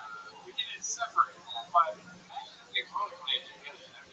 Yeah. All right. I never really bragged about it before. Imagine if we did. I love it. Danny, what else about you? Any interesting fun facts about Danny McGo? Virgin. Really? Wow. Is there a girl in the audience? Stan, get over here. It's time for Stan, it's time to switch teams and fuck this family. Show that you're not a bigot. Danny, you're a virgin. That's for real? What's the farthest you've gotten with a girl? That's like a base. That's it, man. How old are you? What do you think second base is? Feeling up.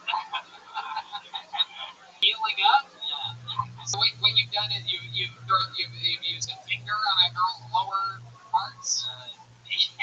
Close. Close? How close are we talking about? The movie? I mean, not in inches, man. Inches? Not in inches. Why? Yeah, why'd you stop there, Danny? No, man. Fear. I feel like it's mine. Danny, what's going on? What are we talking about? Why do you think you haven't gone all the way? Is it religious reason? Rollerblading. Gets in the way.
time you kissed a girl?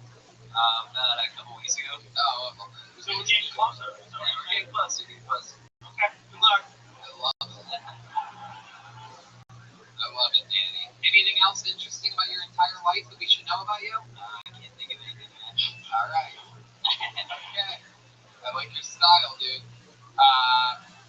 Ladies and gentlemen, this was Danny to go. Everybody, we're at a small joke box, but you would get one if you did. All right, this is it.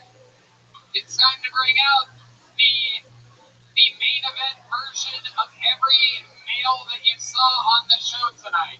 This guy, the undisputed, undefeated, longest standing regular in the show's history. This is a brand new minute from the Big Red Machine, the Vanilla Gorilla. This is William Montgomery, everybody.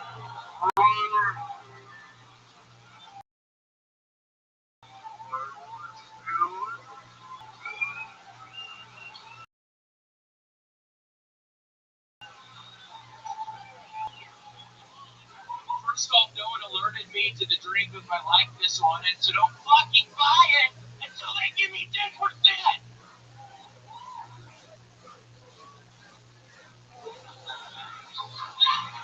I hate it when I'm at the beauty salon and the girl asks me what I want. I'm sorry, I don't speak fucking haircut. Do you want me to give you a blueprint? Are there actual phrases I can use to mean something to you besides a little off the top?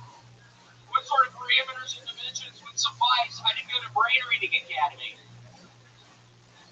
I thought that was going to go so much better, but I fucking stumbled on my goddamn words. Generation Z is full of pussies. They don't even shoot up schools anymore. Which is a good thing. Oh, your child goes to a Montessori school? Congratulations on raising a socialist. I just hope the new Taliban sex slaves get to choose their own pronouns.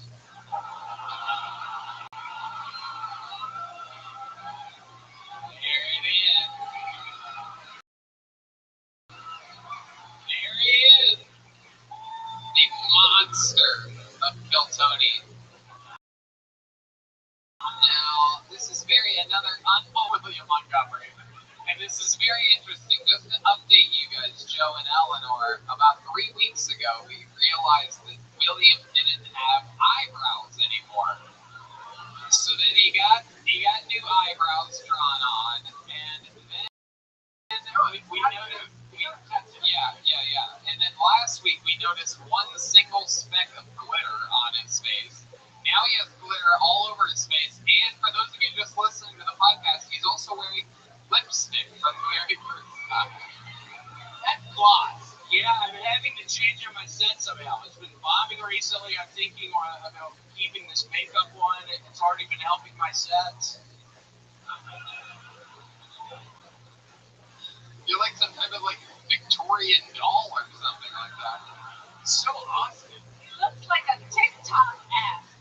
Looks right. Yeah, you're gonna fit in perfect with the Netflix dolls tonight. This picture that we take at the end of the show. I need all the redheads that were on earlier to come up here. All the sloppy fucking bearded buffoons that we had up here tonight. William, I think you're really starting a trend. Did you see all these guys sort of looking like you? Yeah.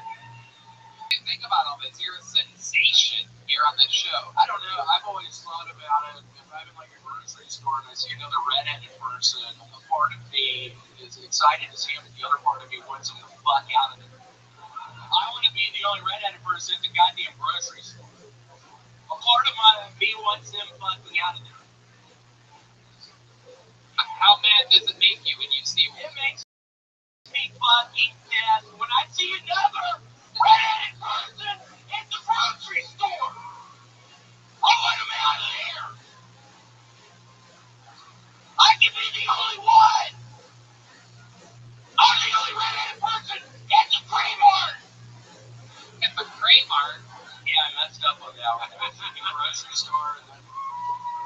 Then I thought Kmart would be funny, and it was sort of in my brain, and I smoked some fucking weed earlier, and then I was having second thoughts about this goddamn makeup. I'm stumbling on my fucking words. Literally, it was a horrible idea smoking weed before this.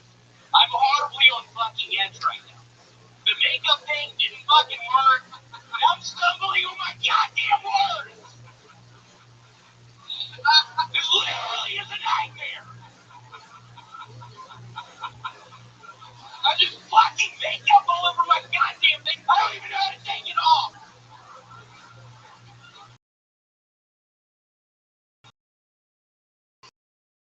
It's gonna be all over my fucking pillow. How do you do it?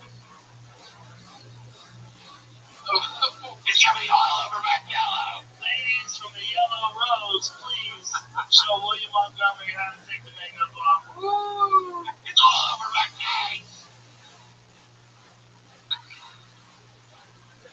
William, who put the makeup on your face? Brittany Ledesma. Oh, wow. We know her. Gotta give her a shout out. It was a good job. Hell yeah. Absolutely incredible. What else has gone on this last week since we saw you last? I don't know. I made myself out of breath a little bit. That was a fucking mistake trying to yell like that. Now I'm fucking out of breath. The regulars of Kill Tony have been doing it, by the way. I don't mention this a lot on this show, but William, Hans, and David have all opened up shows for Joe Rogan here in town.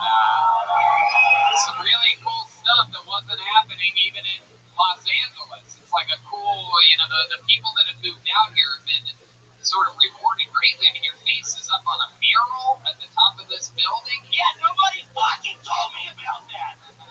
I need my 10%. Seriously, there's fucking put my face up there like I probably look right now. Nobody tells me about this shit. I'm way now. William famously got sober. You've been off alcohol now, what, 3 or 4 months? 3 months. 3 months. However, before you get too excited, he did fill that alcohol addiction with a raisin bread addiction. Yeah, it's been like many loaves of raisin bread. This is our weekly update. How much raisin bread did you eat this week? I know, 2.5 loaves. With butter? With fucking butter all over it. Oh my god. Now I can fucking breathe. You're on the keto, right? Yeah, I'm on keto. 2.5 loaves of HEB raisin bread. That is incredible. We love HEB here at Bill Tony, a huge supporter. We support them, they support us. You got a great butcher shop. Yeah, they do. And Joe, by the way, literally, for those of you that don't believe in HEB, Joe shops there himself. We had this talk once on one of the episodes of Antones. I go, you don't do your own grocery shopping. And then a few days later, sure enough, he sends me a picture of him pushing a cart in an HEB. Very impressive. You go to HEB? I have before. I also go to Randall's. Why did you do that? I've never seen the crowd. What's wrong? Yeah, what's the deal with Randall's? I fucking love it there. Seriously, what's the deal with that? Randall's is a competitor. I do believe they started in Dallas or Houston, so the Austin people hate them here. Okay. Is HEB a sponsor? Not an official sponsor, no. But we just need to, sometimes when we really like a company, we just mention them like they're a sponsor, and somehow they become a sponsor. Like Samsung Mobile. That's right. It literally has happened before. Randall's is not an enemy. No, Randall's is not an enemy, no. Randall's. I don't know. Why don't I don't get it either? I mean, I love Randall's. Seriously, I don't understand why they're perhaps a local. Perhaps I'm going to ask you. And that's just it. It's just better. HEB is just better. Is there a reason why? That's a dumb fucking explanation. Yeah, Shut up. You could have done better than that. Is there a reason? What's the reason? Go ahead. Randall's is expensive. I like it. All right. The gold digger knows what's up here in the front. She knows what's up. is billions of audit. That's right. Really good. But you just fucking say the record. What's yours? I didn't hear you. What did you just say? It's okay. You got it. Boy, that lipstick makes you angry, huh? Yeah, it does. You should draw some hair on. I've never seen you. Shut the fuck up, Red Man. Was that supposed to be funny? Nobody laughed at that. Okay, you're right. What were you thinking? All right. William is absolutely smashing. I feel like it never really translates into the podcast, the type of insanity that happens here when these regulars are on stage. But William is such a star. It is absolutely incredible. I think the makeup was worth it tonight, my friend. You put on a hell of a show. William Montgomery, everybody! William! William! Stay up here. They're going to get a picture with you and all the redheaded guys that came up earlier. All you guys get up here. That was tonight's episode of Kill Tony, ladies and gentlemen. Hello, can this place get for the great Eleanor King, everybody? New special Ladylike available everywhere. Here tonight. Bad times, right? Yes, Coming here for the great Joe Rogan. Austin, Texas' own Joe Rogan. How about one more time for the band, everybody? Michael Gonzalez, D. Madness, and Matt Mueling. Matt's playing every Tuesday. Boys, the month of October. We're missing like 3 redheaded, bearded idiots for this picture. What else, Red Man? What are we missing here? Hey guys, Thursday secret show. Love you all. Thank you to the Yellow Rose, the Red Rose, the Screwball Peanut Butter Whiskey Band, Austin Reserve, Gin, and CM Smokehouse. And of course, Adrian Cavazos and Mosaic custom makes these leather joke books every week. An amazing local artist. An incredible drawing from Ryan J. Ebelt this week of Eleanor Kerrigan and Joe Rogan. He drew that while in Los Angeles. And Bingo cards that Ryan J. Evo drew tonight. And look, local artist Chris Rogers drew Chucky, everybody. Look at that. That's a real fucking Chucky doll, everyone. Austin, Texas will be back next week at another crazy show. We love you guys. Thank you so much for coming out. Stick around for the after party.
Access your favorite apps and websites while on the go. Secure you. A lot of fun things are going to happen here tonight. I'm positive of that. You know, we don't miss a beat here on this motherfucking show. So, I'm excited. We have a bunch of joke books made by the great Bonsai. These are going to be going to people, big ones to the who we like, small ones to the people that try. And it's going to be fun. Before we start tonight's show, here's a little bit about the amazing sponsors that made tonight's episode available for you here right now. I'm telling you, the Texas summers have been a little bit more than I expected. I thought we lived out in the desert, spending 15 years in California. Turns out Texas has put some hairs on my chest that I didn't even want. The humidity, the summer thing in the sun, it absolutely crushes me. It has been, to keep body fueled and hydrated. And liquid IV is what makes it all possible. It's absolutely the best stuff in the world. We swear by it, we live by it. Hangover prevention, hangover deactivation in the morning with great flavors like watermelon, strawberry, and lemon lime. It sounds like summer, doesn't it, Red Man? Of course it does. I love liquid IV just like you, Tony. We both use it every single day. I use it multiple times a day, and now they have so many amazing new flavors. I had the new white cherry, which is immediately my favorite.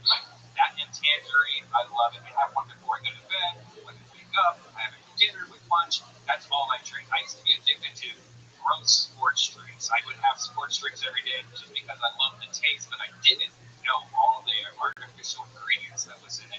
Liquid IV hydrates faster and more efficiently than water. Contains 5 essential vitamins, vitamin C, or vitamin C than an orange, and as much potassium as a banana. It's healthier than those sugary sports drinks. It's made with clean ingredients. It's not GMO, vegan, and free of. Yeah, I'm telling you, I did an actual IV this week, and same as liquid IV. It's literally all the same stuff. I was expecting to be more hydrated than ever before.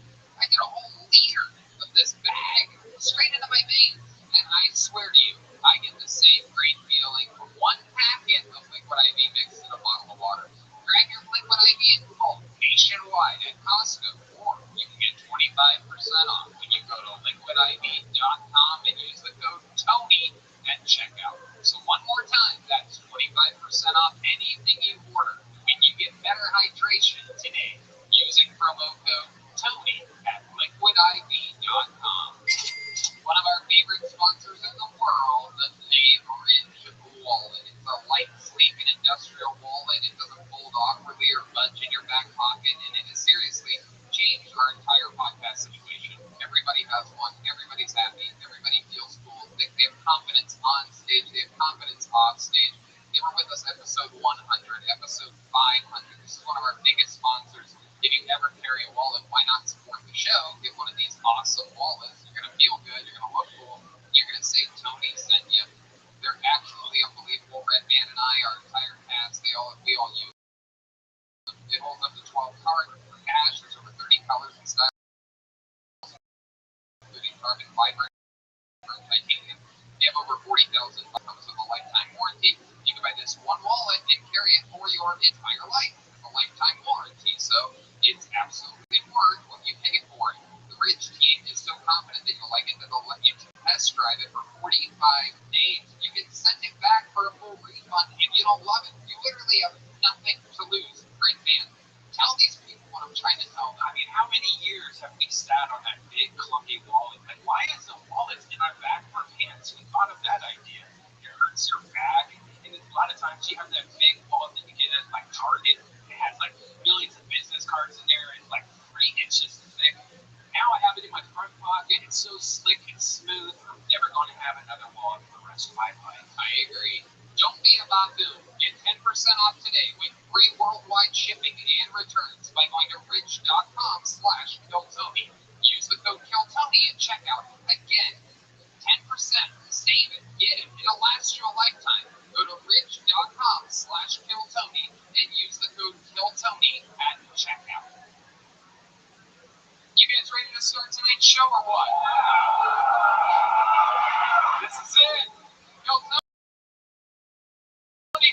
by the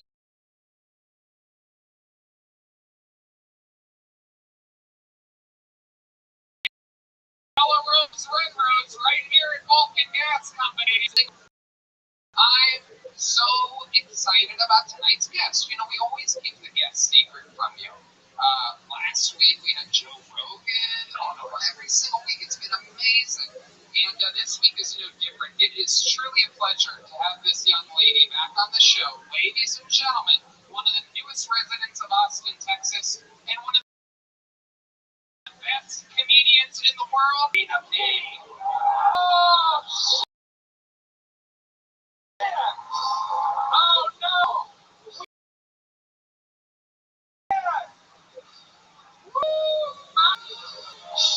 Yeah! Your mom's house! Here! Ladies and gentlemen, she's here. Christina P, everybody! Hi guys! Your mom's house. Where my mom's at? She's here in Austin, Texas. Part of the revolution of the movement from Los Angeles to Austin. The axis of comedy is turning, and it has arrived here in Austin. I love it. I'm so happy to be here. Thank you so much for having me. It's a trip. We're all fucking here, are you guys? We're all here. I love it. Every night it's like a reunion party. It's going to be great. We're on vacation together. We're talking about here. I know, right? Christina's going to be at the Creek in the Cave here That's in right. Austin, Texas, September 9th to the 11th. That's right. Performing on 9/11. One of my favorite days is I like tragedies. I love a good 9/11. I will be having fun that night as well. I'm going to be in Los Angeles, California at the Forum doing an arena that night. I'm excited for that. Same thing. Same things. I just did 3 arenas in Florida this week, and I tell you, this week we're having fun out there. I did a Miami apartment collapse joke in Miami, and it went really well. So, like I said, I know, you were worried there for a second for me. Were you worried? Yeah. Oh, I was a bit worried, yeah. I didn't know where I would fit it in, but it worked out perfectly. Those people know how to fucking party up there in Florida. Anyway, They really don't. We think we're free. Florida's just fucking no underwear out there right now. Letting it rip. You guys know how the show works. A ton of comedians signed up for the chance to get on this stage and perform 60 seconds of uninterrupted comedy. You know there's 60 seconds of when you hear the sound of a kitten. No idea when that jungle bird pops up sometimes. It seems like it would be silly to just hit a button over and over again for no reason. But you know that 60 seconds is what fade over when you hear the West Hollywood Bear. There you go. Makes no sense. Never gets a laugh, but we're going through it anyway. One of those traditions that just stuck. You guys ready to start tonight's show? All right. Very exciting. Great Ryan J. Ebelt is drawing tonight's episode from Los Angeles. He just started drawing right now, and he has a exclusive live stream, and he is drawing. Remember, he draws every episode? You remember? That's right, He still yes. draws, but he lives in Los Angeles, even though he's originally from Texas. It's super weird. Well, why don't we start the show with a special treat? You guys like special treats? Alright, well, instead of going to the bucket, we're going to bring up one of our regulars on this show. This is one of the guys that writes and performs a brand new minute every single week. He was made regular here in Austin, Texas, after what happened with me a few months ago. He's a real smart cookie. Ladies and gentlemen, I present to you the great Hans Kim. Let's fucking go. A brand new minute from the great Hans Kim.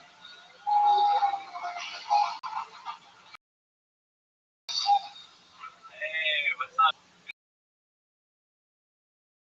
Good to be here. It was a surprise time. People will say it's Adam and Eve, not Adam and Steve. Adam and Eve, there's an attack. They're trying to get an 8 pick for his neighbor who's lying.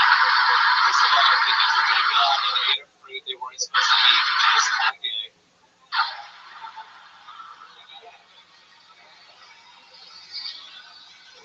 And then there was that cave, some cave.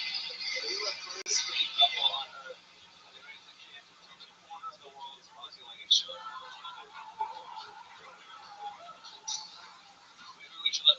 Let's try. You're a star that we shit together. I am an atheist now because I'm not in kindergarten and I have an internet connection.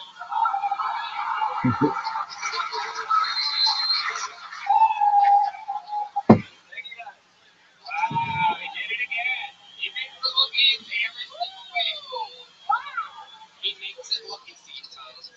Great odds. Yeah. It's your first time seeing odds. It's amazing. He's so smart, and it's hard to do those biblical jokes. It really is. It really is. That's literally Texas. Yeah.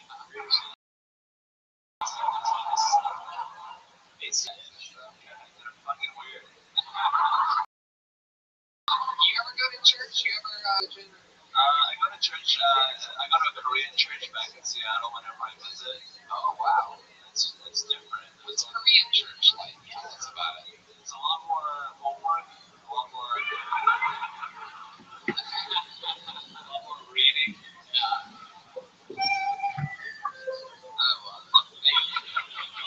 Korean church music for the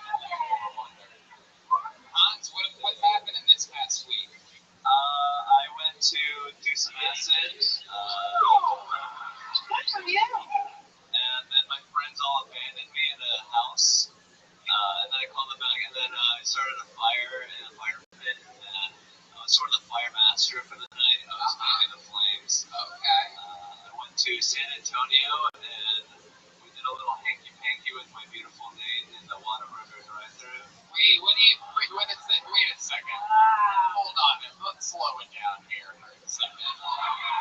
The Whataburger drive-thru. So what exactly happens? There's a long line in the drive-thru, I'm guessing, right? It's like 3 a.m. And we just came from an after-hour strip club in San Antonio. And, my Nate has beautiful breasts. And on the way over, she, put her top down. And so that she could concentrate on driving. Oh, she was driving. Yeah. Okay. So she put her top down, so her boobs are exposed in the Whataburger drive-thru. Is that what you're telling us? Yeah. And you're massaging her boobs or her shoulders? Her breasts. Wow. All right. I can call them boobs, I see. Did you go knuckle deep? Thank you, Red Man. I did finger. We did a little fingering also. Oh, you did fingering? I fingered my Nate's vagina. I fingered my Nate's vagina. You are In the drive-thru at the Whataburger. holy shit. Mayonnaise on your fingers. Yeah, dude. What did you get to eat? Salty. The Whataburger. Just a regular Whataburger, but it smelled like a fish sandwich. Yeah, man. Whataburger. So how far did you get? You threw a finger in her in the drive-thru? Like, did you not know that you'd be able to do all this afterwards? What made you do it? Like, and did you get when you got to the window, did she pull her top up? Yeah, the drive-thru guy was like, "Come on, a little slow." You had to pull up? Yeah, and then she I think her top was down, and I was like, "Pull your top up." And so she was not gonna do it until I told her. So Wow, these are the types of girls that Hans is hanging out with now. Since joining the Hiltoni family, tell us, your life has completely changed, correct? women message me now. Wow, look at that. Oh wait, he scored. Look at that. I just saw it. And I respond. Wow, you went from the one catfishing people, now they're catfishing you. Look at that. You respond, huh? You respond to all these DMs. Yeah. His name, is this the girl that you was on that date last week or a different girl? Yeah, that's the same. Oh, so that girl's trying to stay steady with you. Yeah, I'm trying to stay steady with her. She won't let me call her my girlfriend. Oh, why do you want to do that, Hans? You're up here making out, you've been making out with literally multiple strippers every episode of the show. The yellow rose, red rose. It's become a thing. It used to be, it was cute to me that like an audience member would come up and kiss Hans, like look at the little sophisticated By the way, Han, a little fun fact that I learned just this past week. Han, turns out, is the most autistic person on stage. Literally has no common sense whatsoever. He doesn't think of any of the repercussions of his decision. In fact, last week, he posted a show. I found out on his Instagram. Tell everybody who you were going to perform with. Thanks, Danny. Yeah! Wow! What? You must be thinking, well, maybe in comedy that's normal to perform on any fucking possible show. No, it's literally, you would have to be an insane person to accept that gig. Not only did Hans accept it, but also he promoted it. Honestly, obviously, this show has helped him build a fan base tremendously fast. And not only that, but it was scheduled to be in Houston, right? I was going to drive 3 hours for $20. $20. That was the next thing. I'm very excited to reveal that, but $20. That won't even cover your bill at Whataburger. We would have paid you $20 not to. I gave him $100 to never fucking speak of it again. I'm like, are you mentally ill? And then it turns out he's on the whole. I lost my mind on this thing on Instagram. One of my people sent it to another one of my people who showed it immediately. I mean, within 3 minutes after you post something. What are you thinking? And he literally goes, wow, Tony, I didn't even really think of it that way at all. This is how autistic. I'm telling you, he's so autistic. And it made me actually, by the end of it all, it turns out I respect Hans more than ever. Because to see what you do on stage and to see how absolutely fucking stupid you are on the stage, it's proof to me that you are a true comedic fucking genius. It's amazing. So in a weird way, booking a show with Tang Dag and then canceling the show with Tang Dag. Oh, it gets better, by the way. He texted the owner of the show. He texted this guy, who he has no history with, by the way. A guy asking him to be on a show with Tang Dag. He texted him, sorry, can't do the show. Tony says I'm not allowed. So, what? What? Why? What? Why would anyone ever? I know what you're thinking. He did that. He did that with his thumbs on a phone. Tony's really just booked me on a show. So that stranger, this is how pathetic one is. That stranger screenshotted that and posted it on the internet for completely exploded in the Houston open mic comedy scene. Luckily, it wasn't picked up by fucking Fox News or anything like that. Jesus Christ. Like you're his dad? Yeah. My daddy says I can't get the yeah. He's out here fucking starting fires like he's tripping on acid. Hans, you made out with 3 girls last week on this stage. How does that make you feel? That makes me feel like that's usual, Right, exactly. Thank you so much. How does that make you feel making out with girls? It makes me feel invincible. It does. Do you feel like it gives you fuel every week?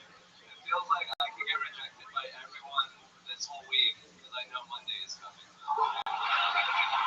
Well, I know a lot of people, there's a lot of incels that absolutely hate this segment of this show. But, you know, I just simply cannot help myself. I have to ask, like I do every week, are there any girls that want to come up and make out with us here tonight? I will never stop letting this man live his wildest dreams.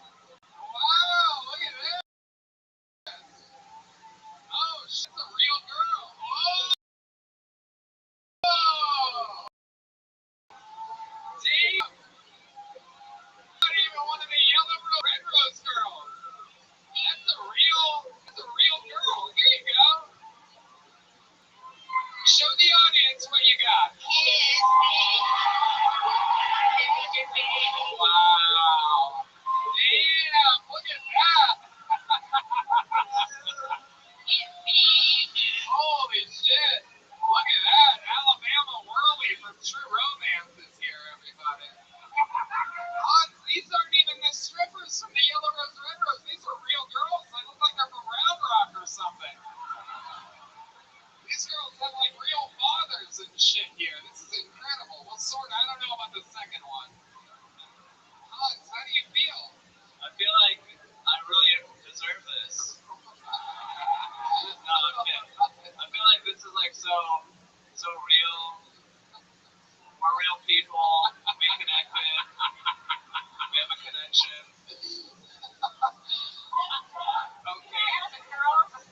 needle inside an Asian. Fuck Hans Kim. What's your story, lady? What did you think about Hans Kim? What's my story? I feel like since I got my son pierced, I'm not a good kisser, so I mean, we're both two bad kissers kissing each other, and it was. Wow, geez, that's real anticlimactic. Can we help him out? What can Hans do to improve? Yeah. Does he need to be slow? More supple lips. Yeah. Not like that. Not like that. Like that. More natural. What do you do for work?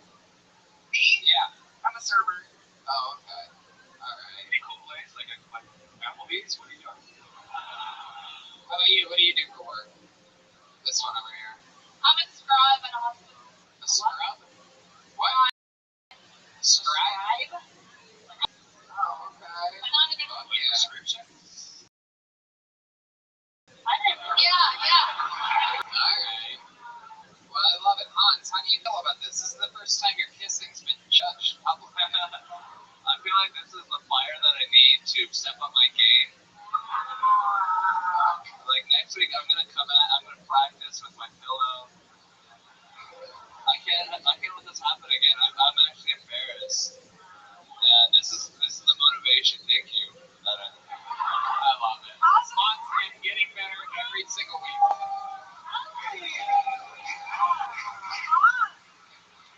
Hans, I love it. Is there anything else you want to say? Do you feel fulfilled? Because last week it was 3 girls. Is that okay? Yeah, totally. These are beautiful ladies, and I'm How about the yellow rose, red rose? Is there anyone up there that wants to fucking come down and make out with Hans real quick? Let's see what happens here. Let's just see. This is its own half of the show now. I see some movement. Let's just see what happens here. You never know what's gonna happen. Christina, it's a freak show. This is wild. There's a global pandemic happening, and meanwhile, I'm trying to see how many people can make out with Hans Kim. Literally. He's adorable. We got 2 girls, 3 girls. What do you do? Wow, look at this, Hans. Oh shit, these are real girls. Wow. Oh my god. Look at this. Whoa, that one. Look at that one. Damn. Hans, step up to that microphone. You went from 2 3s to 3 10s. Look at that. That's incredible. That's incredible. Hans loves math, so he knows what I'm talking about here. Incredible. How do you feel now, Hans? I feel great. This is amazing. I love it. Look at that smile. That smile makes it all worth it. When I think about how I've been wronged by Asians in the past, look at your smile, and it makes it all worth it. You know that? My ancestors are smiling in their graves right now. I love it. They are. They're very proud of you. I love it. And we are too. Hard as a rock, ladies and gentlemen. Hans Kim, everybody. Goes from the best strip club in the world. Here we go. We're going to keep it moving. Let the show in. So what the show is. Go back for more. I didn't step you didn't do it. Normally, I love it. I can watch this all night. I know, me too. I want some French hot. Believe it or not, there's some people that hate it. I know. This is a great show. They're like, what happened to the comedy part? Why am I watching Honor Ministries? I love it. I live for that shit.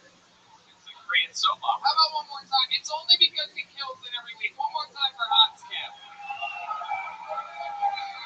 The boy gets rewarded. Your first comedian out of the bucket. Anything can happen. We don't know these people. Make some noise for Aaron Sorowski, everyone. Here we go. It's going down. Hey, you want to what's wrong?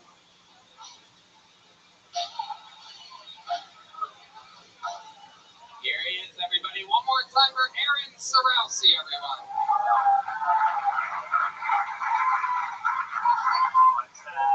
So I was super horny in the water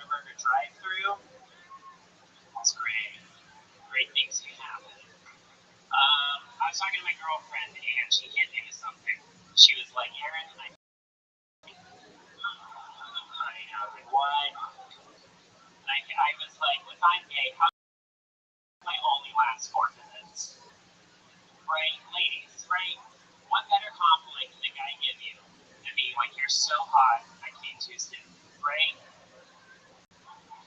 I know. Here's the thing, honey. If a guy lasts over 10 minutes, he's gay. That's my rule, okay? There's nothing you can... I stand by the rule so much by watching porn. You okay, buddy? I know. It's my moment. Calm down.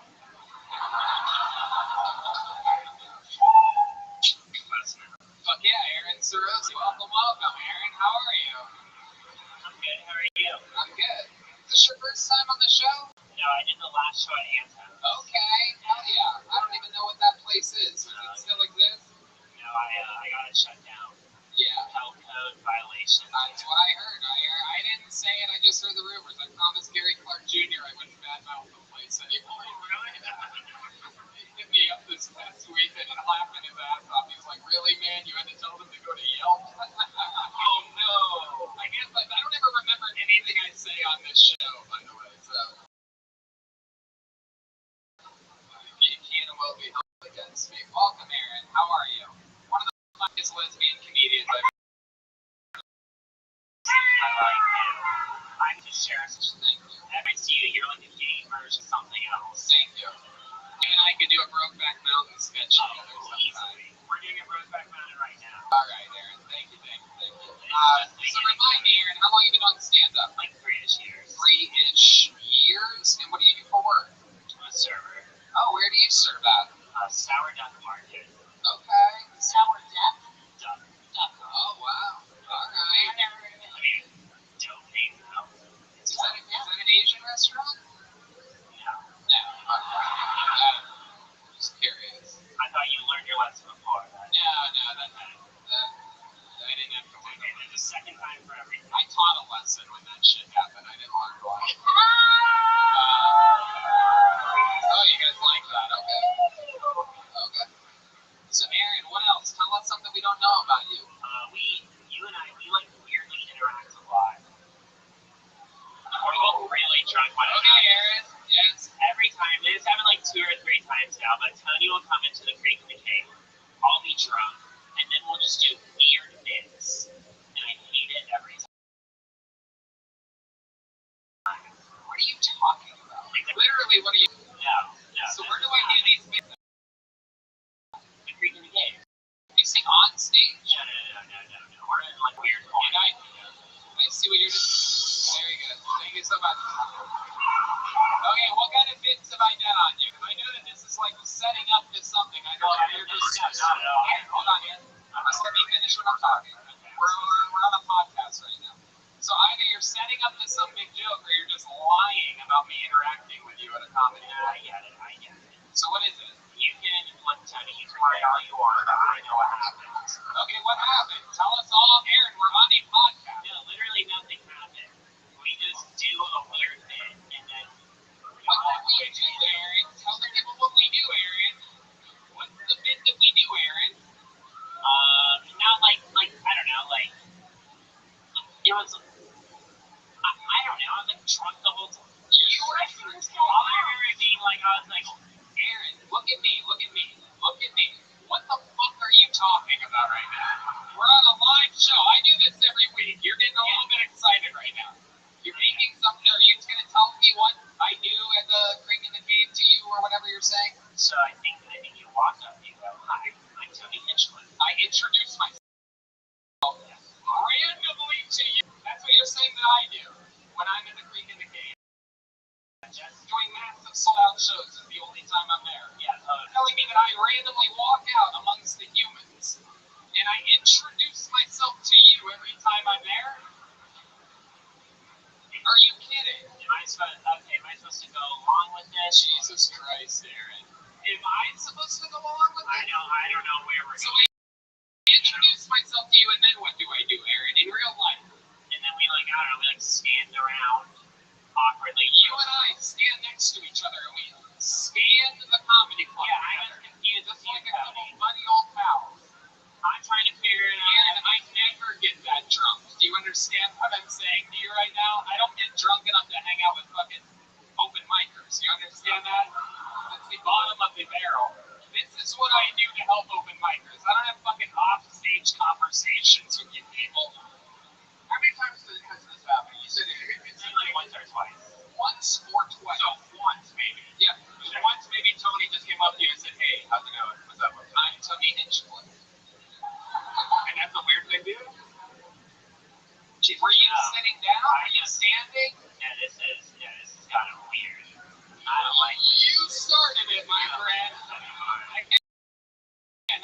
this show every week, and it's never happened. I do things with him randomly at random times. I'm trying to figure out what the fuck you're talking about. All right. Aaron, other than our hangouts, the creek in the cave, did you have any special skills or talents or anything? Do you ever do anything like artistic other than stand-up comedy? Not at all. I did like your joke though, the coming fast gay joke. I thought that was Aaron's formulated, but then I got distracted, whatever. I'll tell you what I really liked about you, Aaron. Given that you're a 3-year comic, it's extremely difficult to be in the moment. And you came up here and you made an attempt at doing a callback. Yeah, the Whataburger joke. Which is great. And then you stayed in the moment when these guys were talking and you were able to do banter. That is really advanced varsity level shit. You know, so that was really fucking good. And then to think, Yeah. and then to think after all that, it's later you completely dropped the fucking ball with me. Unbelievable. Just goes to show you how hard it is to stay in the pocket. A comedy show. And Aaron, I was like, how quick can I crash the car? it really is. It turns out just like in your bit, you couldn't last more than 4 minutes. Here's a little joke. There he goes. Aaron, did you catch that? Wow. Michigan State player. Aaron Sorrelsi, everybody. Instagram at Aaron.comedy. Give Christina some more Sauvignon. And I'll have a Crown Royal and Coca-Cola. Me too. I love Crown Royal. You know, it was made in Canada for the first ever visit of the Queen of England. Oh, that was fast as hell. Wow, that's absolutely incredible. There's yours. How about a hand for Zach Goldman, your next comedian on Kill Tony? Clearly, anything can happen here.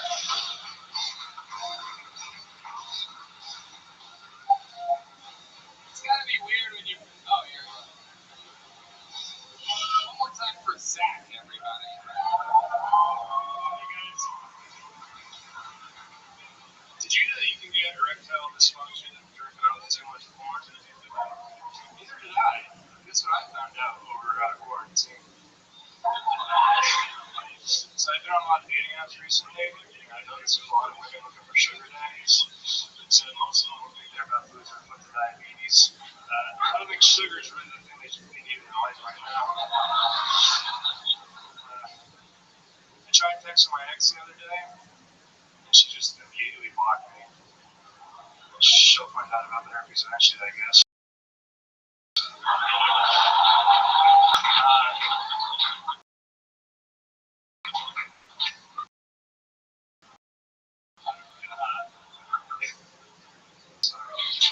Yeah, Zach Goldman, I remember you. A national champion strongman out of the state of Ohio recently moved here to Austin, Texas. I once asked him how many times he thinks he could lift a midget. He said an infinite amount of times.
playing, you know. You guys have a golf outing coming up, right? PSA is coming up, and maybe if you guys want to join, you guys can join on the website.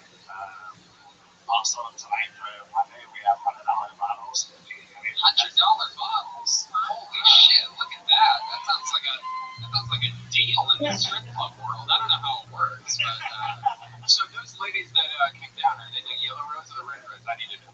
They do both. Okay, absolutely. Okay, Cody, what else? Anything else crazy happening in the world? Nothing too much. Just always on the go with work. You know, staying busy. I love it. I love it. What kind of car do you have? Is it a Mario Kart?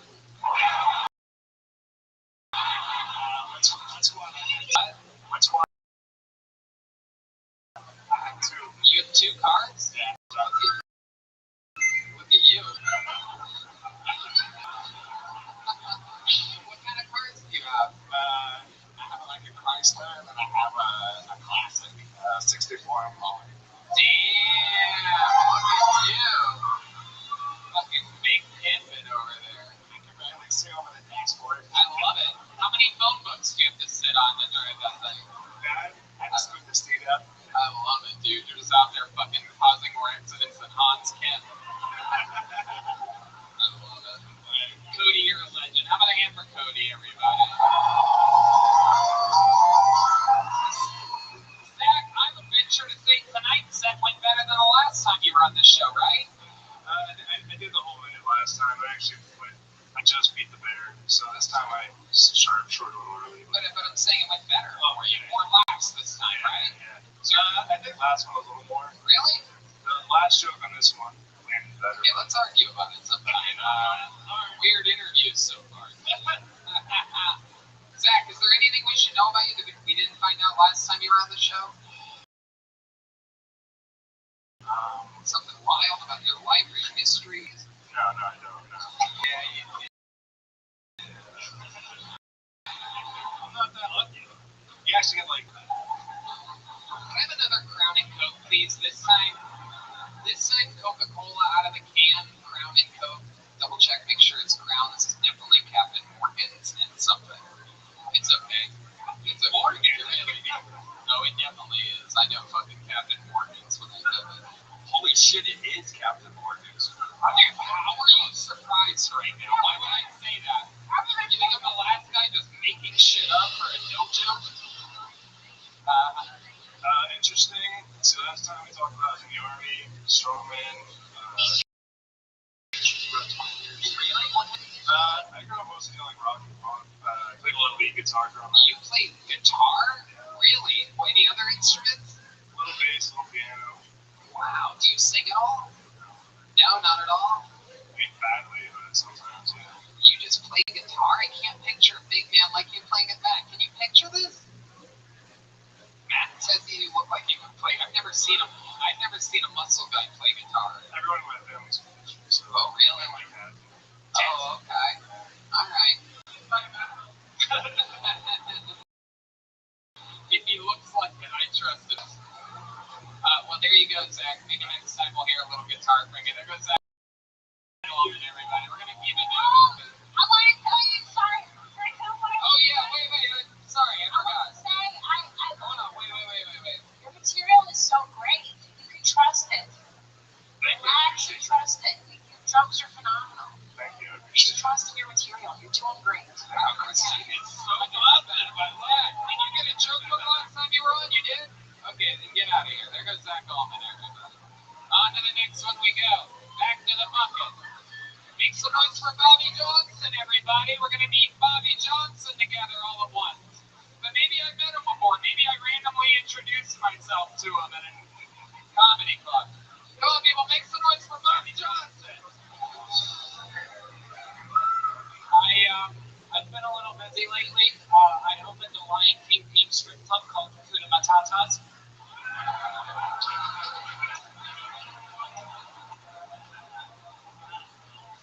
My dog is single again, and I don't think it's going to go over well this time because in his dating profile it said all it said was no husky bitches.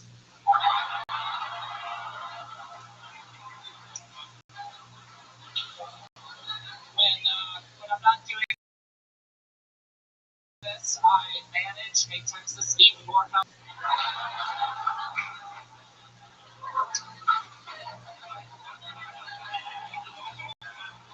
You guys ever been so drunk that you downloaded the PGA Tour app on your phone? Neither have I. I don't even know where to run it up.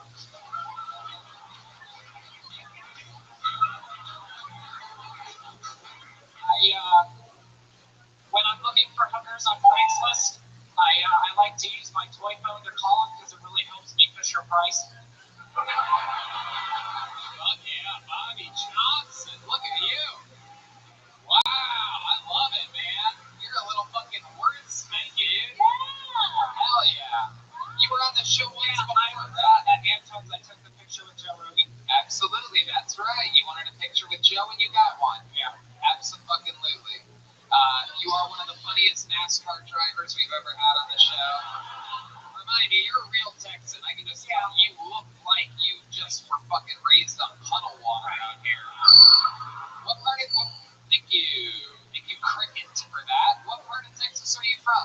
I'm currently living in Dallas right now, but I'm originally from Houston, and I'm in the process of moving here. Look at you, you're just hitting all the fucking big cities. Thank you. Where are you originally from? I'm Lauderdale, but I've lived all across the country. Okay. All right. Why have you lived all across the Forrest Gump in you, something like that? Seen a lot of life. My dad's job. What's your dad's job? He works for Bank of America. Oh, wow. Oh, yeah, I would not guess that. But then again, seeing how they fucking treat their customers, I sort of guess I would guess that. Bank of America is one of those banks that I dropped first. I remember and then when I was super poor, they charged me overdraft fees when I was working at the Comedy Store. I'm like, I gotta get the fuck out of here. Where are you going now? What's your bank of choice right now? I'm a Chase guy. You know what fucking represents? Damn, homie. The Wolfpack. How about you? Who do you bank with? Not telling you that. Citizens. How about you? Who do you bank? Are you a Bank of America guy? Yeah. Of course. You stay loyal to the soil. Yeah, there. How about your mom? What does your mom do? She doesn't. Right now she's living in Colorado, working for like a ski resort. Okay. What does he do? What do you do for him? Yeah. I'm about to quit my job at Firehouse Soaps. Firehouse. Oh, okay. Good for you. Working at a firehouse. You're an American hero. Yeah. Look at that. Oh. I love you. How weird you are. Thank you. And your jokes are so well written. Oh, thank you very much. And man, you keep doing this shit, you're gonna be huge. Yeah, absolutely. There's a real misdirect, right? Because you're like he's like a tricky little wordsmith. Meanwhile, he looks like he crawled out of a gutter. Like he looks like he shouldn't know how to read or write. But meanwhile, he has like these really smart jokes. Okay, I'm a hat guy, but I've never seen a hat fit that hard. Yeah, I've had a Raven Cane hat. Yeah, and then so like I worked there like 2 years ago, and it just really fits. Yeah, that bends. Like that's awful. What the fuck? There you go. I would even go, you know, like the blue collar guys. Yeah. I would even go. I don't know. Or what's that documentary? He reminded me of. Is it Tiger King? Yes, it is. You reminded me like those vibes, you know? Like I would like lead into that shit, man. Yeah. For sure. Yeah. How long have you been on stand-up? It'll be 4 years in a couple weeks. 4 years in a couple weeks, okay. And all of it here in Texas? Yes. Okay. Anything else crazy we should know about you? Any fun, Bobby Johnson? I think this would be funny. Two managers ago, John, he brought got to work. Oh, okay. Yeah. That's the whole thing? Yeah. So like I climb it on me right now. Who gives a fuck? It's goddamn Texas, Bobby Johnson. You even have a NASCAR name, Bobby Johnson. Like, what the fuck, dude? Yeah. Is your middle name like Ray or something? No, it's Anthony. Oh, okay. Bobby Anthony Johnson. That's not what happened. What happened? Okay, so I clock in, and we're all standing there just talking, and he goes, I brought my gun to work today. And I'm like, okay, hopefully he's kidding. And a couple years go by, and I don't know if you've ever been to the Firehouse Subs, but there's like a TV there that they usually play, and it usually has like Sports Center or CNN, something to distract you. So it was like really slow, and I was watching it, and I had my back to everybody else. I hear like a flop behind me, and I turn around, and there's a handgun on the make line. Wow. Okay. What kind of sub theme did you put on it? Well, it's funny you actually know that because I made like a mental note of it. A bullet dropped in the provolone of it. Really? Is that true? Yes. God damn. But you didn't change out the provolone, did you? Yeah. Of course not. Absolutely not. Just what's the longest set you've ever done? Wait, I would like to have you open up the Secret Show Thursday. Oh, look at that. And Bobby, we didn't have to have a bench. Here you go, Bobby Johnson, out here living in fucking dreams. On Phil Tony, live in Austin, Texas. Getting booked from signing up for a show. Making dreams come true here every single week. How inspirational, Tony. It is. That feels so supportive. It is. We've been pushing up comedians, supporting comedians for 8 years on this show. We don't have to do this. We could easily have started a podcast in the studio. Instead, we give people opportunities. That's what makes it so crazy. When someone throws you under the fucking bus. Like, what the fuck, man? I don't think I'll ever really get all the way over that. Ladies and gentlemen, you want to bring another regular up here, huh? Let me ask you one more time. You guys want another Phil Tony regular up here, huh? Ladies and gentlemen, this guy known for his incredible writing and amazing roast abilities. This is David Lucas, everyone. Oh, shit.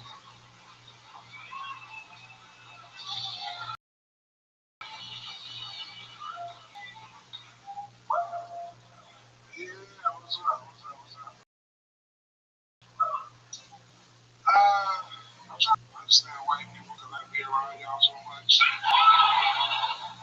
But it's hard to understand y'all. Like, I don't understand why white people work out so hard. Like, why do y'all need to be in CrossFit shape?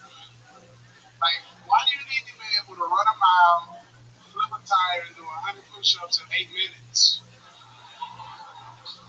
Like, what the fuck are you preparing for? Is there a race war we don't know about? Like, is it blacks and Mexicans versus whites? Let me know. Like, I don't do CrossFit though. I just fuck fat bitches.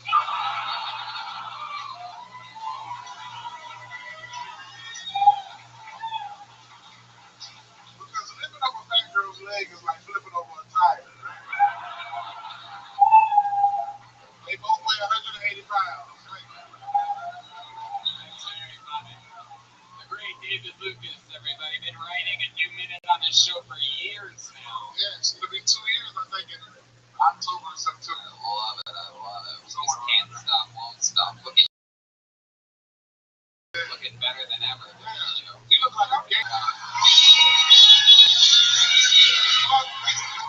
dare you guys? That boy. You look like a fucking Reese's peanut butter cup.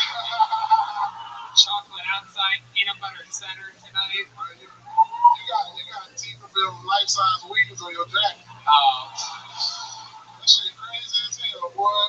Come on. You had to get that jacket at an antique shop. I can't believe the planet Saturn is roasting me like that. It's incredible. That jacket came with a floor model TV.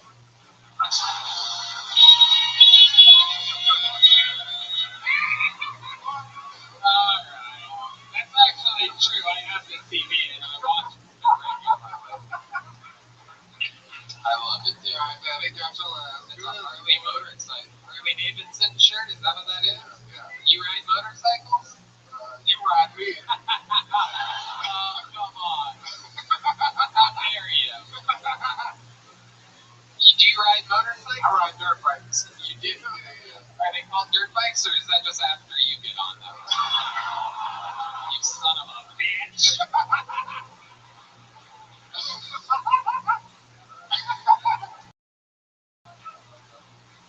up here making fun of people that do CrossFit. With that jacket on, when people can't sleep at night, you come over them and sprinkle salt in their eyes with your booty.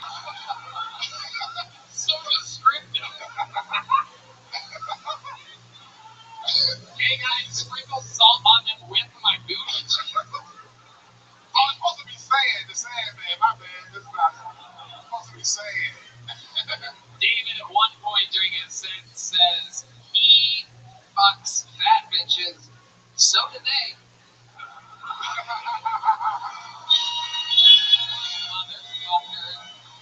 Motherfucker. With that jacket on, you look like you fucked a disco ball. You look like the fucking disco ball, dude.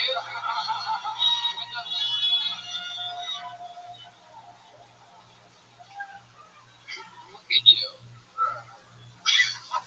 This is what the fucking German kid looked like when he came out of the chocolate tube at Willy Wonka chocolate factory. You got a John Travolta funeral jacket on. I got the Travolta shit. You got the Greeks. You can't stop me. Trying to get redemption from last time. What? Trying to get redemption from last time. What happened last time? You remember that one, huh? You must have felt good about it. Really stood out there. I like your style, David. What else is happening in life? What else is going on? Just got back from the Holy Comedy Store. Oh, beautiful San Diego. Absolutely. How was it, man? We've done No mask, bro. Could have been there. No vaccine. Sold out? Yeah, we sold out 5 shows. Some packed shows, no mask, no vaccine? Observe. Oh my god. That's crazy. San Diego's doing it. What the fuck is up with Los Angeles? Hopefully California will be back after the recall to do some election. Yeah. Larry Elder in that bitch. He's coming. He's coming. We're going to see what happens. Yeah, but he gonna do the damn thing. Are you still a registered voter in California? I don't know, bro. You don't vote. Okay. I support You only vote on like cupcake awards and shit. You voted to make it illegal to leave toilet seats up. Yeah, nobody got it but Red. I love it when they joke. You fucking try to grab it. Yeah. I love it. It's so cool that you're dressed like Afghanistan tonight. Absolutely. It's dressed like the Kabul airport. 2 little runways down there. And fucking sandy beaches up top. Your jacket look like a bisexual iguana.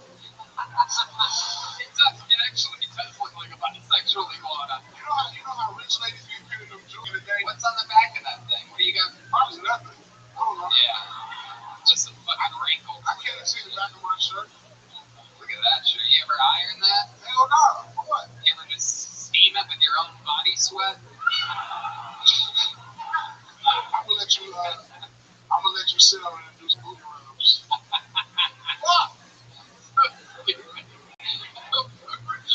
Booty rubs? What is this world coming to? This is what happens when you make fun of someone every year. You run out of shit. I'm gonna let you sit on my shirt and do booty rubs. Like, oh, that makes sense.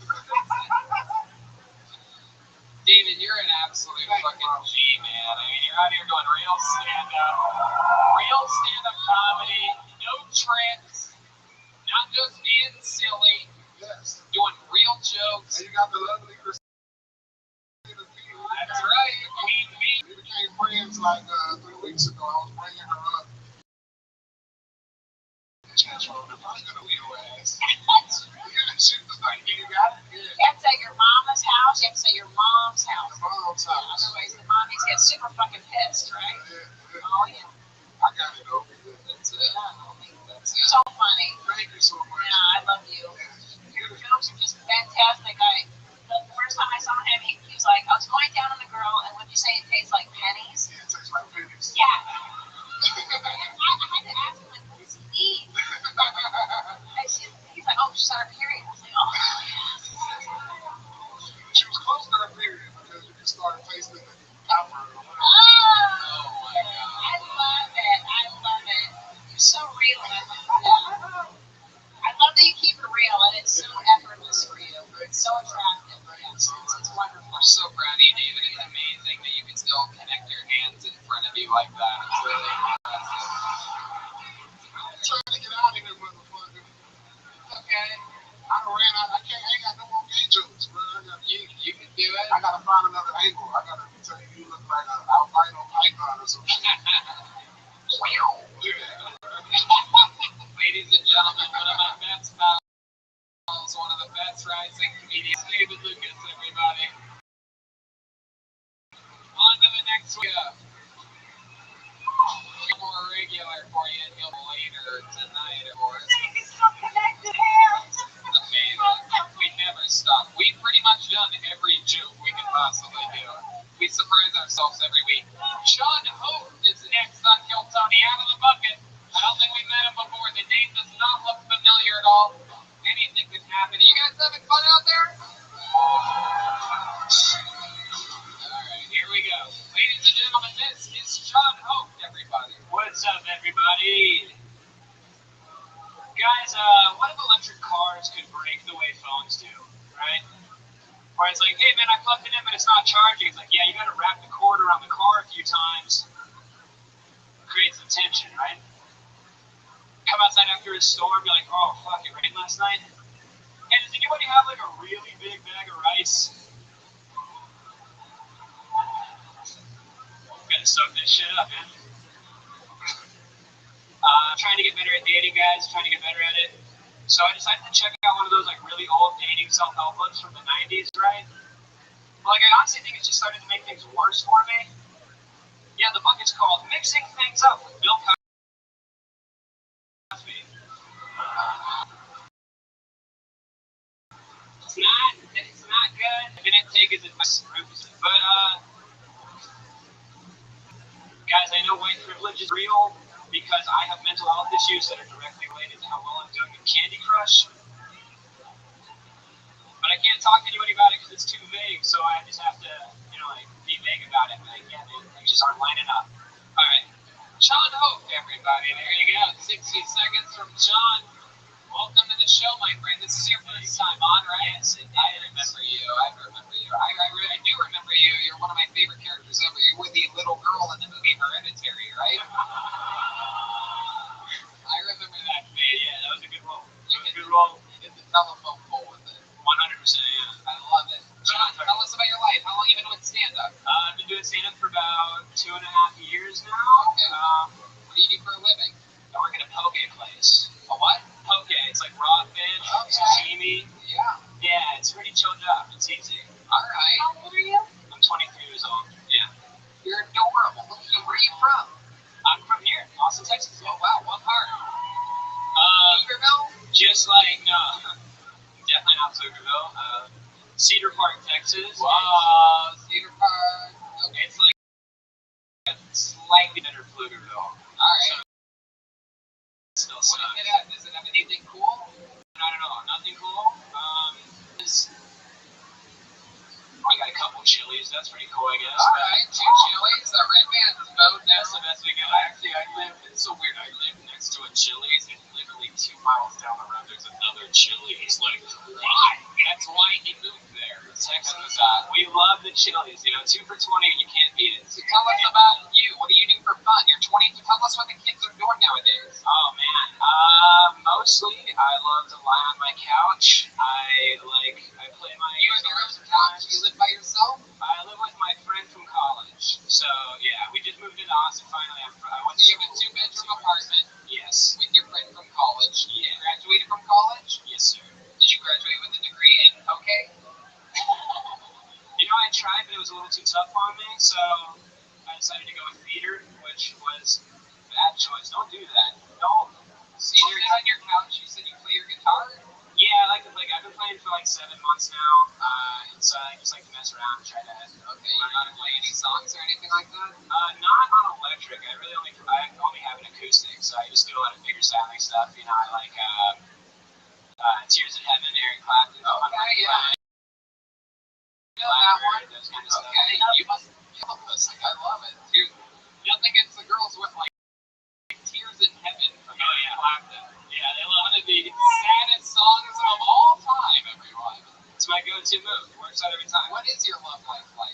Terrible. Yeah. Short answer. Really? When's the last time you went on a date? I think When's the last a couple time you months had ago. sexual intercourse? You a virgin? No, actually, 3 months ago, I think. Okay, who'd you have sex with? Oh, man. Was that a date or you had sex 3 months ago? I had sex 3 months ago. Okay, who It was this? Just some girl down at school. I don't know. We met her at a party. Okay. Middle school, high school. What was your line? What got you to... So it's really weird. I don't know how exactly it happened. I got really drunk at like a house show. Don't you know my name? If I saw you in heaven, would it be the same? It's so horny.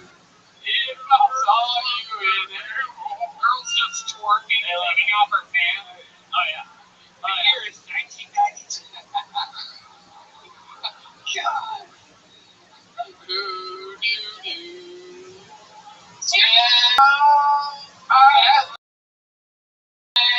My friend.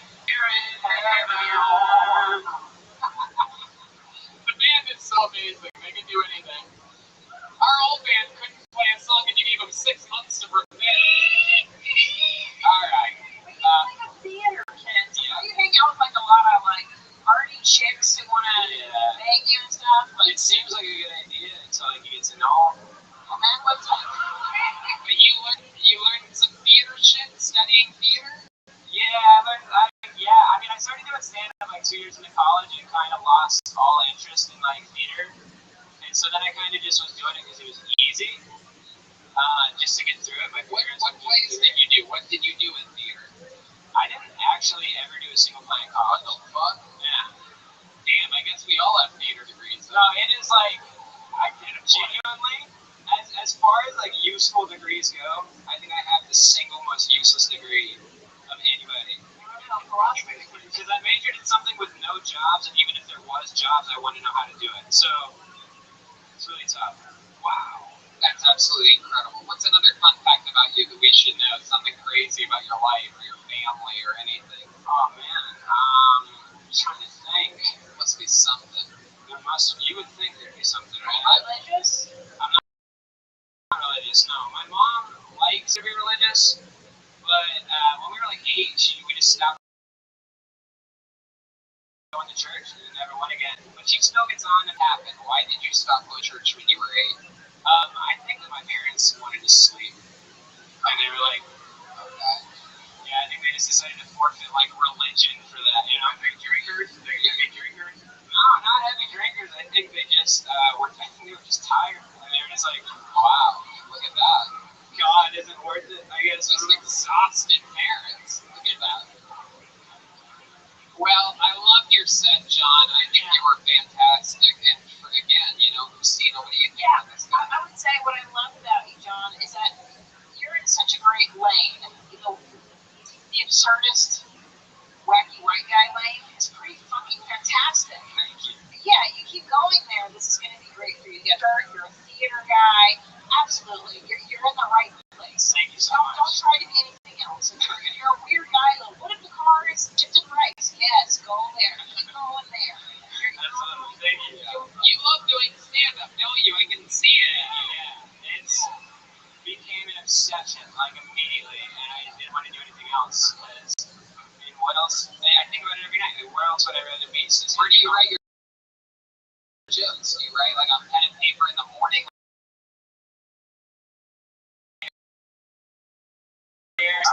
What do you got there? What is that? There's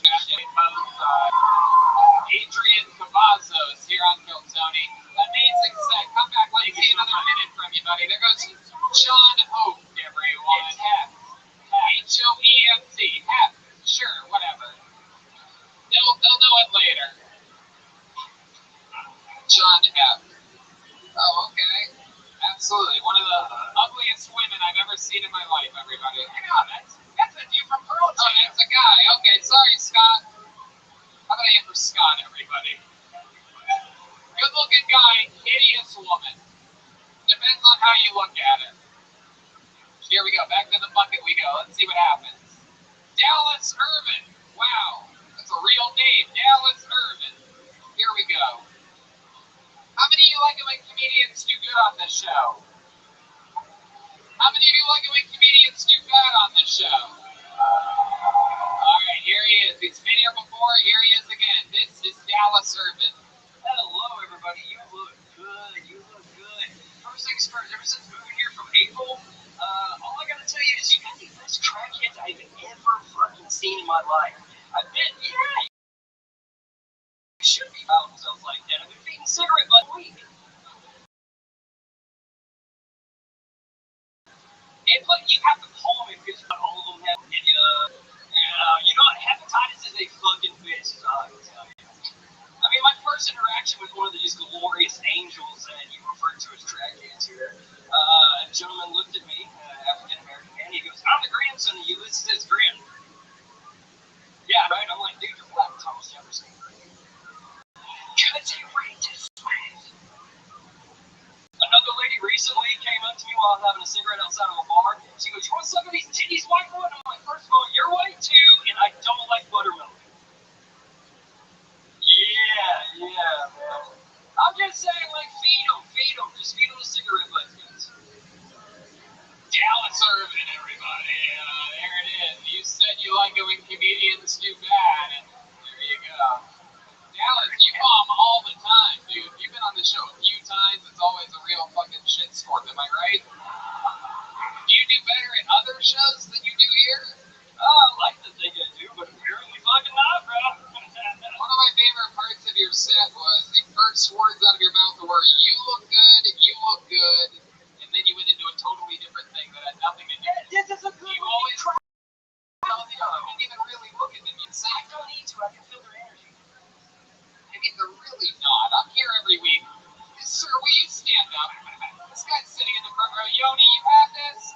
Look at Yoni. You're a king, bro. You're a king. Yoni over there. Show Yoni your face so the people at home can see. I think it's beautiful. There we go. We got that guy. We have an actual man from a wax museum sitting here in the front row. This guy sitting next to what appears to be Jared from Subway out on probation. He's lost more weight. We have the goalie from the big green here. We have these two homos. Oh my God, they're really together here. Yeah, look at that.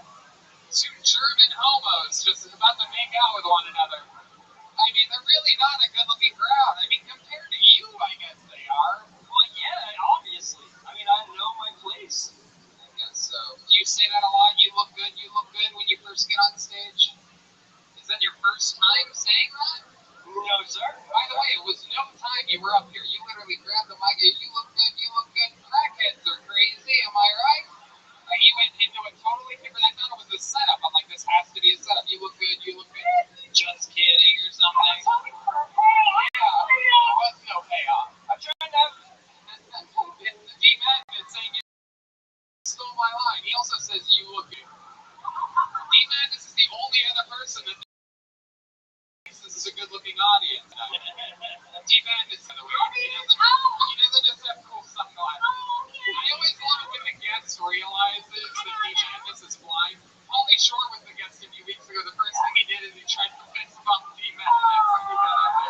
And Jimmy Shimmer. Jimmy Shimmer did it all. I thought he was cool. He's a cool guy. Oh, he's the fucking man. D-Madness holds the shit Wait, down. tell me, as a comic. Yeah.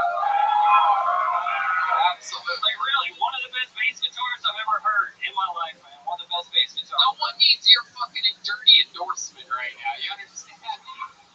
He's not gonna put that on his website. Yeah, Lizardin says one of the best bass guitars. I was thinking, Tony, He can how put that. But see, could he have tied in, you look good, crackhead? Because you know there's got to be like a way.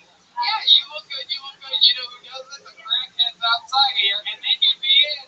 It's that easy. You're one step away, but you just want it. I don't think you have a comedic bone in your body, Dallas. How long have you been doing this for? A couple years. You've been going hard, right? You working on it? You're just working through bombing like this. I like you. I want you to do good. I think you're charismatic. I think you could do good. Do people tell you that you're funny off stage sometimes? don't even do. No, they don't. So you're not funny. But you try. Hey, I'm giving college try, man. This is not like, What's your writing process? Wait. I'm sorry. Before you just said if you fail this, if I that fail would this, it's but okay. where would you draw the line? What do we say? What is this? If I get like 5 years in and it's like nothing and I'm still as mediocre as I am now, I'll probably think about it and quit because I know my own limitations. 5 years?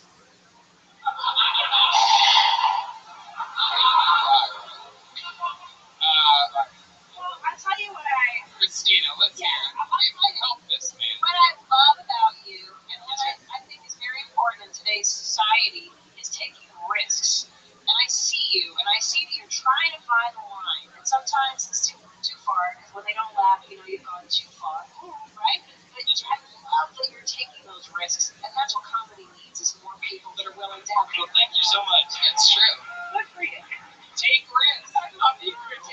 Take massive risks. Have you ever thought about perhaps using racial slurs on stage?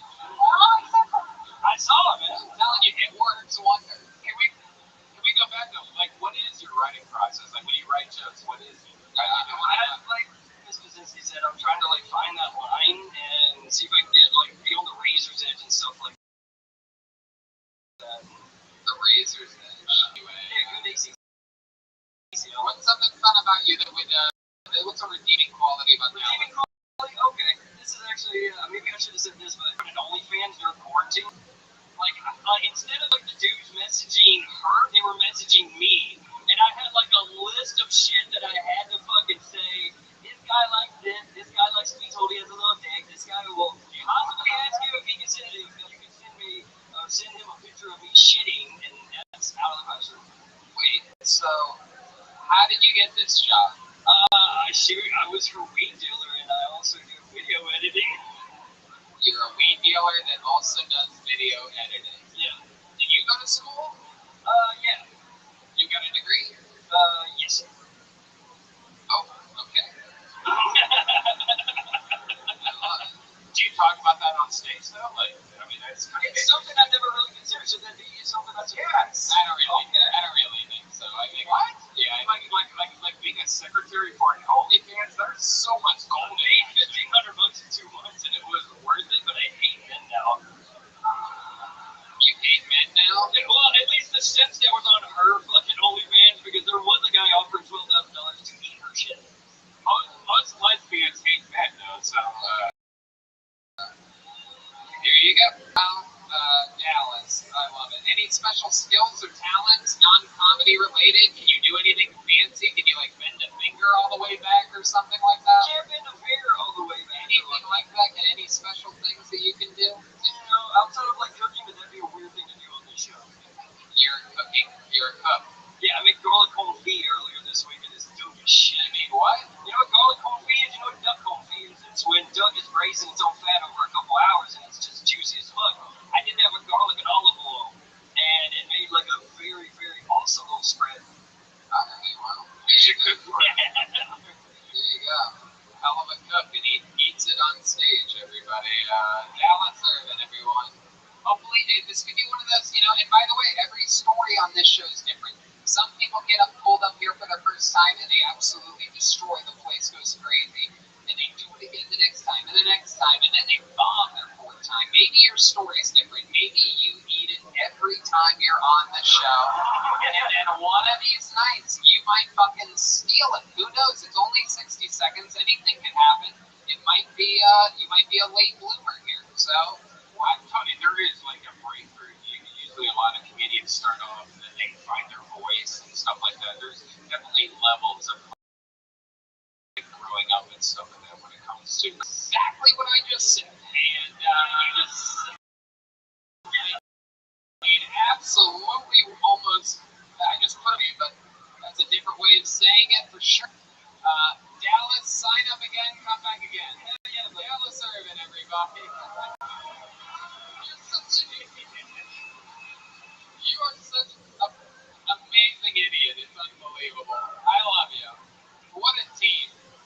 I just don't listen to you. What a unit. It's great for podcasting. Keep not listening to me.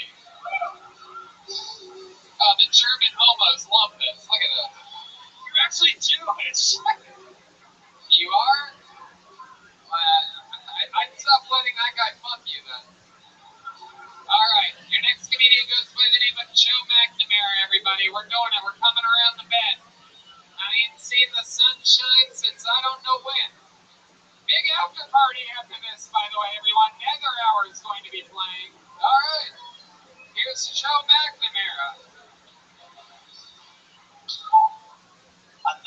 decided to stop comedy right now and become a rapper, I would like my rap name to be Young Wizard. See if you get the Draco Malfoy reference.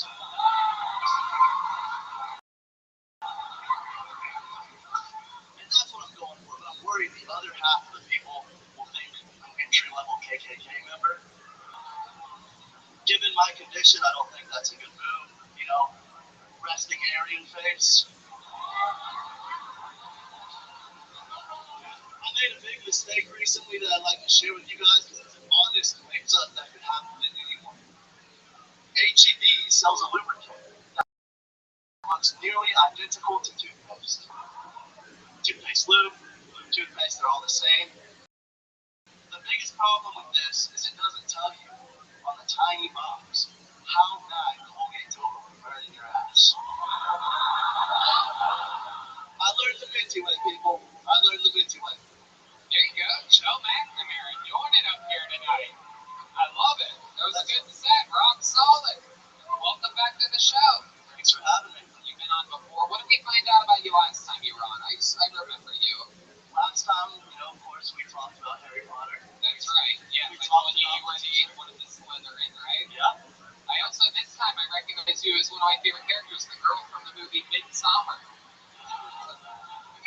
That's the bad guy from Karate Kid. Come on, we all know that. He's every host. He's every show on Nickelodeon in the 90s. I would love So you look like one of the statues from Legends of the Hidden Temple. I like home too. You didn't have Ellen vibes. My opening joke usually is I look like Draco Malfoy and Ellen DeGeneres decided to Yeah. swear. This is what Ellen would look like if she was nice to her staff.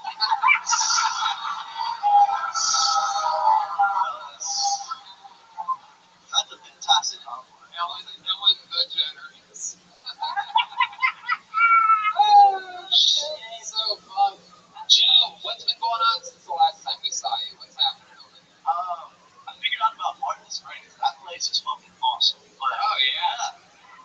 Yeah, I can tell you've really been getting a lot of sun out there. SPF 100. Where do you go for the night swims?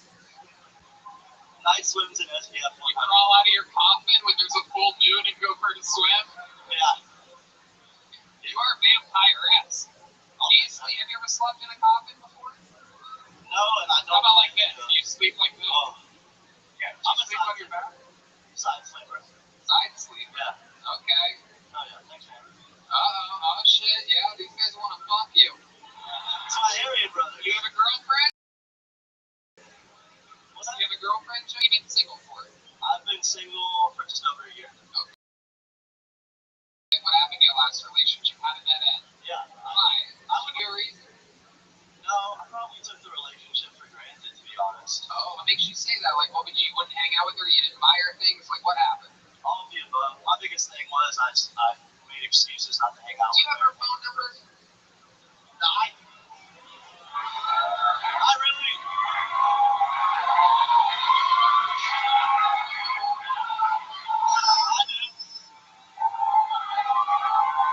I do. Joe, this is how legends are made. I do. I think we should call her and ask her why she broke up with you.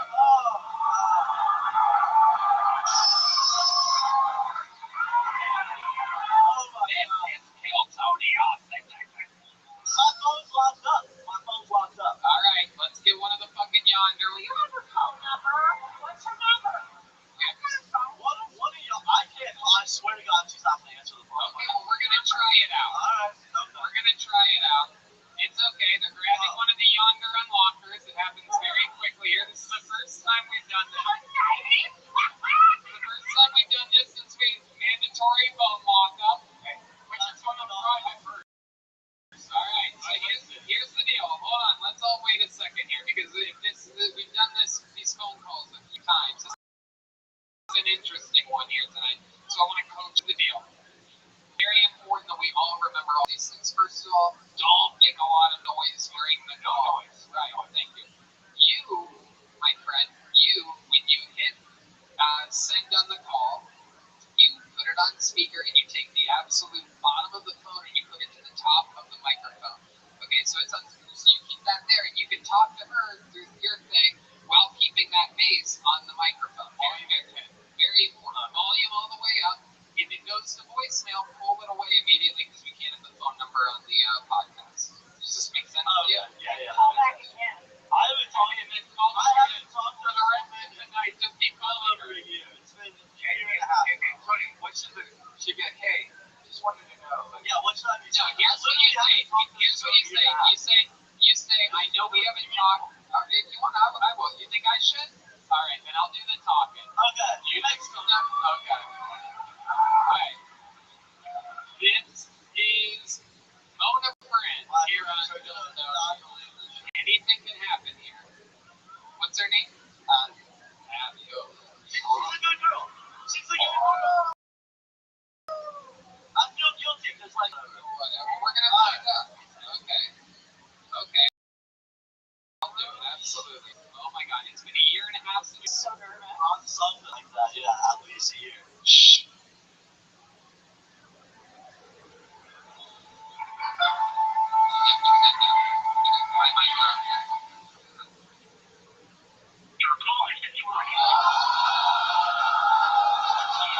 Oh, that was immediate! I told you! Oh my God. Should I call her again?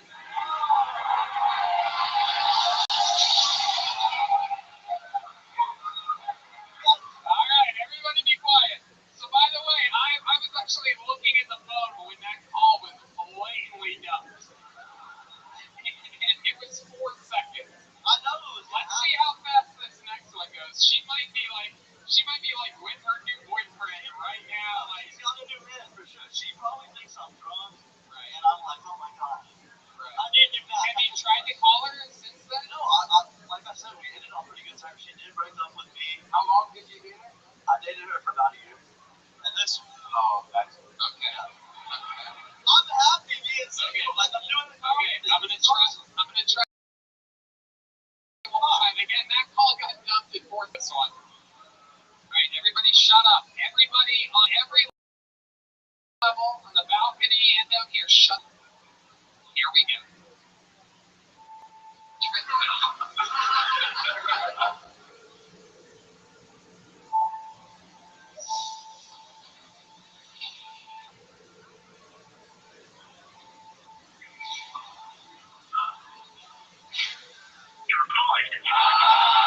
I told you! Abby, oh Abby. Fucking bitch. That is the anticlimactic thing I that's knew ever it was happened. gonna happen like Okay, that. what would you think that if you were to ask her what is the reason that she doesn't want to talk to you anymore? Hold on, just Text see. her. Can you text her and be like, hey, it's super. Oh no. Okay. You're so fucking funny. Here's the thing. I did want to get back with her. I really did. So she's probably, this is what I'm saying. She's like, damn, Joe got drunk. He misses the times we used to have together. Yeah. And now he's trying to get me. She has a new boyfriend and stuff now. The girl's moved on. How do you know she has a new boyfriend, Joe? How do you know this? Instagram. Follow her on Instagram. It was pretty quick out. I don't follow her. Do you have his phone number? I don't know the guy on any level at all. Alright. New boyfriend's never been until summer, so that's You're goddamn right. whatever.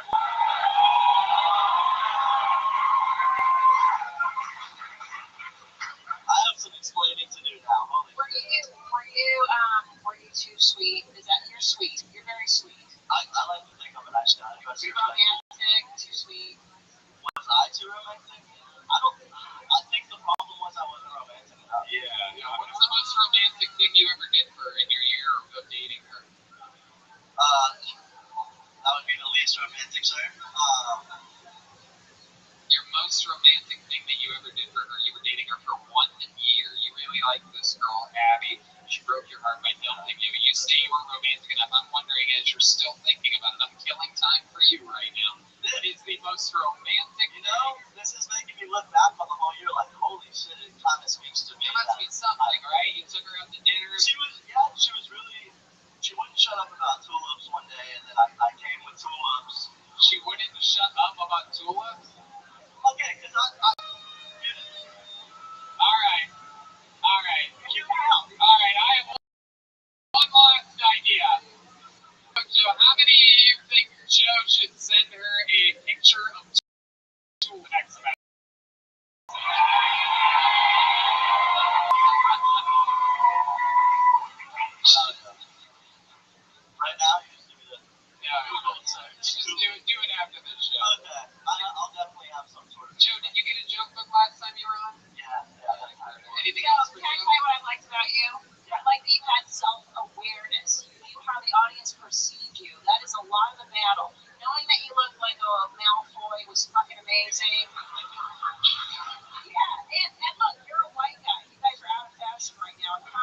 job. I completely agree with her. Great stuff tonight. Way to be open, taking risks, not only doing your stuff and during the interview part. That is Joe McNamara, a local legend here in Austin, Texas. Be a better boyfriend next time, right? He will. Got it. He's like, I don't think I was romantic enough. This bitch wouldn't shut up about tulips. Let's get a girl out of this bucket. What do you guys say? Huh? That's not a girl. That's not a girl. Not a girl. Okay, Allie Musa. Allie Musa. Wait, that's not a girl. Come up here, though, just so that people can see your creepy face. That's Allie, everybody. You know what? I want to see a minute from you. This is Allie Musa, everyone. Come on, make some noise for Allie Musa. I like to think I'm not a girl, but been listening to a lot of Ben Shapiro lately. I want to like the guy, but I can't get over the fact that he looks like an evil doll in an 80s horror film. Right? And like, there's no way he speaks. Like, he talks so fast, he's so pretentious, so he's like, If you look at the facts, when it comes to the right wing versus left wing is way too emotional. And the social business war mentality, when it comes to the right wing, we're more philosophically sound. We have a higher education, we have a higher IQ. We know that racial injustice does not exist in this country. We know that a black person's never been shot by a cop. You can't show me shot never happened. but shut up, you look like Wednesday from the Addams Family, alright? He looks like a Nintendo Wii version of Dracula, alright? Like, how does he look like a small child and a child at the same time, is my question. These are the questions I have.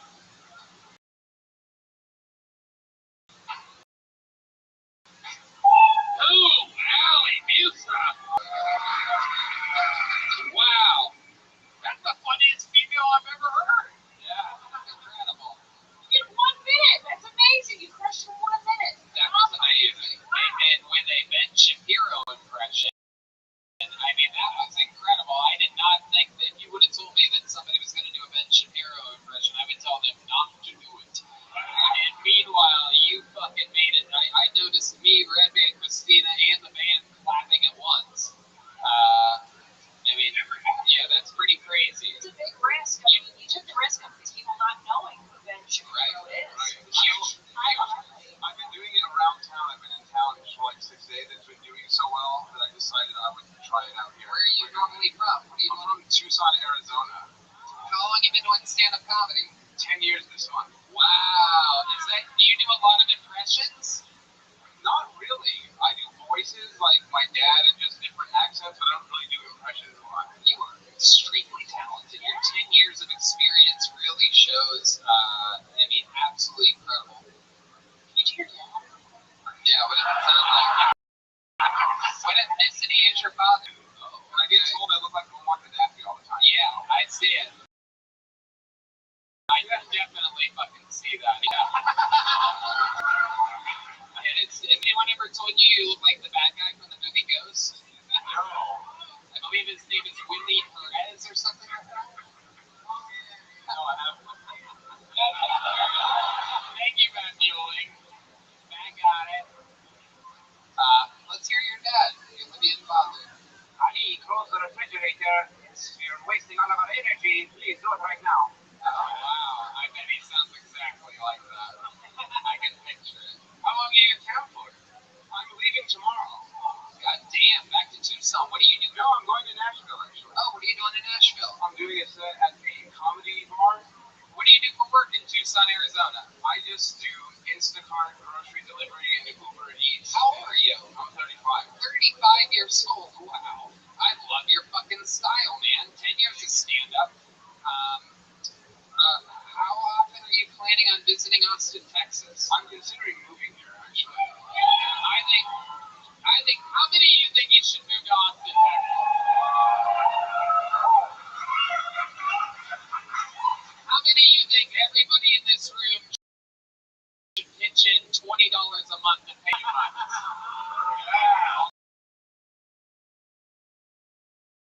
Some of us. Cheap turtles.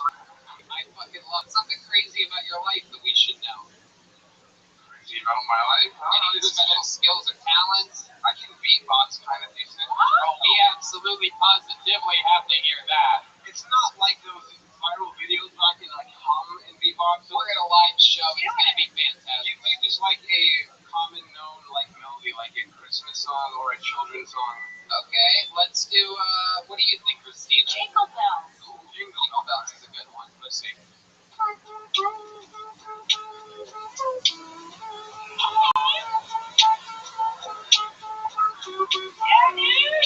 Jingle bells, jingle all the way. Oh, what fun it is to ride up and play. Hey, absolutely. So much fun, an incredible set. It's a shame you're leaving. So yeah, I'm going to give you a spot.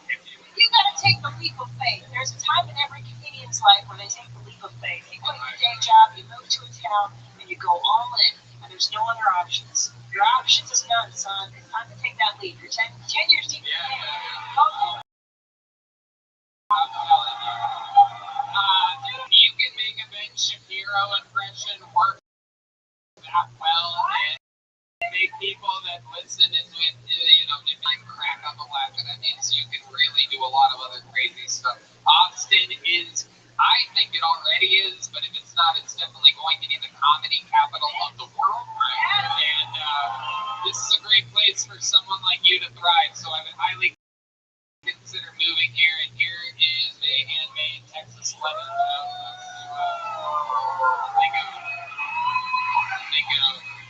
Thank you so much. Allie Musa, ladies and gentlemen. All right. You guys ready to get a lady up here or what? Let's fucking do it. That trick me. A good trick, though. That is a good trick.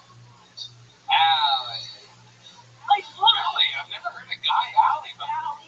Allie G. Oh, yeah. It's Muhammad Ali. You got a wild eyebrow hair. Like Mark Kreischer. Boy.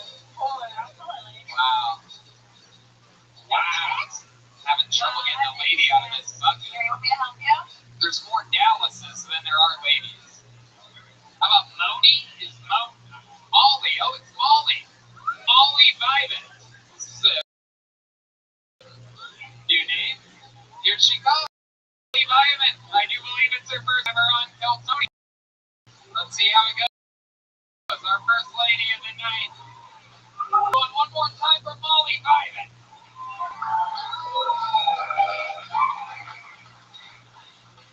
I don't really regret my abortion. Unless it's 68 and sunny. It's really good stroller pushing weather.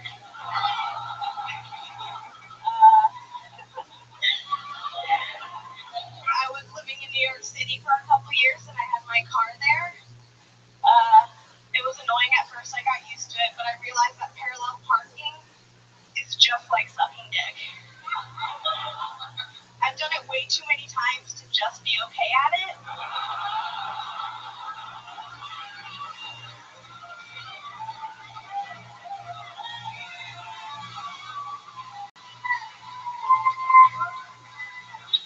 And a man could do a better job.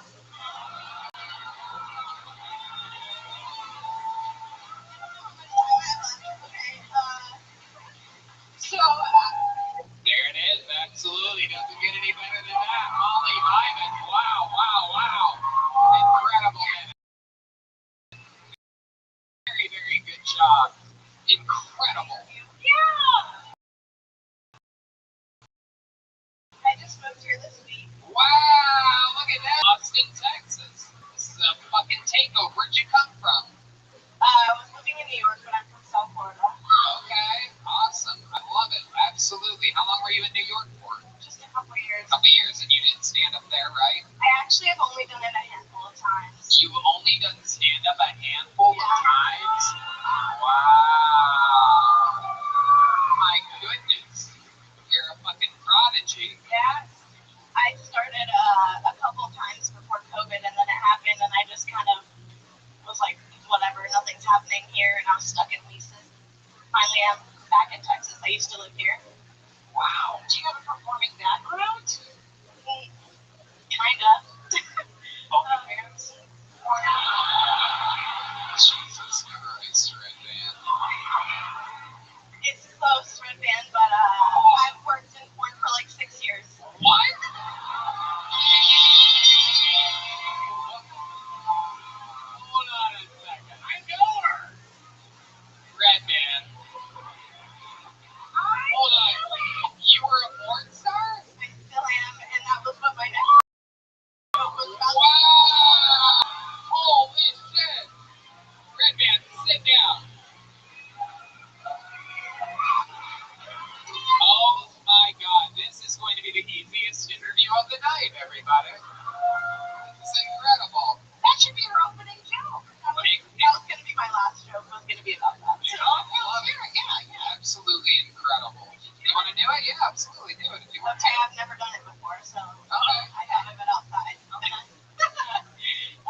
wherever we live at the time.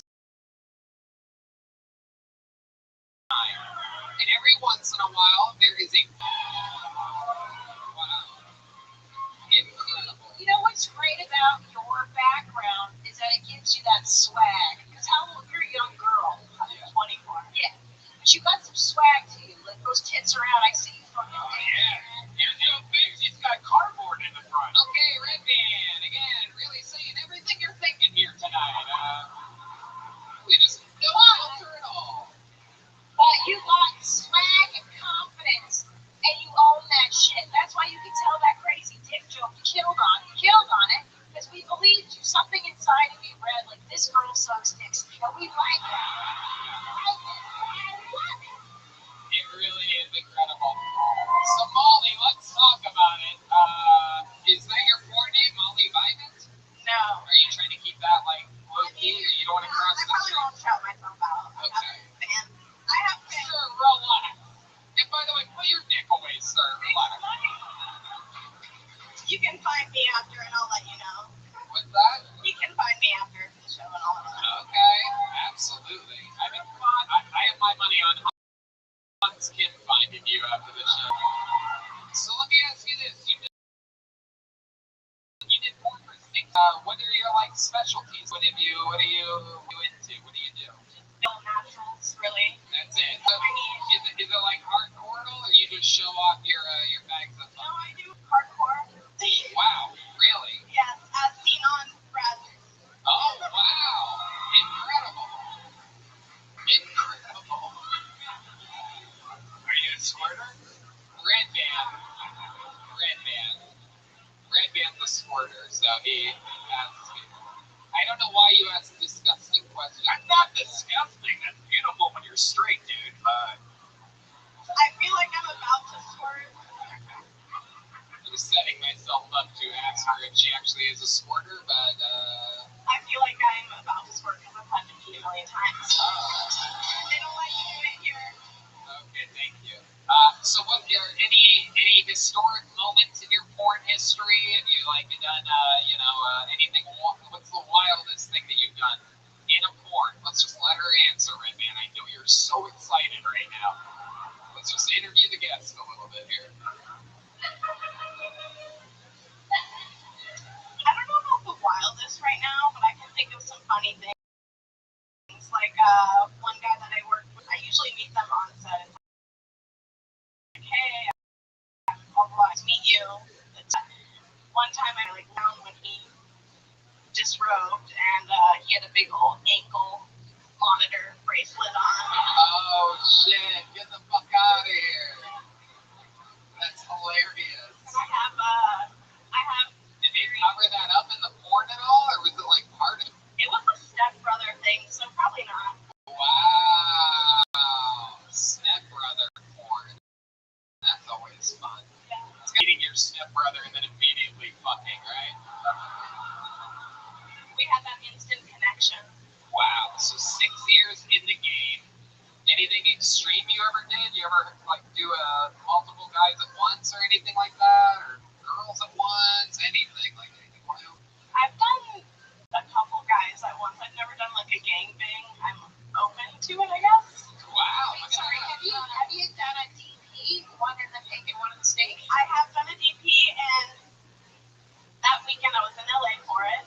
It was insanely hot, so hot that the electric went out, and I was in the darkness in my hotel. But it was so hot. So was the man that was in your asshole? Yeah. It's also in the darkness. Yeah. They didn't want to run the air conditioning sometimes when we were on location because it's loud for film. So I was so peed, and I don't know why this never happened to me before, but I was so hot that I think I lost hearing. So they're trying to give me direction, and there's nothing going on. I just couldn't hear anything. I don't know if that happened. Was it like a ringing in your ears? It was just a silence. Wow.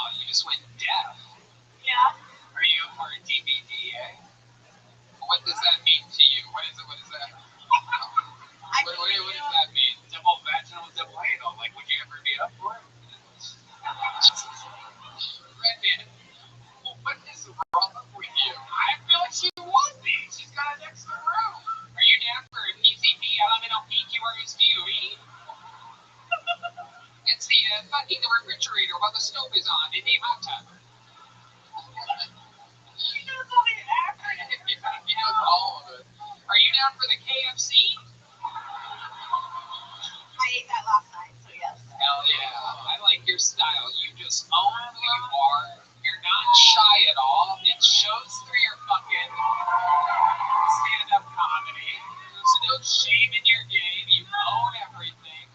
Fucking amazing. Are you close with your parents? No way. Hell no, dude. That's people are. Everybody's always like, I want to be a good parent. I want to be around us, right? They're always like, I want to be a good parent. I'm always there for my kids. But like, your child's gonna end up boring. I mean, she's close with her dad, but she doesn't want to be. Incredible. But all that trauma made you a great comic. Yeah. And stick to it and keep going. Absolutely. Do not stop. How much time do you think you have put together? Even though you've only done it a handful of times, the minute and a half that we heard tonight here was amazing. I'm just curious how much you think you have if you did it all at once. I think I could do anywhere between 5 and 10 minutes. Incredible. Absolutely. I'm really excited to watch you grow. And I mean, you're already. I'd like to invite you to the broom closet. Oh, Red Man. Don't do it. Just because you guys have the same size tits doesn't mean that you guys should. I got her feet on the aerial. I love you. Please keep coming back to the show. Please keep signing up. The odds are in your favor if you do. Future in stand-up comedy here in Austin, Texas. Congratulations. You belong here. Welcome. Molly, my debut here on Tony. Nothing but murder. Amazing. Oh, and here, take one of these. Don't let any porn stars shoot loads all over it. Keep it clean. Nice. What a shocker. I mean, I never saw that. That's amazing. I've seen a couple of porn stars try comedy, and it's always super depressing. I smelled that the second she came on stage. Yeah. All right. Well, that's fucking disgusting again, Red Man. Everything you say is sort of always disgusting. Such a degenerate. Are you guys ready to end this party with a big fucking special treat, huh? I think you guys know what's happening right now. This guy holds the record for the longest standing regular in the show's history. The newest opener for Joe Rogan. The stunning sensation of the history of Kill Tony. The Big Red Machine. The Vanilla Gorilla. This is William Montgomery.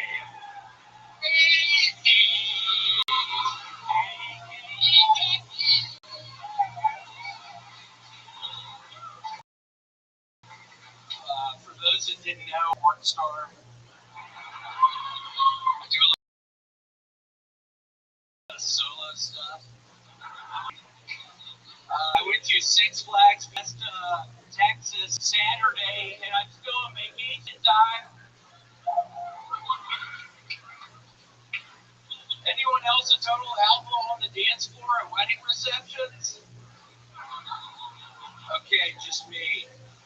If Biden had been president on 9/11, he would have started his press conference by talking about the successful avoidance of Y2K and how we will forever remember the music of Aaliyah.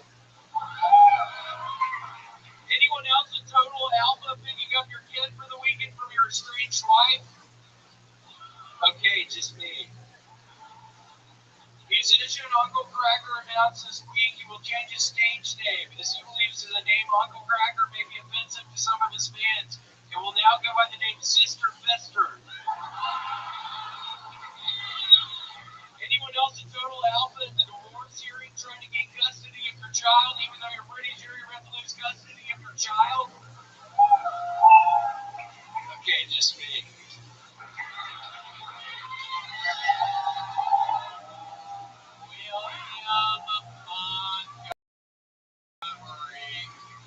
Six stronger every week. He's always killed, and yet somehow he still just gets back. I went to Texas visit. I love that fucking place. Wait, you went to? I'm a thrill seeker. You went to Fiesta, Texas? Yes, it's down outside of San Antonio. I've never heard of it. What did you do there?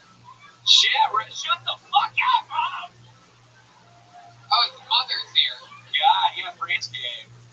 Give it up for Christmas, everyone. I love you, Francis. Are they really here? Are your parents really here? No, they're not. What happened to your eyebrow?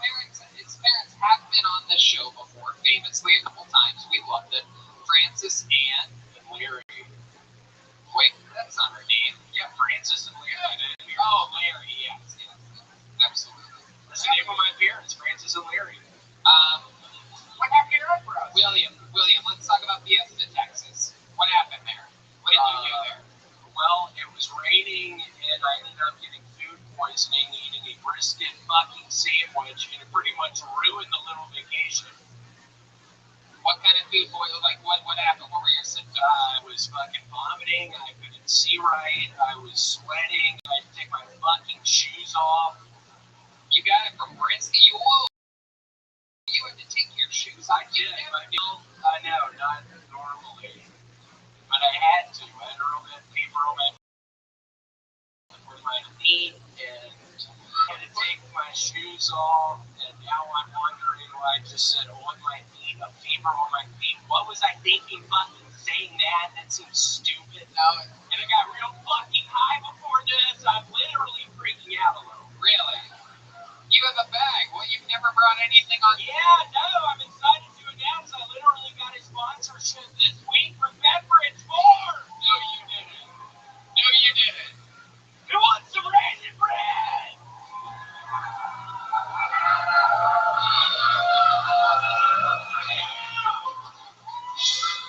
He's throwing me.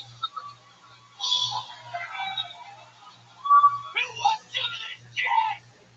He's got raisin bread, ladies and gentlemen. He's throwing raisin bread into the audience. He's really throwing it hard into the audience. You better fucking watch out!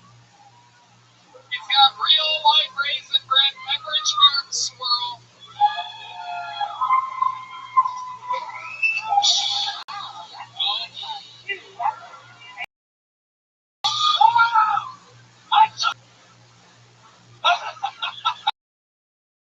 Nina, let me just tell you what's happening here.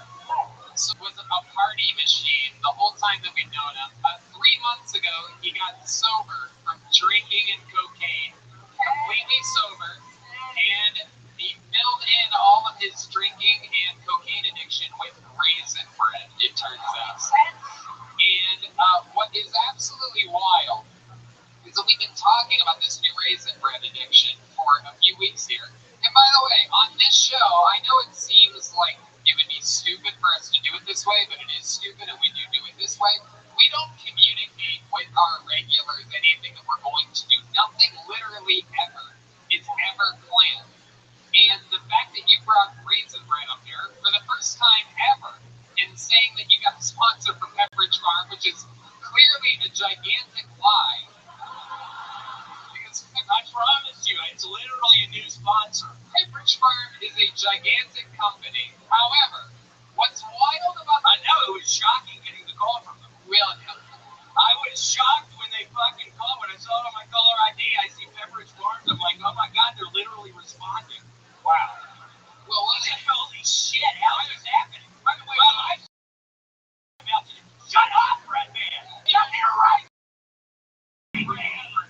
that's the shittiest raisin bread You can have whatever, dude. Well, what's really Oh my god.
Dude, honestly, I want to thank my sponsor, Beverage Farms, for getting all this done. Martin's Potato Rolls, a local company, by the way. This guy is the king of Texas. I met him before the show. Founded in 1955. It is ranked the #1 hamburger bun in the country. Family owned and operated, non-GMO here in Don't let me take that. Don't take that. He's trying to take some other race. William refuses to share one loaf with the guitar player. Matthew has an entire family, by the way. Matthew has children, and he refuses to share a loaf of bread, everybody. This is what a star is. This is how Right now.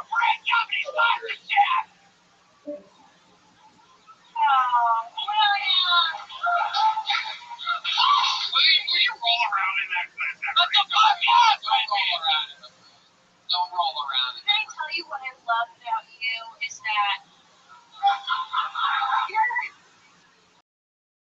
you're what sketch comedy shows, chaos and crazy. Like,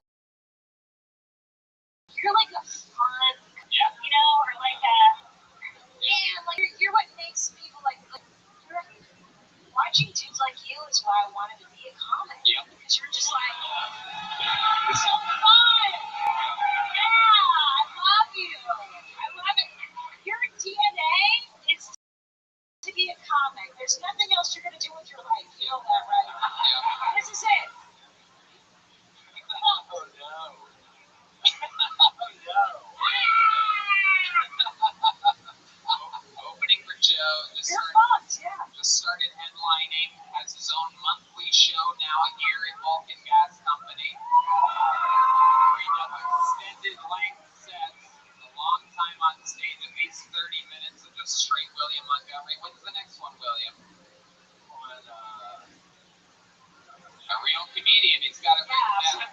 September 10th. At 8 o'clock. So get your tickets for that. William Montgomery and Friends, is that what it's called? Yes. There you go. We could be more creative than that next time. We could give it a better name. The Raisin Bread Express, perhaps? Or, that could be. Yeah, Christina, what are your thoughts on Raisin Bread? That's really what I get. I get the generic, like, shitty stuff.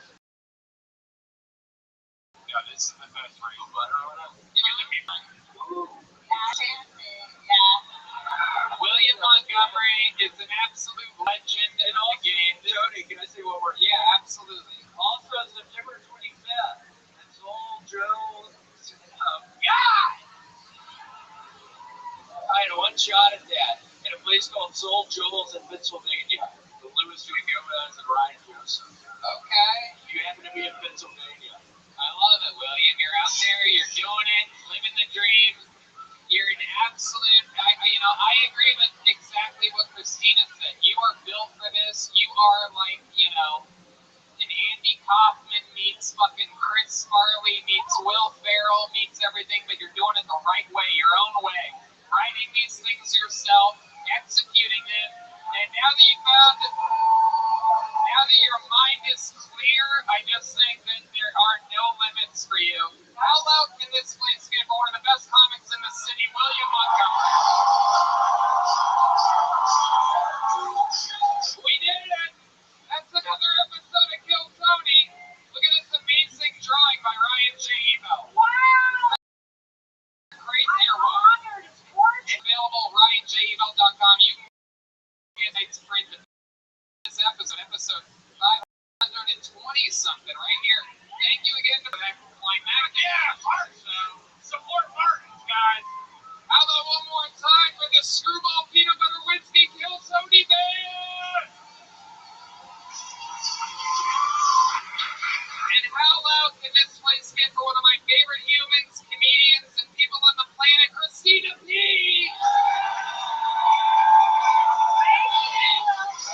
Amazing. September 10th and 11th to the Creek in the Cave. Your mom's house.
In a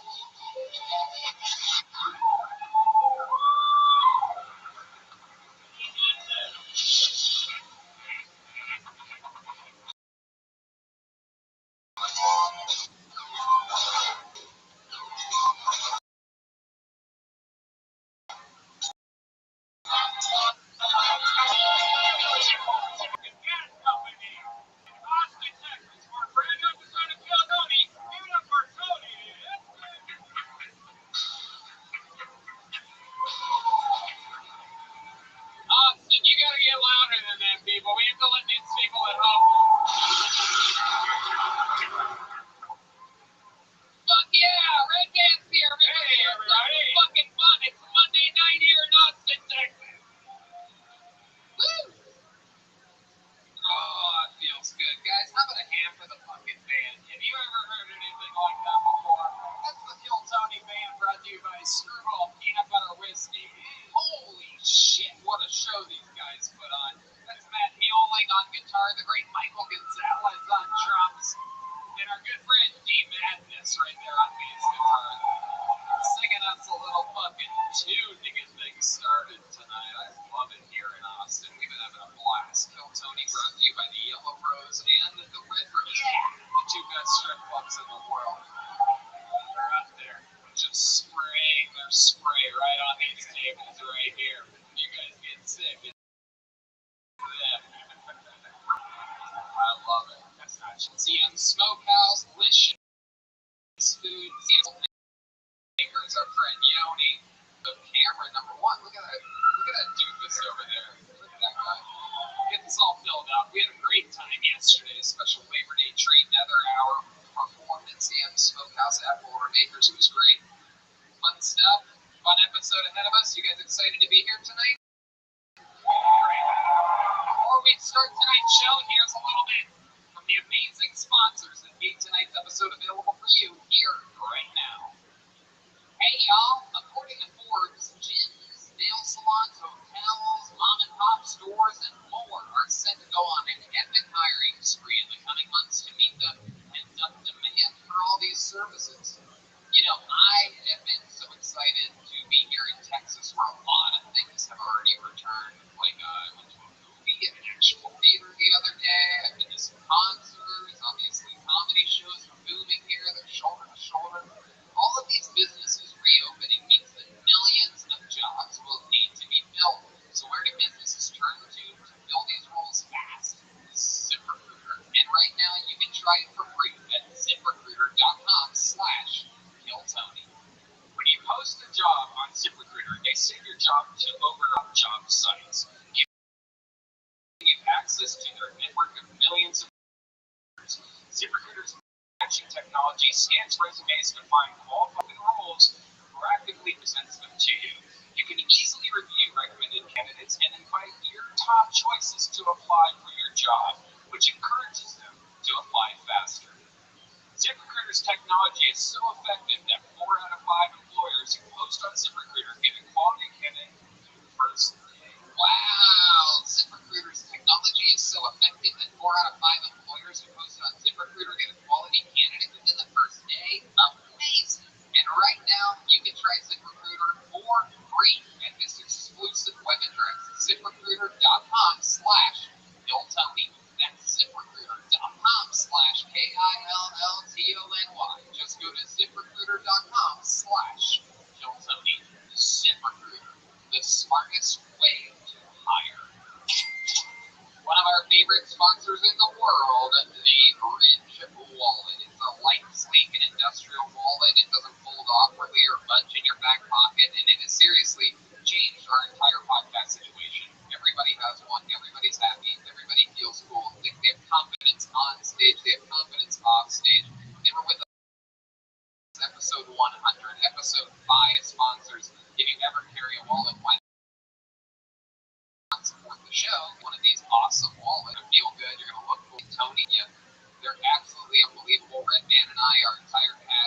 we all use them. It holds up to 12 cards plus room for cash. There's over 30 colors and styles, including carbon fiber and burnt titanium. We have over 40,000 5-star reviews. It's super durable, which means each wallet comes with a lifetime warranty. You can buy this one wallet and carry it for your entire life. It's a lifetime warranty, so it's absolutely worth what you pay for it. The Ridge team is so confident that you'll like it that they'll let you test drive it for 45 days. You can send it back for a full refund if you don't love it. You literally have nothing to lose. Red man, tell these people what I'm trying to tell them. I mean, how many years have we sat on that big clunky wallet? Like, why is the wallet in our back for pants? Who thought of that idea? It hurts your back. And a lot of times you have that big wallet that you get at like Target. It has like millions of business cards in there. It's like 3 inches thick. Now I have it in my front pocket. It's so slick and smooth. I'm never going to have another wallet for the rest of my life. I agree. Don't be a baboon. Get 10% off today with free worldwide shipping and returns by going to rich.com/Kiltony. Use the code Kiltony at checkout. Again, 10%. Save it. Get it. It'll last your life.com/Kiltony and use the code Kiltony at checkout. Ready to start tonight's show or what? Every single week, I have one of the funniest human beings in the world on this show. Every week, it's a different guest. I'm so excited to have this guy back. This guy brought us back from the depths of cancellation a few months ago. Ladies and gentlemen, it is the return of Austin's own, the great Alex Jones, everybody! Yeah, these people get it. Some people over there get it. Fuck yeah. He's back, everybody. Oh, shit. It's good to see you. America's own Alex Jones has arrived. It's good to see you. Long time we're having fun. Not living in fear. That's good. That's goddamn right. There's a good city in the country. Hell yeah. Austin. All right. Goddamn right. There's no fear in this room.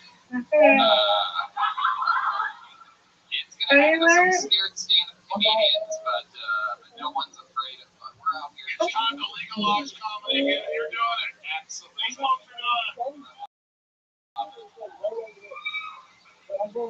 We had such great feedback from your last episode, Alex. Just want you to know that people love you, man. I see. It's always fun. Yeah, Joe popped in. Joe and Duncan at the same time. Anything can happen here in Austin. Probably not going to happen in this episode. I guess when you're on acid, these lines are all right. Oh, yeah. We're going to have fun. We're going to get it. You're in Hollywood. You're in Hollywood?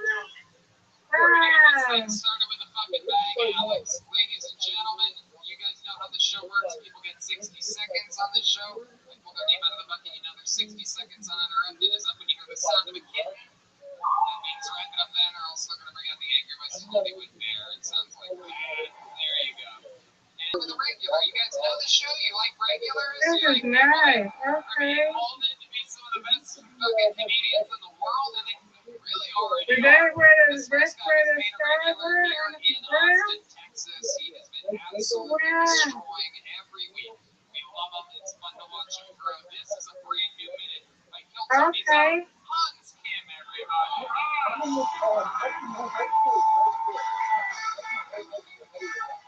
Oh, nice. What's up, guys? Good to be I here. know Brandy. I think a lot of Brandy white put women hers don't out want to there, date too. Asian men because they're insecure about how we're better women than they Oh, are. it's in Hollywood. Where's I Hollywood? got less confidence than you. Better being around 10 big holes. I'm smoother than you. Rebound. And I got a thinner waist. Small man. A lot of the whites that I know, a lot of microaggressions against me, which I find very hurtful. This one white was like, you got a very Asian smile. I was like, thanks. Now I get to think about how I'm physically different from everyone around me. Every time I feel happiness. My friend says a lot of dumb stuff. My friend was like, dude, America is so divided right now. And I was like, actually, we're very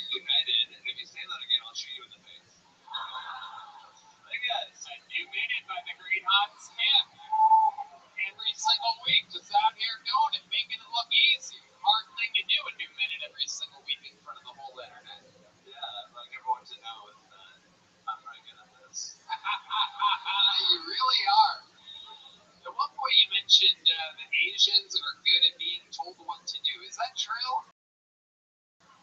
Take one step back for me. Yeah, it's a good step forward. I didn't know that was an Asian stereotype. Million Chinese people in China. We gotta be organized, you know. We gotta. Headmaster tells us what to do. We're like little worker ants. We don't think for ourselves. He said it, not us. Yeah, I don't know what to say about that. I disagree. What about your theory of Vietnam? 10 countries have tried to conquer them. I don't think they follow people's orders. Or the Japanese, they weren't too good at following orders. At least the rulers weren't. We only take orders from other Asians. Okay. Very obedient, yes, master, yes.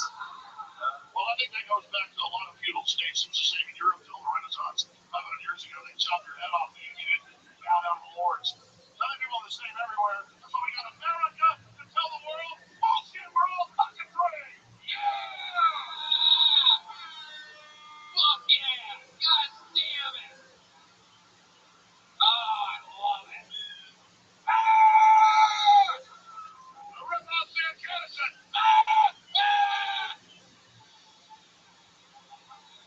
Oh, Hans, you've been on this show every week. You've been making out with girls left and right. This has become a new trademark of you. A lot of people hate it. I actually posted something this week with a bunch of pictures of you making out with different girls on this show, and I was surprised at how many people felt like didn't seem negative about it. A lot of people saying herpes and HPV, Super spreader. yeah, everybody's like, all these people on the internet are like afraid to get sick or something like that. We're not here in Texas. We don't play that shit. We already have all the That's how answers. you get sick. It's living in a bubble. That's what the real science shows. That's true. Thank you, Alex Jones. That's absolutely true. That's absolutely true. That's the sound of us being demonetized off YouTube this episode, everybody. That's why we should all live in a bubble and do whatever Fauci says. Ding, ding, ding, ding, ding, ding. Dollar sign. But Hans, you haven't gotten sick or anything from any of these kisses, right? If anything, you love it. They heal you, right? Yeah, we're transmitting the disease of love. Red rose, yellow rose, come on down. They actually, they have been. Last week there was A hot dog eating contest.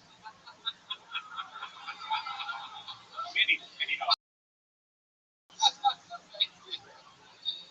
But seems hilarious right there. No sexual connotation. He's Asian, so it's a Vienna sausage. Well, now we're being politically correct. That's a roll. I have the largest, I have a micro penis, so I can take a joke. It's the largest micro penis in North America, though. Asian blow. Oh, wow. With the little balloons, you know, I'm just joking. All right. So on. I'm black from the waist down. Oh my God, I love it. Hans, how do you feel about this making out with different girls thing every week? Let's really just find out from you how you feel about it. I feel like it's a great tradition. And you like it? Let me ask you this: do you prefer? Because sometimes it's normal, homegrown Texas girls that come up and make out with you, and sometimes, like Alex said, it's strippers from the Yellow Rose and the Red Rose. Do you have a preference? Do you have a preference to natural or whatever that is up there? I mean, we did find out that he's kissed like the same girl three. For me, beautiful. I love the organic homegrown. I love, Formula One racing, fucking Ferrari, Mustang. Yeah. It's all different types. So, you don't get like a Donald. You like Ginger or Marianne? Marianne.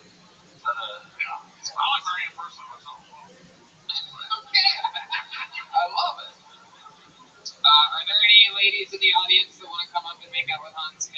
Is there anyone that wants to do it? He's a young Asian comedian living his dreams. If there is great, if not great, it doesn't really matter. Come on. Let's talk some more. Oh, look at this one. Holy shit.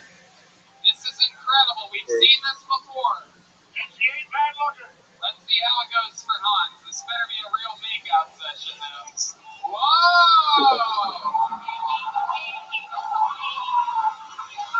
Wow, look at him go. Ooh, this is, hold on a second. You stay over there. This seems like there's real love in the air over here. I've never seen Hans. Look at this little boy. Look at how excited you are. Hans, can you even speak? I think she has a better waist than me. You got it. You say bigger? What is most girls? Most girls have a bigger waist than you? Most girls on Tinder that I can get. Oh, I gotcha. I got it. Young lady, what's your name?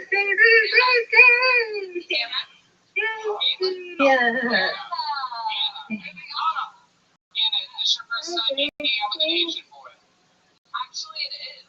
How did it feel? How did it make you feel? It was really good. I've always liked Asian boys, but they've never liked me. Yeah, I you thought it was the other way got around. They just don't date white women. Well, right now there's 300. Hey, Miss Aquarius, can you hear me? Hans, what do you think? Is there a chance you want to go out? Miss Aquarius? Would you go out on a date with Hans Kim? Miss Aquarius, can you?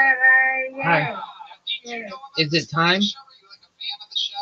I did. First time for 7. I came in here for Gracie. Gracie was doing stuff. Okay. She wanted me to she wanted to sing. Whenever you wake up. Okie dokie. Whenever you woke. Give me the Gracie messaging me. Alright. Put it away. Oh no! Oh no! Not the rooster!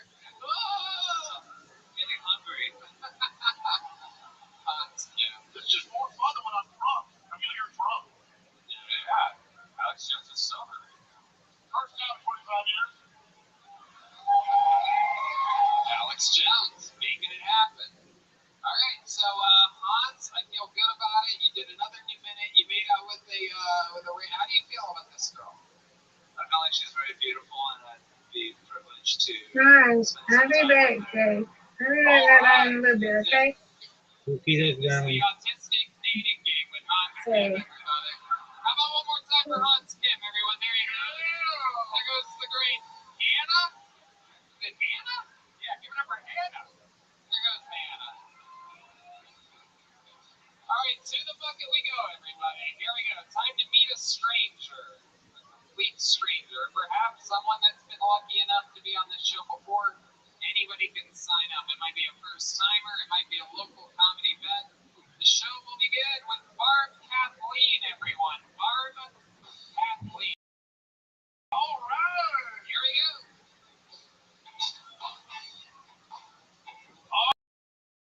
Kathleen, come on down. Time for Barb Kathleen, everybody.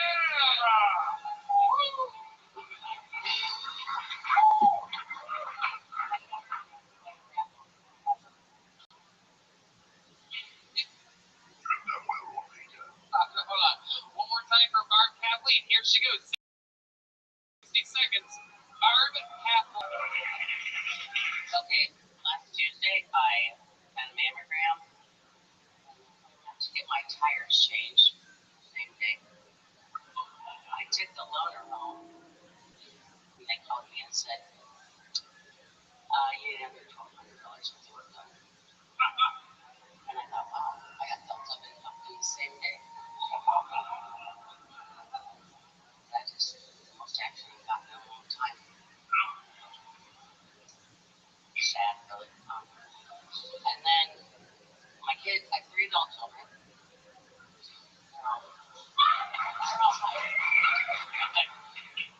I'm sorry. And they think I'm an idiot.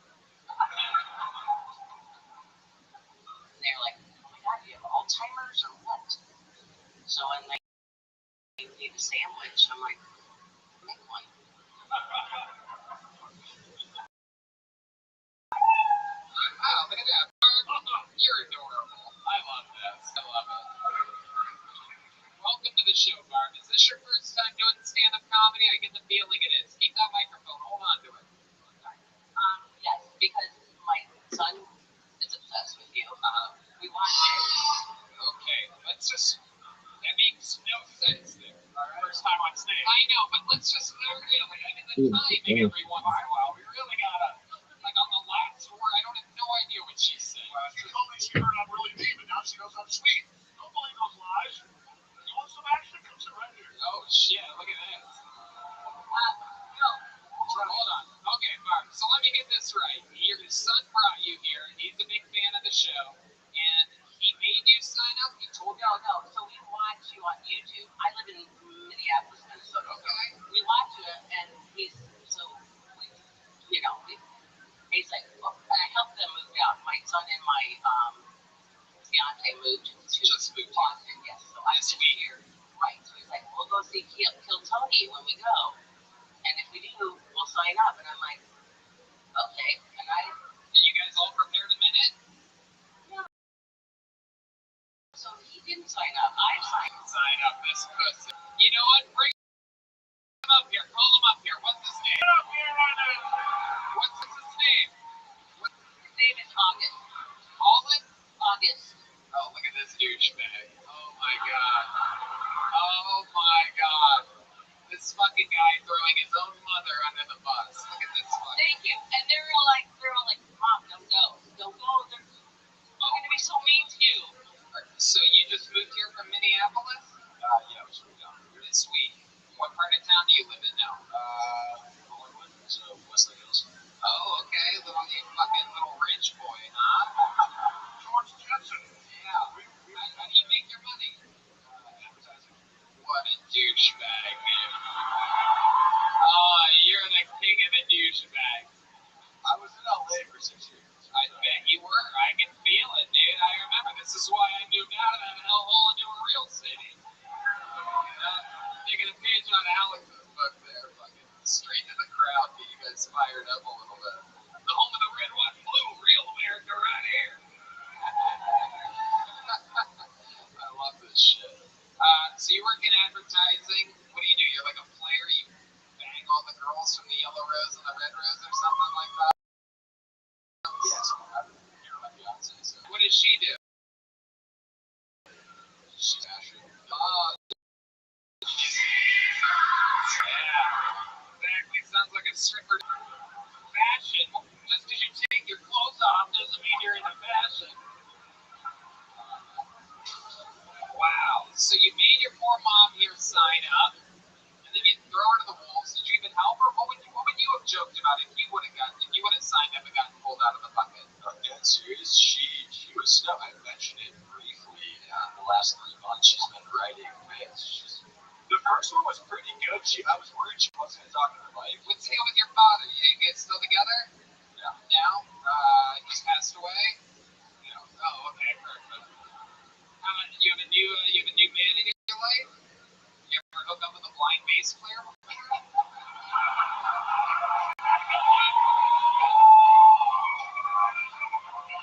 Hey, this guy's a real fan of Kill Tony. He'll let his motherfucking team back in. All right.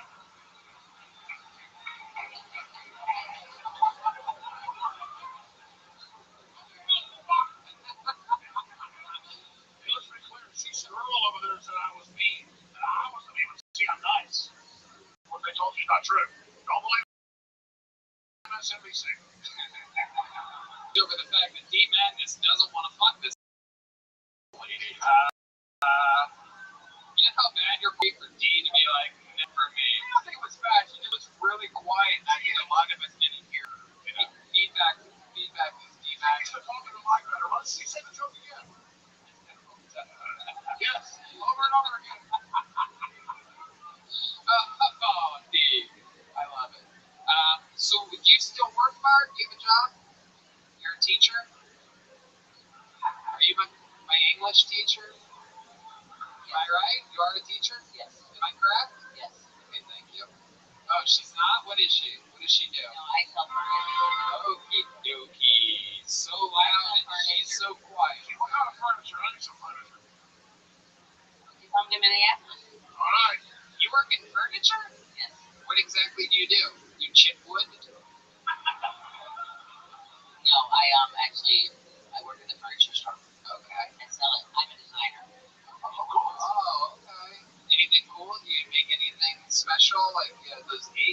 furnitures or anything? No, I don't design furniture. I design rooms. Oh, the layout. Yeah. Oh, okay. All right. Look at you. You got real mom energies. How many kids do you have? I have 3. I love it. Which one do you like best? I hate all Do you complain to the manager in places a lot? She look like the type of woman that would, but She's really nice. Be nice. yeah, no, I am nice, Alex. She has a great energy. But Are you serious? you sort of look like a Karen. Absolutely not. Okay, good. Not at all. All I right. never. Just make You sure. look like a Karen. Yeah, that's right. I do look like a Karen. I mean, I can be a bit, but I'm not a Karen. No, I like your style, Barb. Barb, while your son's up here, what's the craziest thing you've ever had in your vagina? I'm just kidding. I'm kidding. It was him. That's the joke. It was him. I set you up. I've never. It'd be had- so great if she actually answered it right now. Actually, it was a turn, Tony. I think about it. He swam out of the head of his dad's dick. You know what?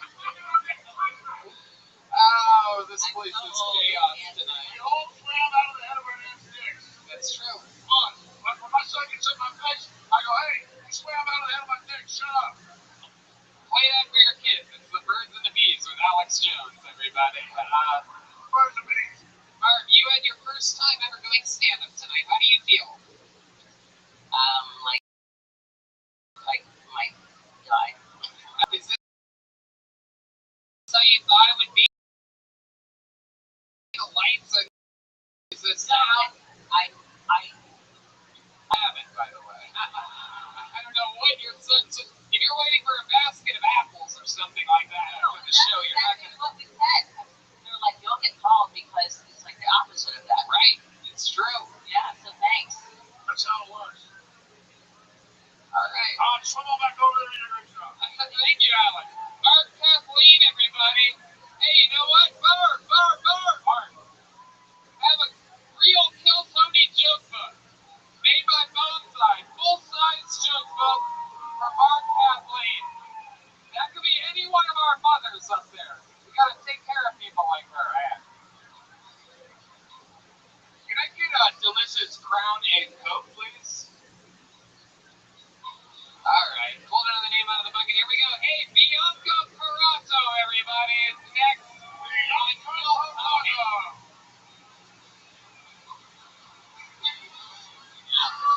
Bianca Parato, everyone. Make some noise for Bianca.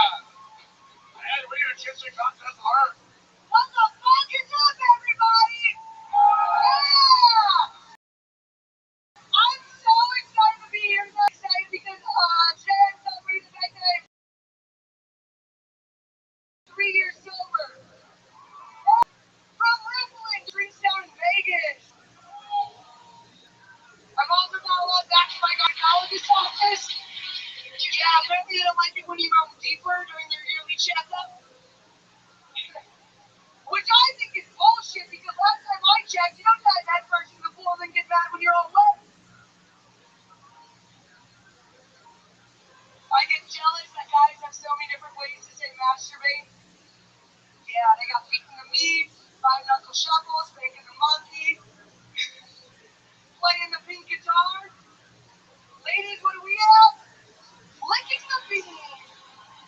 What the fuck does that mean? I'm sorry. To me, that's a little racist. I like Mexicans. Yeah. This one's for the guys. This one's for the guys in the room. Though I got one more thing to say to you all. What the fuck is up with you guys spitting on our vaginas so much during sex? There it is. I was wondering when that Pepsi bear was gonna come out. How about one more time for Bianca Parato, everybody? First time ever on Kill Tony. Welcome to the show, Bianca. Thank Even with stand-up comedy. I've been consistently since April. I started before the pandemic. Oh, okay. Yeah. April, okay.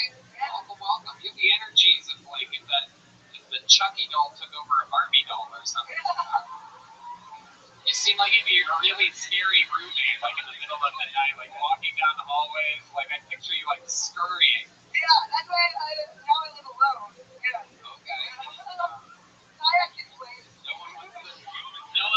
live with a ghost?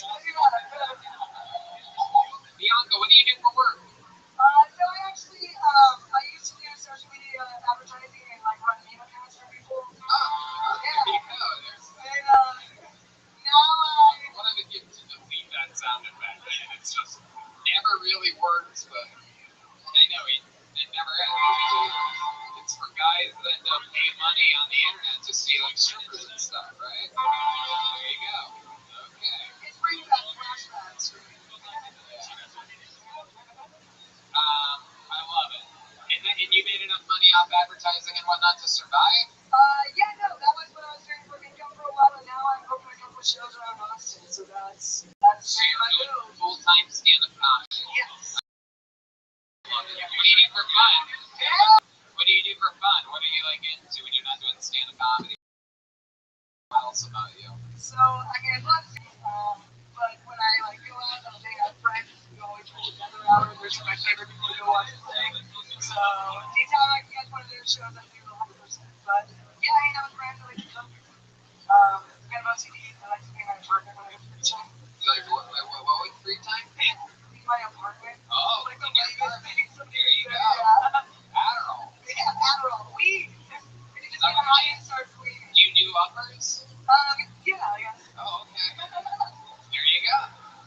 No, they can't shit on you about it if you're open. Never in the 8.5-year history of the show, when I ask people what they like to do other than stand-up comedy, has anyone ever mentioned weeding? Yeah. That's not what I thought I was gonna say. Do you have any special skills or talents? Can you like bend your arm a wacky way or something? You know, I was so scared. I was hoping you wouldn't ask me this. I was like, I can either speak gibberish or I can shotgun a beer really fast, and that was really douchey. So You can shotgun a beer? I don't think anybody's ever shotgunned a beer on this show. Do we have a longboard? Yoni, can you get your knife or something? make the hole for me. Make it big. How many do you want? I need to pop it though. Does it be like a key or something? There's not a hole in it. We need this fucking thing. Yeah. Make it big. Hold the someone tell your producer guy to hold the fucking camera and get you doing this. You guys all retarded over there? Jesus Christ! I mean, what are these people doing? How about in for Bianca? We're gonna find out if she seems like the kind of girl that would lie about knowing how to shotgun a beer. We're gonna find out right now. Make some noise for Bianca Barata. Let's time this out. Oh shit! Wow! Hello. Yeah! That's some punk rock shit. A lot of standing ovations out there in the audience for that. She has a good throat. She's got these like Stone Cold Steve Austin vibes all of a sudden. Ugh. That was very impressive. Thank you. Bianca, you have a boyfriend? Is there someone that you're going steady with? No, I'm single, so What's that been like? You go on a lot of dates? I mean not really. I'm busy a lot. Sometimes, yeah, I don't know. When I have free time I hang out with friends, so Okay. What's the longest relationship you've been? 9 months. yeah. Oh, you can't get anymore in Texas. That's right. Damn it. Illegal. You can't be together for 9 months. I was thinking of that. I'd have to move out of state. What? Bianca, tell us something embarrassing about you. Not really getting much out of this interview. I want some like juicy fucking gossip or something. Yeah, tell us something not cool about you. Not cool, right? You know what? I almost made it on the Family Feud. Whoa. It was the best thing that like never happened to Your me. family almost got on there? The Imperatos? Yeah, because they didn't tell you that you need to like have a punchline prepared. And so at the time I was actually working as like a dog girl at the Lake of the Ozarks. If anybody knows what it is. Yeah. And A dog girl? yeah, it's like a boat full of like Dr. boats. Stock. Yeah. So I didn't know you didn't have like a tagline prepared. So on national television I was going to be like, oh, like I won't rock your boat, but I'll rock your boat, and Whoa. yeah, they kind of treated me. They know the whole family like they're. Wow. Yeah, that's gotta be embarrassing for a family to not get on the feud. I wonder the douchebag and his mom ever tried to be on the family. You guys ever try to be on the family feud? Who gives a fuck? Anyway, Bianca, you like doing comedy here in Austin? You just started here? Yeah, so I did a little bit out in like college. I went to do it, and this is where I really got into it. So yeah, I love it here. Well, there you go. Bianca Parato here in Austin. Sorry, here on Phil Tony. She's Bianca Parato. Bianca here. Take a real Phil Tony joke book, an authentic leather-made joke book by the great Mozart. Our good friend Adrian Cavazos makes all of these by hand here in Austin, Texas. You guys having fun out there? Alright. Your next comedian goes by the name of Christian Copeland, everyone. Here's Christian Copeland. Here we go. Here he comes around the corner.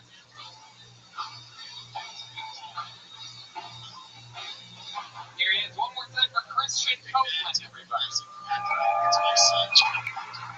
Thank you. Happy to be here tonight with all you guys. A lot of people here, you know. Someone's got COVID for sure. Just had it, you know, and they may not even know, but you know who you are. You do. And it's cool. Just stay away from it. Statistically, somebody here is gay too, you know, and maybe they don't even know, but let's be honest, you know who you are. You do. Just make sure you stay away from me. Still trying to make it to heaven, you know. I'm at it. COVID's not gay. I had it. I liked it, to be honest with you. Because for about an hour, I got to feel what it was like to be a girl with an OnlyFans. Because right whenever I found out that I had it, I had to text on my guy friends. And I was like, look, we had a lot of fun the other night. I'm glad you came over, but you should probably get tested. Alright, thank you guys. Y'all be good. Fantastic set by Christian Copeland. Welcome. Nice to see you again, sir. How are you? You were on the show before at the area a couple months ago. Okay. Hell yeah. Great set. Great powerful laughs. How long have you been on stand-up? It's about October. Started in Houston, moved down here in May. Okay. Yeah. Okay. Why the Oakland A's hat? Oh man. Alright. Okay. Baseball's like the last sport I haven't really like dove into, so I can still pick teams I don't really know anything about. But can you throw a baseball fast? You have a look like you can throw a baseball fast. Yeah, man.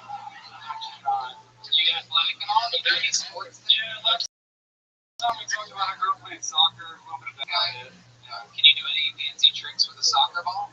Not anymore. I play basketball more now. It's easier to have like a pickup game of basketball than it is soccer, so I play a lot of basketball now. Alright, soccer ball? I mean, what else? What else do you do? What do you do for work?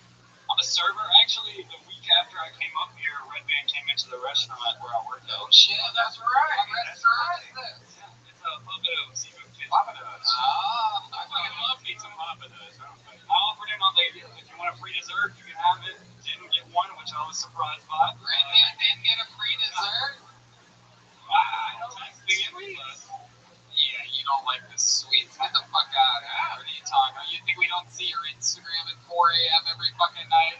That shit you delete when you wake up in the morning? Yeah, but that's not sweets. That's like meat and cheese. Yeah, okay.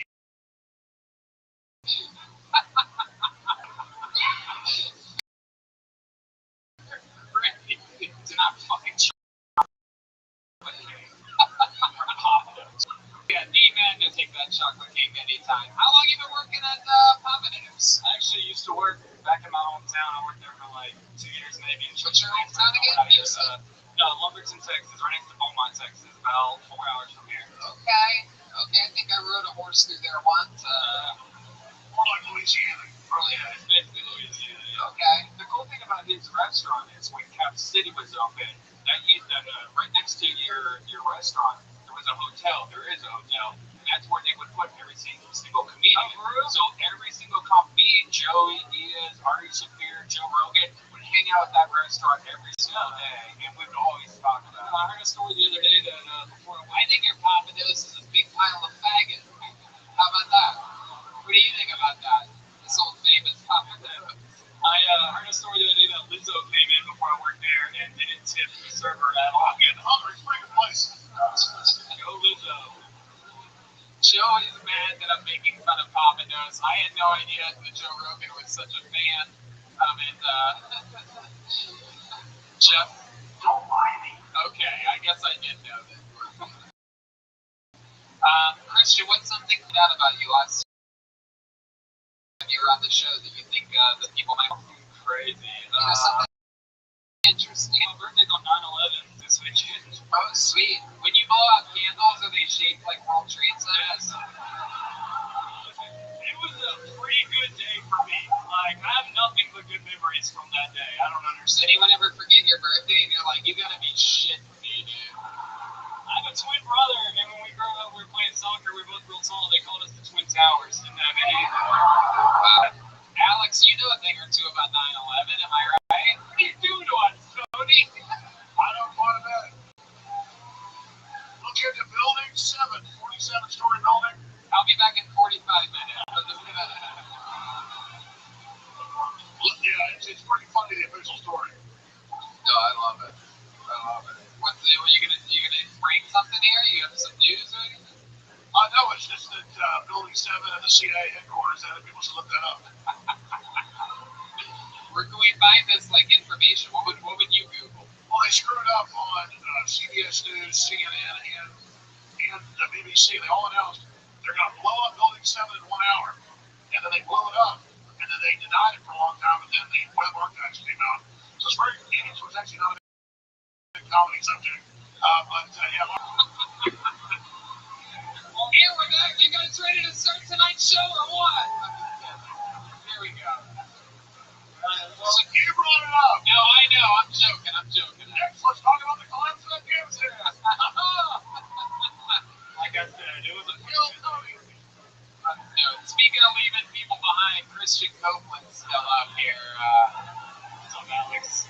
Christian, what are you into? What are your hobbies and stuff? You seem like the kind of guy that does a little fucking frisbee golf. Am I right? I like keeping up with sports. I like watching the NBA. I like basketball. I can't believe how much you're a red-headed guy with long hair. I can't believe you love basketball like you do. I've never seen anything like it before. Are you good out there? I'm alright. How many of you want to see how high this guy can jump right now? Huh? We gotta see it. Come on. No. Jump on. You have to out-jump Alex Jones. Jump.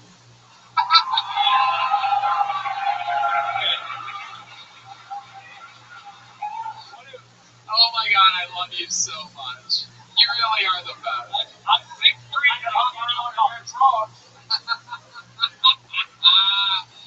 Christian, why are you gonna jump for it? What do you want? You want a heel flick? What do you want me to? I can't. Like I said, I'm 6'3". I cannot high. I'm like, Holy shit.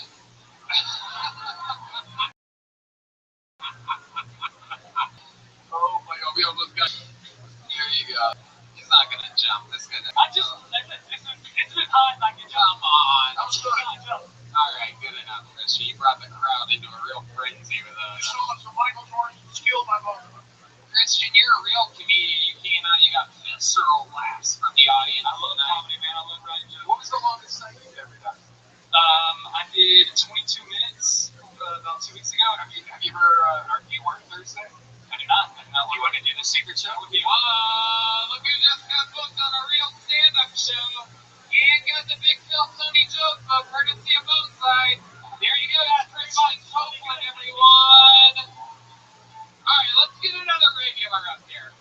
We're getting through all our big joke books. Let's see what happens here. Ladies and gentlemen, you know this guy has amazing joke writing ability. One of the great roasters in the history of the show. Ladies and gentlemen, this is David Lucas, everybody.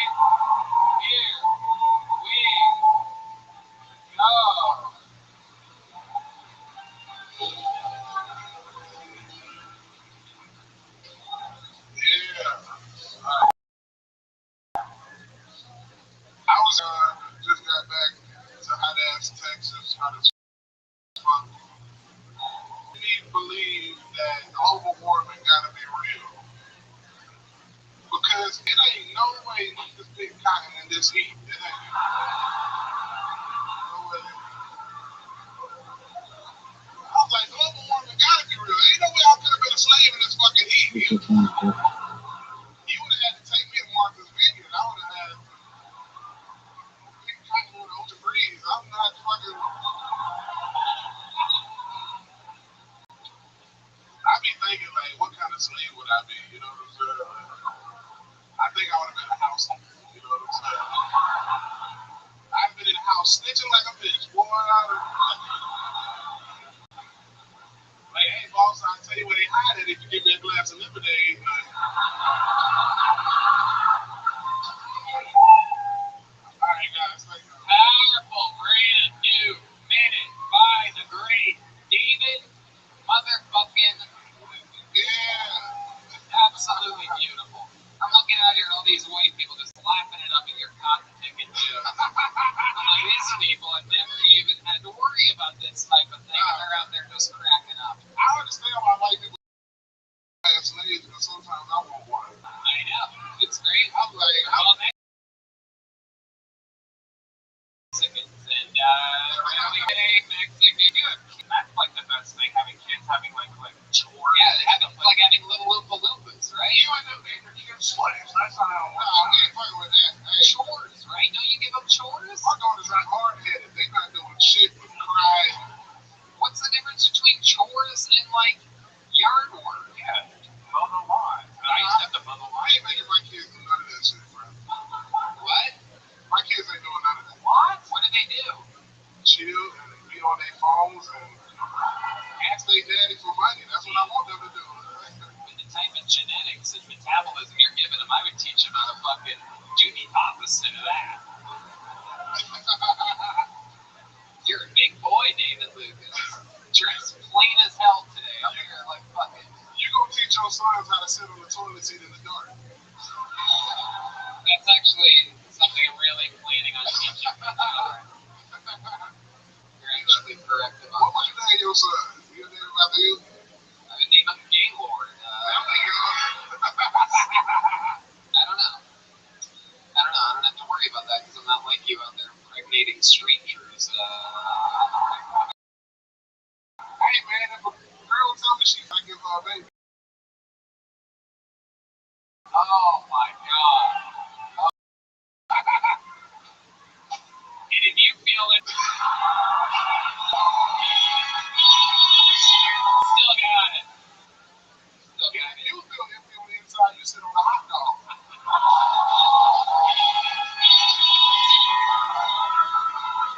Son of a bitch. Ow, that one hurt. Yeah, you go to a barbecue and ask for a hot dog with no bun. Okay. Yeah, I bring my own bun. What are you gonna do? I bring my own bun. That's right. Sometimes two hot dogs. You know what I mean? You're gonna have a fucking. All right. 12 pack. That's what sometimes I call my ass a hot kettle. You know what I'm talking? All right. Thank you. One lady out there loves. We found like some Sunday footballs. Hell yeah, someone does anal back there for sure. That lady went crazy for two hot dogs. You guys, I thought you were a bratwurst guy. All right. What's been going on this week, David? You had a Labor Day yesterday. Looks like you've been ready to go into labor for a while now. How was your Labor Day? What did you do? Anything crazy? Not that crazy, bro. When I was in New York, just my friends almost. So like, Oh yeah. Tony like lifted me up. I'm so glad I had this, man. Yeah. It's a wild tale. 4 Los Angeles comedians all did cocaine, and 3 of them overdosed from fentanyl. Was in the cocaine, and they 4 went to the hospital. Again, the lady that likes anal laughed at that. Pretty sure she's listening to a whole different podcast back there at this point. Bianca was here tonight, so she's fine. Everybody always says fentanyl came from China, but actually came from MIT. Just like the Wuhan virus got turned up in Chapel Hill, North Carolina, by the NIH and then shipped to China. So they had multiple liability. This is a little factoid. Fentanyl is 100 times stronger than heroin. Yeah. That's the reason I don't use any drugs. They're putting it all there. Public service announcement. There you go. Get off the drugs with Alex Jones. Marijuana's okay, right? I love Alex. Alex alone and I'm putting fentanyl in. Everybody I know how properly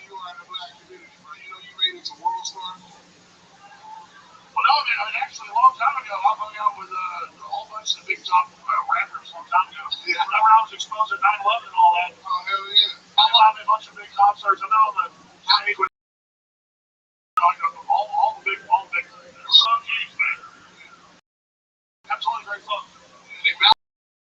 How long ago are we talking about the top of the round? Like, I'm talking about public NWA, all of them. hell yeah. All those guys, I know all the people. I love it. Sometimes the shows and stuff. When you do your work in LA, that guy's travel more. That's like 20 years ago. When I exposed 9/11.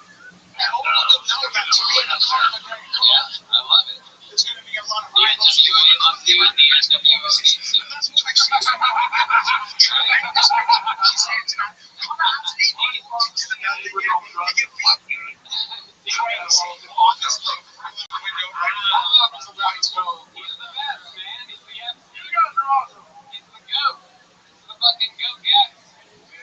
Gets to the year 2021. That's what everybody's saying. So, David Lucas, what's been going on this week? What did you eat yesterday? Tell us the truth. What do you really eat? Because you guys, you always lie. You're like, I swear, I just had one French fry. That's it.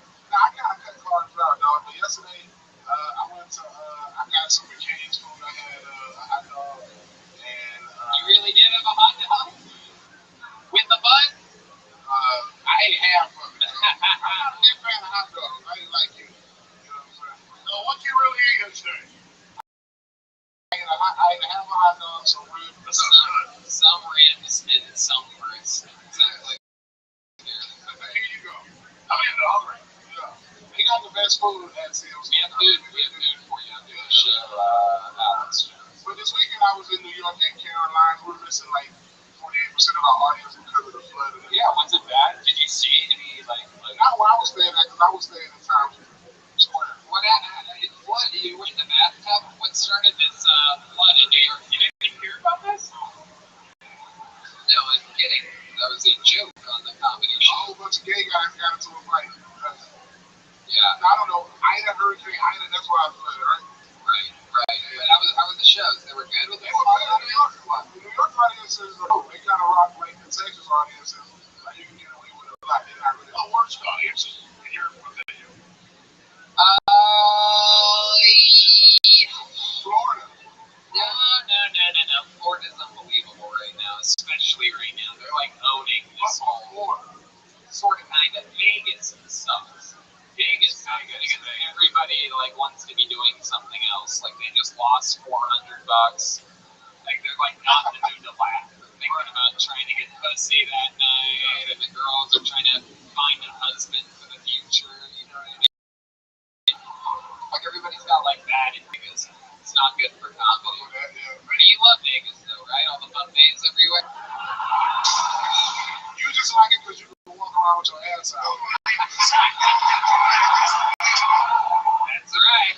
That's what I call playing a good old game of Crash. You know what I mean? David, it's unbelievable set. Roll through every fucking week. We absolutely love you. The great David Lucas. Here he is, one of the. We're going back in the bucket. Love you, David. Back in 2013 as one of the 8 prospects in victories. Sonny Carlin is next. Out of the fucking landfill, Tony. We're about to meet Sonny Carlin. Maybe we're been on this show before. Here we go. Come on, everybody. Make some fucking noise. We are live in Austin, Texas. This is the beginning from Sonny Carlin.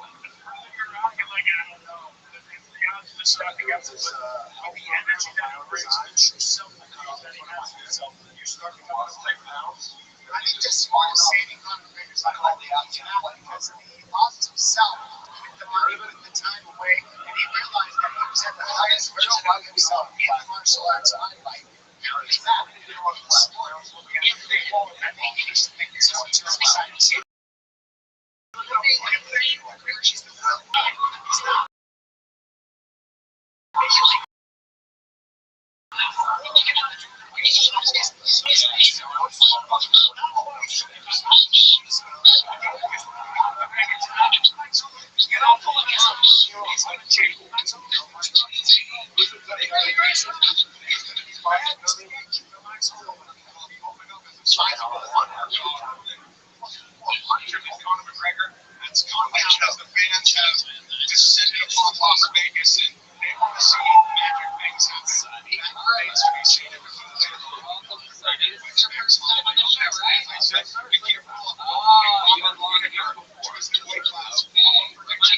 we found out what you do.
I love it. So, what's something interesting about you that you wish you would have brought up last time you were on the show? Well, I have a daughter. Oh my God, no. Oh no. How old is she? She gave me 5 in January. Do you have any idea where she is right now? Really? Oh no, you're a deadbeat. What happened? What happened with you and the mom? Kind of like a, you ever just like been into somebody who is really fucking crazy? So should we help your daughter out to get away from that crazy thing? Or you like, well, let her deal with it? It's a little bit difficult to deal with it. What's the craziest thing she ever did to you? Come on, go into all She of it. faked allegations. It's unbelievable. It's not that crazy. Lady, women will do anything. She got it though. She's so crazy. She has custody of your dog. Do you ever talk to your dog? No, I used to do like Zoom meetings, but like having a Zoom meeting with like a 4-year-old. Can you imagine that? Is there anything? I think that's more traumatizing than just completely neglecting her. Hello, I'm your father. It's me, Daddy. I swear. I really wish I was there. I really love you. I've actually seen the government documents with Microsoft and Facebook. They want to make it where you have to work from home and do virtual reality deals. You can meet your carbon output. They're going to tie the medical ideas and to your iPhone and for your drawing and tell you when you go outside or where you go. It's already started Australia. You better find it. You better say no to the medical aid. This is the exact excuse he's going to give the dog years from now. Why didn't you Zoom more with me, Daddy? Last I knew it was Casper Oil. Okay, so you're I just talk to my ex and all everything, like no matter what, like he went to I didn't send him a written letter. What someone would do if you actually physically assaulted him. Seems as though we really cracked the code here. It's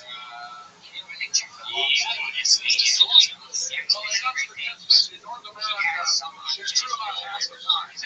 So that's the You also bring women in comedy to make money. It's okay, alright, everybody. It's too soon for Johnny Carlin meets women in shows. How about a slice of pizza? Sonny, I'm gonna get rid of you fast. Now I'm remembering why I got rid of you so fast last time. There you go, Sonny Carlin, everybody. Another good minute. Did you get on any reverse runs? Nothing? Are you lying to me? This is for being a bad father. There you go. And then a dick out. You don't have to touch him, Alex. Alex shook his hand. Alright, let's keep it moving along. Anthony Martin is next. We're having fun here.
That's for the money for me on. That's how that'll work. Instead, you're going to get Colin O'Meara.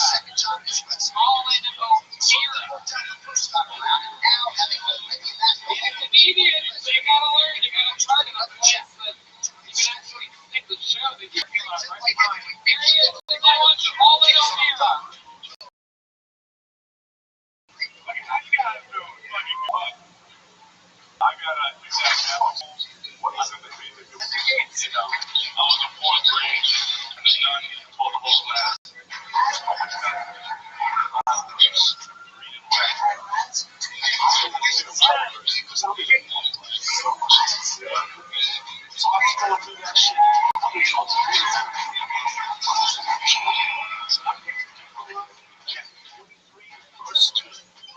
Summer season pass on yourself if it's all you guys. We have the clusters.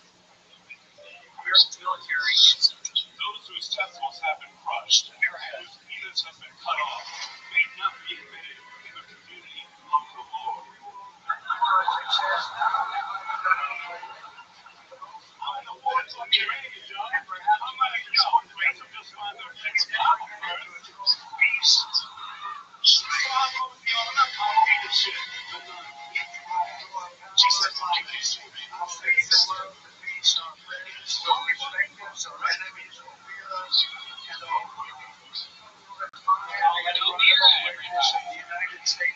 Welcome to the show, Colin. This is your first time here, right?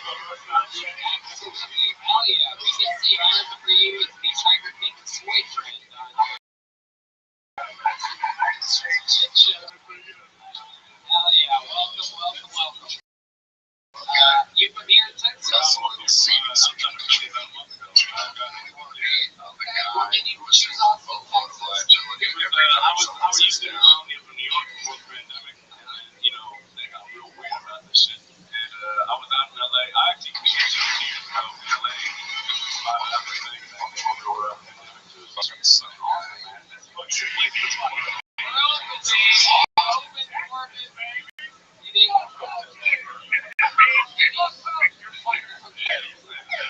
exactly what we were all thinking. The only one with the ball.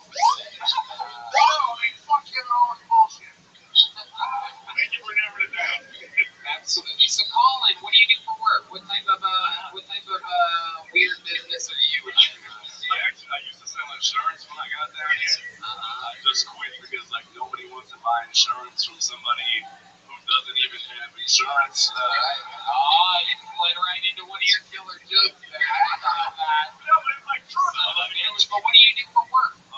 I recently applied for DoorDash and I got denied. Yeah, I got shit. The only reason I got denied is my last name has an apostrophe because I'm Irish, and they said, please enter your last name with only letters. So I entered it without that's not your last name. And I was like, bitch, fuck, am I supposed to be unemployed? Wow. These guys are turning over here. I love it. He doesn't even know what an apostrophe looks like. Oh my god. D-Man just literally has a better. Oh shit, look at this guy. He just took off his hat. He's got some like Wolverine costume on. What is that? Everybody always tells me to like not wear a hat, especially when I'm doing stand-up, so you can't see your face. Right. For them, because that's got a beer over. Right, it makes like this. I wear a hat all the time. Tony, I'm pretty. You're a good-looking guy. Do you have a girlfriend? I know. I just looked at it, like I said, actually. Right. Not enough time. You get all your jewelry that you won out of crab machines, clearly. Someone's been inside your cave. Everything on all these are real. The dick is fake. That's all in the Oh my bag. god, you didn't even have to say you're from a suburb of Philly. We all know. It's so obvious. You have class rings from schools you definitely didn't graduate from. What kind of watch is that? What kind of watch? It's an Oscar a meal. It was a gift. I don't even know if it's nice enough, but like, it's fun. What you got on? I personally think you should wear fake jewelry. All jewelry. They don't know the difference. I just don't know. Regular watch got a gift. Anyway. I like Timex myself. What do you do for fun? I play comedy. I'm a big drinker, though. That's probably like that's my big hobby. Yeah. That's why I like Texas. What's your favorite thing to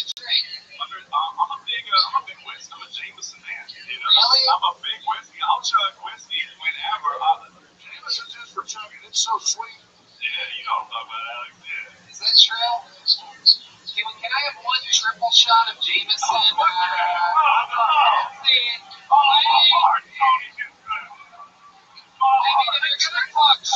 If you're gonna talk shit about being a big Jameson drinker, how many of you want to see this guy fucking vomit on stage tonight? Let's go. Jody, bring it up. That's a fucking triple. What are you doing? What the fuck is that?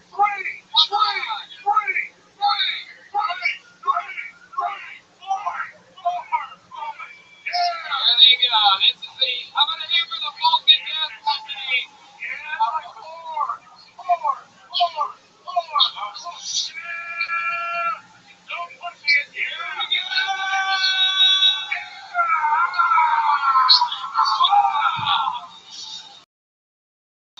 Hell yeah! Oh, shit.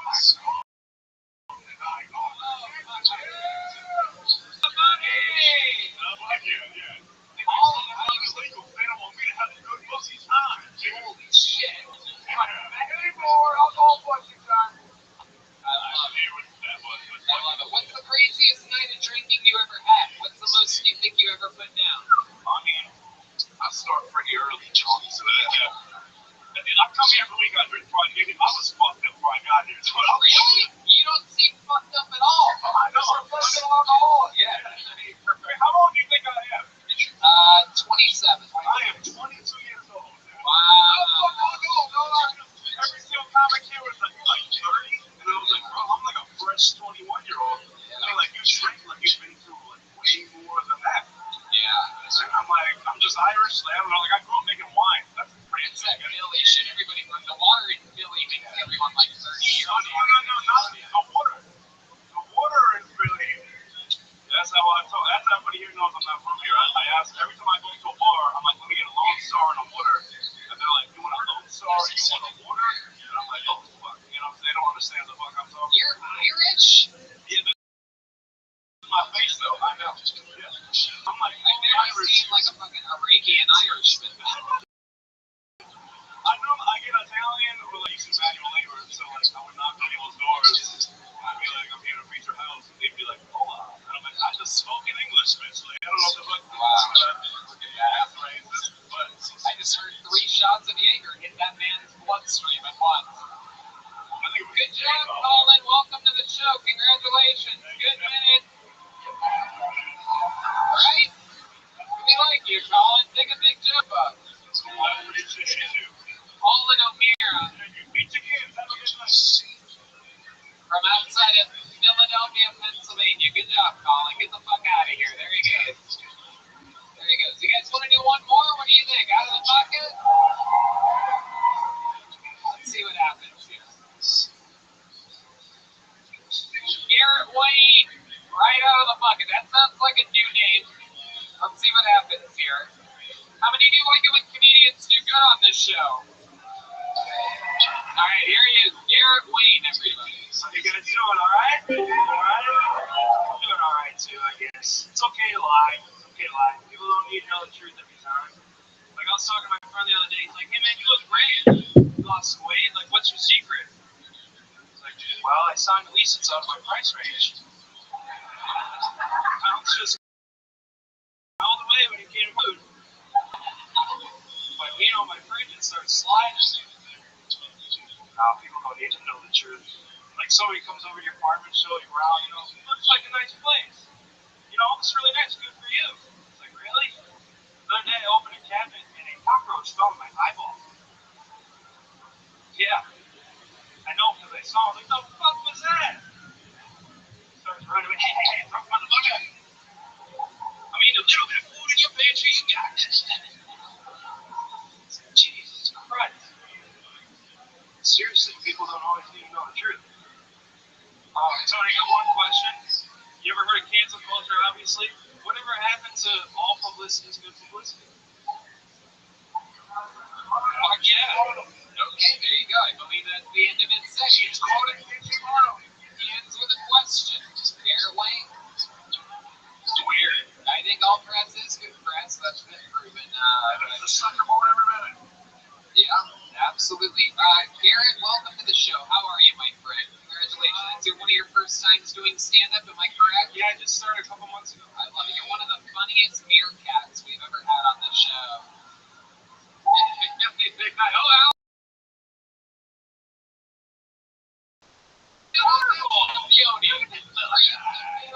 Come on. That was yeah, oh my gosh,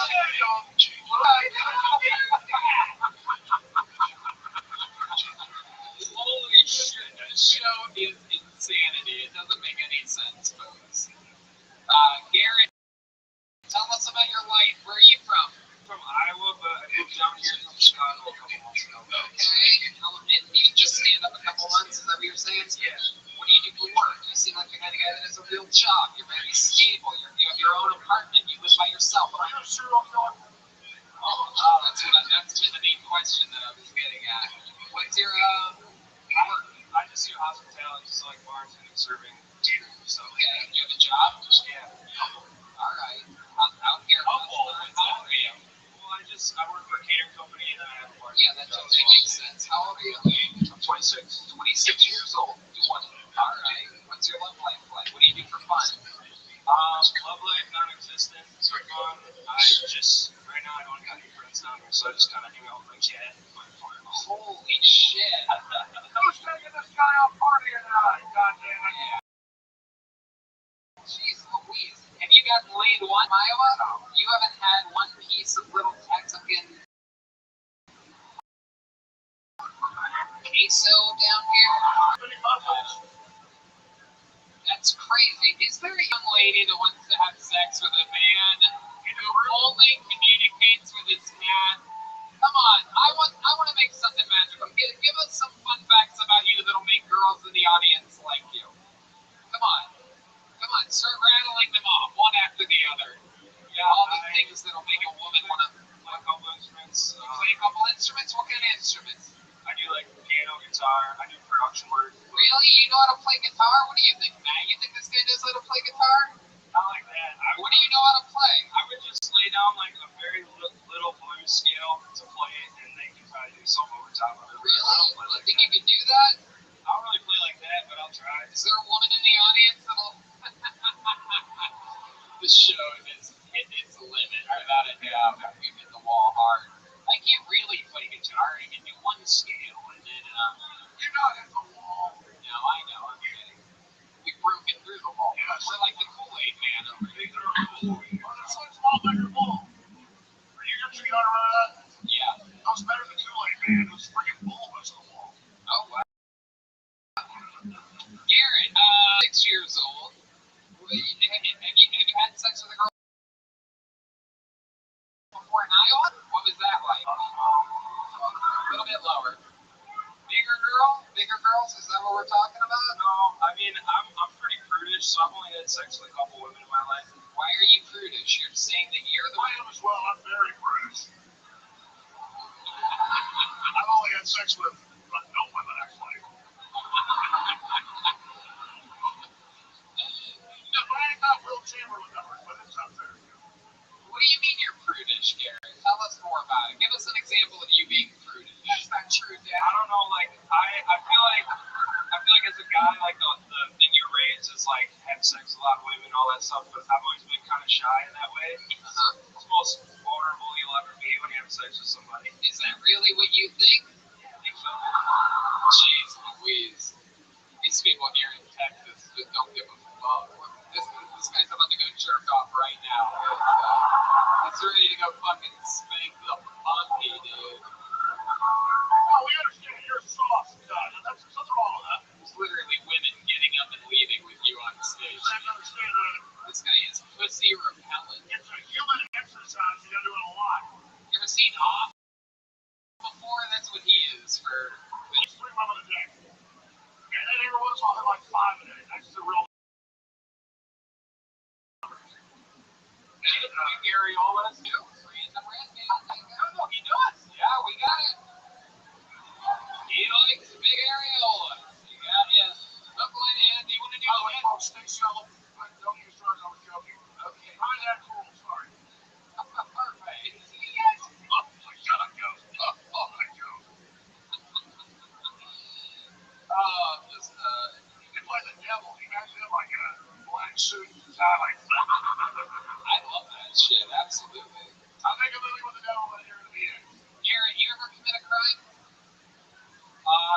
least 7 years plus a day ago, yeah. Yeah, what was that? What was the crime? Statute of limitations.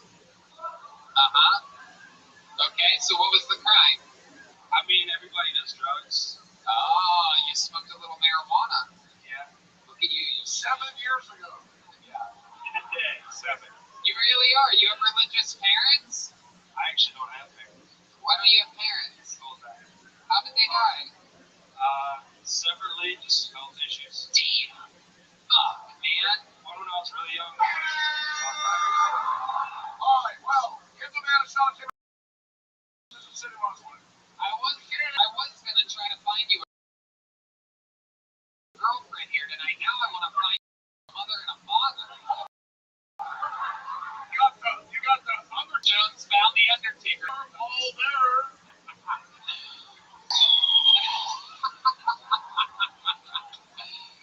Garrett, I love it. How old were you when your parents died?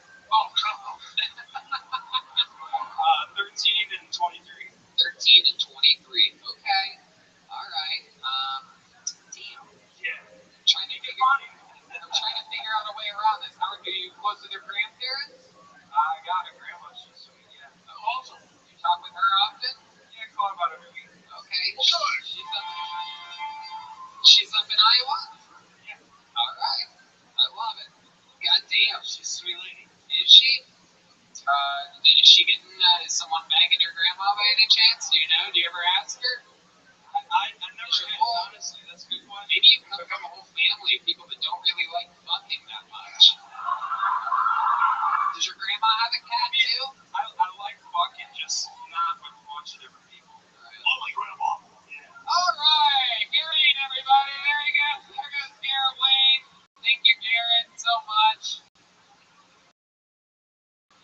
There you go, little joke book. Just very fitting. That is a hard. I'm like the official handshaker now. What do you think? Fuck it one more time. You think we can beat Let's something do out of it. here? Get something good out of here. Bilal Swain, everybody. Bilal Swain. He's gonna bring it home for the people out of the book. Have we had Bilal on before? You better be fucking good. He's fucking great. This guy's a killer. He's been on before. This is a great, great thing for the show. Ladies and gentlemen, come on, make some noise for Bilal Swain, everybody. Yeah.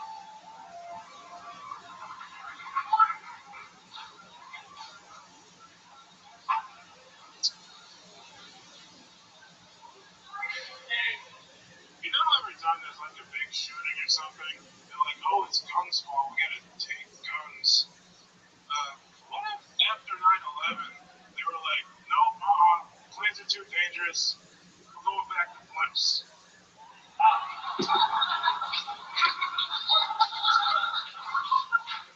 Because imagine 9/11 with blimps, like everybody would be like, oh, that was such a terrible tragedy. Everybody on that blimp died and nobody else.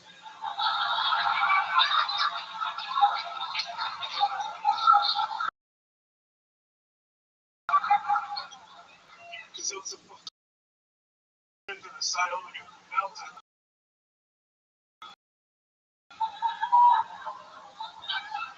The building is like,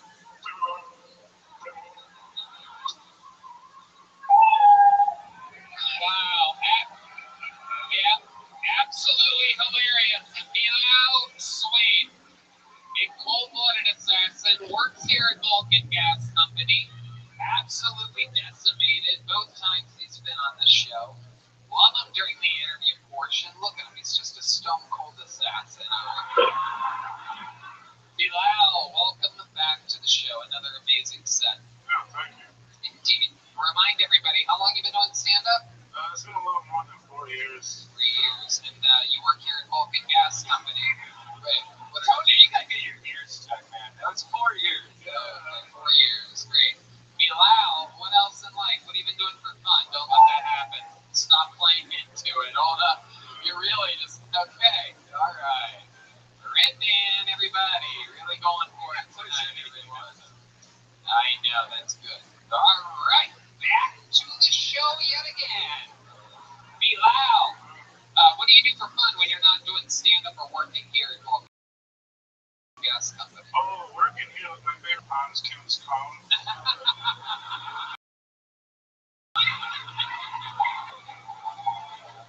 So for fun, I like. Fantastic. I love it.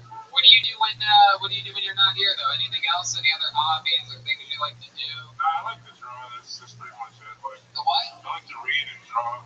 Draw and read. Yeah. Okay, cool. You read anything cool lately? Yeah, I was rereading The Brothers Karamazov. It's my favorite book. It's still funny, like even after 200 years or whatever the fuck. Bilal, what's your love life been like lately? How many white girls' souls have you taken? Not many. I'm kind of dry. I normally just fuck people and never talk to them again. But I'm getting kind of lonely out here, you know. Well, let me ask you. I'm in the day. Describe your day. What does Belial mean? It means the weather. So what? The weather. Really? That literally translated. It's interesting. The weather? Wetter. The winter. Alright. I believe Belial is the name of a high-powered demon under Satan. Hey, whoa, no, that's Belial. That's Belial. Okay, that's a completely different name. It's not the same. 6, number 3, 8.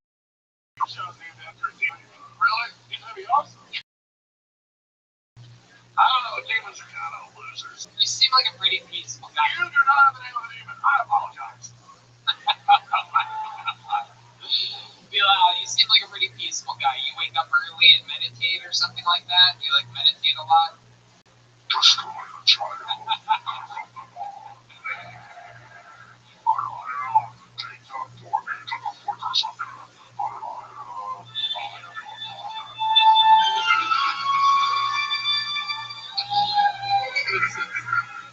Complete insanity. I want their souls, Belial. You have not served me enough. 1,000 souls a year. I will chain you in the depths of an circle now. I'm sorry. Oh, shit. You have done well, Belial. Bilal, you're absolutely unbelievable. I'm so grateful for you. Actually, I would love to have you on the Secret Show Thursday. Hey, look at that. Bilal Swain has been added to the mix. Big Thursday show this week here at Balkan Gas Company every Thursday at 8 p.m. Bilal, thank you so much. Another great set. Bilal Swain is Bilal Swain on social media. BILAALSN. You guys ready to end this thing with a bang or what? What about Tony? What about Brian? I present you your final comedian of the night. You know him, the closer here, the big red machine. Make some noise for the great William Montgomery, everybody.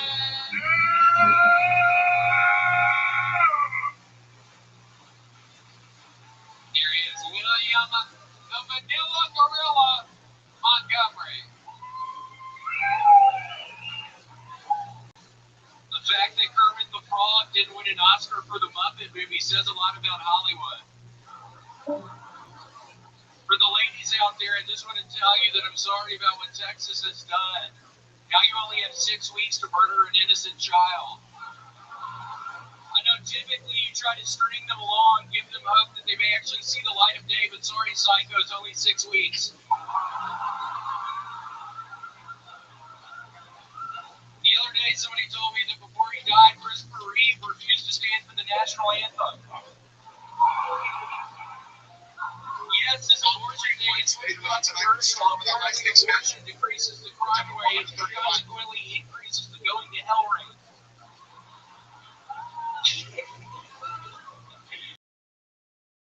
I don't even know why I'm telling these to the 700 Club. Why did Hunter Biden impregnate an Afghani refugee butt?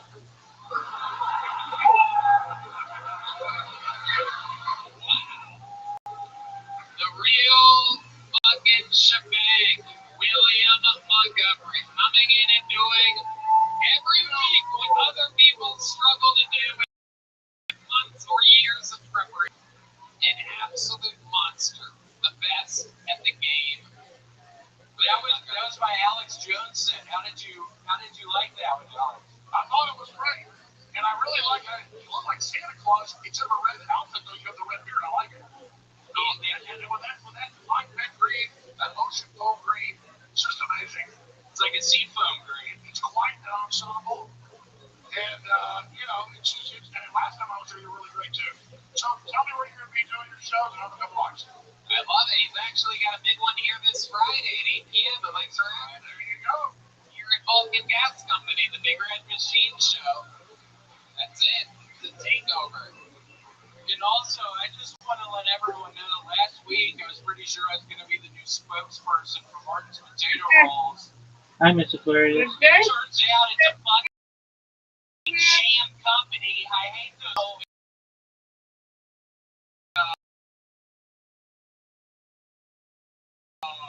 I never got that. Okay. I did eat 4 loaves. There we go. For those of you that might not know, William gave up drinking and he wants to go and replace his drinking habit with a raisin bread addiction. This is real. This is not like progressive. This is really who we know.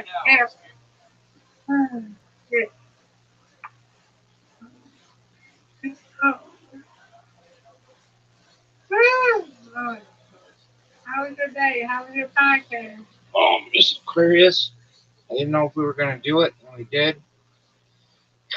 And I overcame challenges, and I think it was really good. That's good.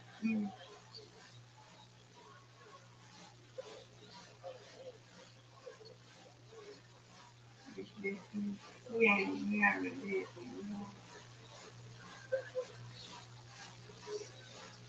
No, okay.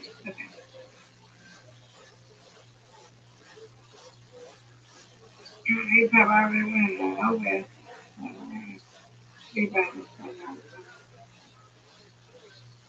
I know you don't care, but England beat Norway. Thank you. What happened? England beat Norway. Argentina's playing Belgium right now.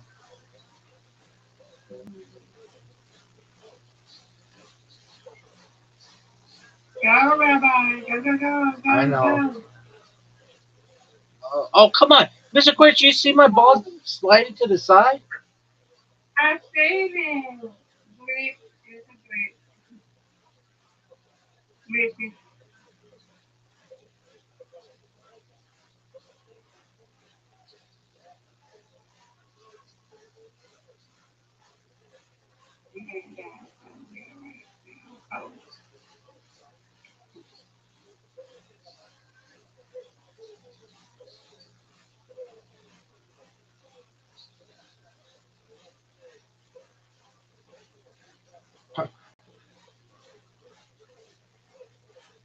Miss Aquarius, 2 splits in a row. That's not good. Oh, that's good. That was looking really good.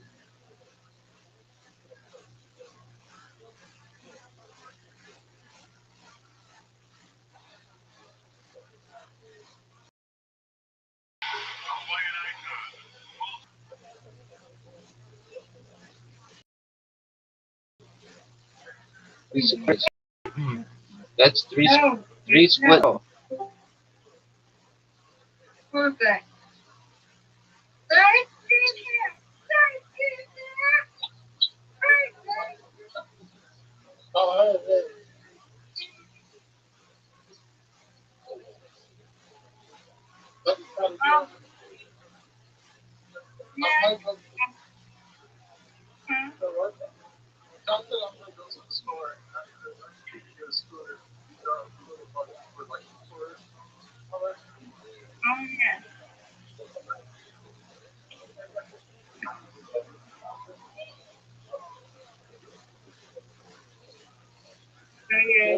In West Hollywood.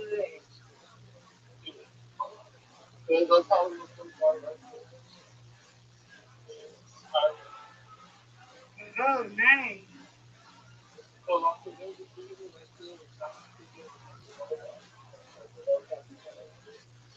nice.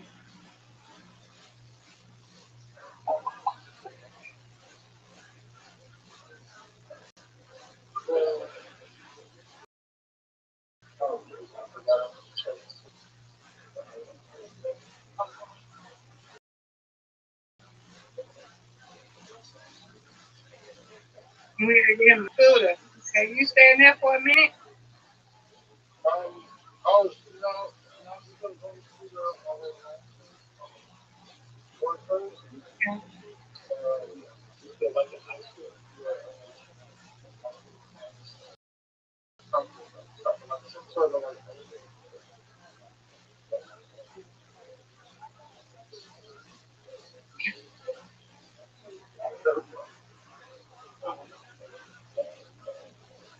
Yeah, there's a lot of people. I can hear that's a lot of people out there. Oh, it's always a lot of fun. It's always a lot of fun.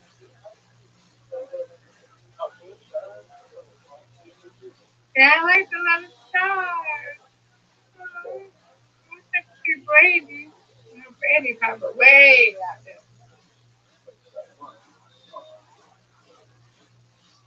But yeah, Yeah, her way over there. Way somewhere. I said Brady's is probably way, way over there where the other stars are. oh, Brandy, no singer?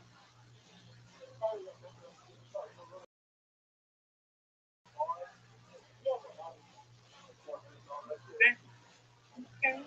you know the Hollywood Hills up there. The Hollywood Yeah, Hills. yeah, I want to go. I can't wait. I want to go.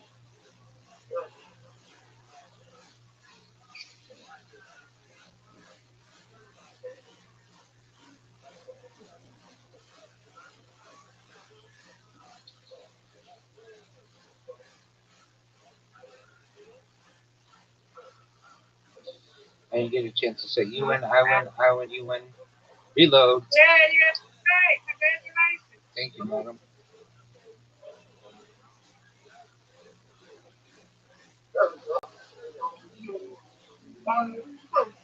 Oh,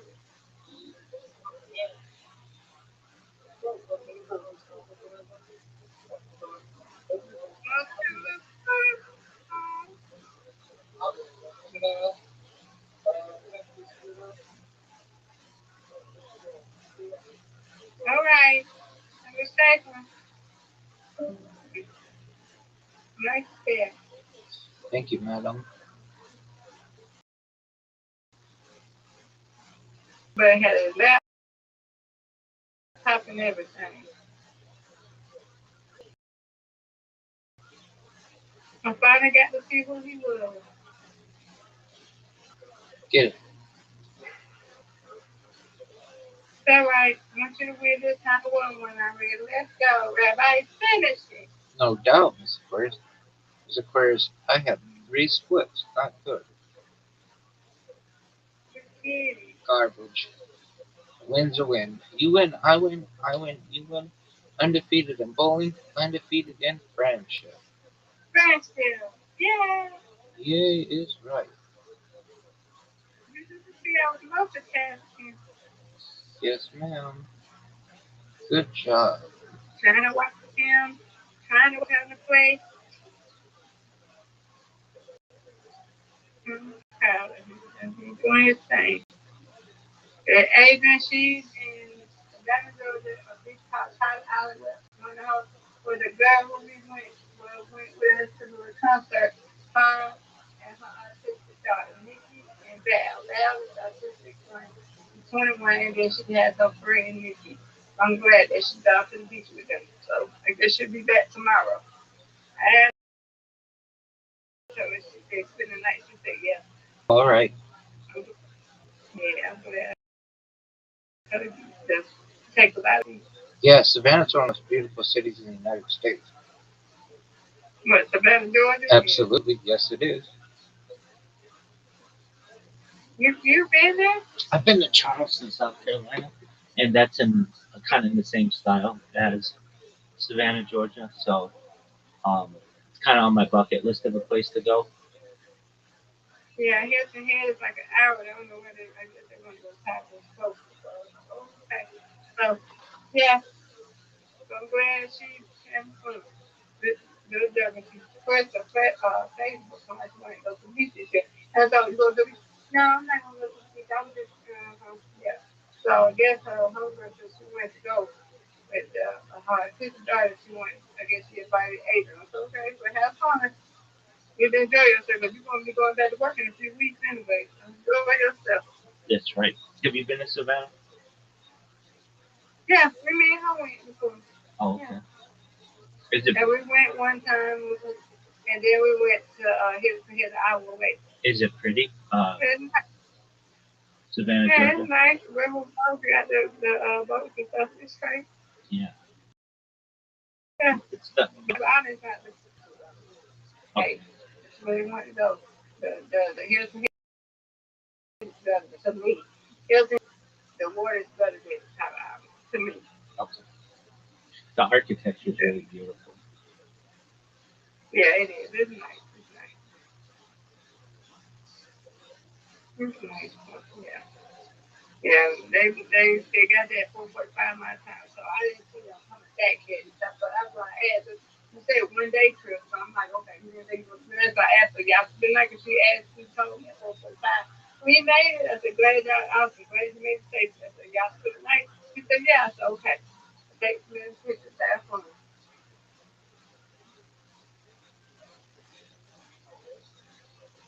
That's right. Happy for us. Look who's here.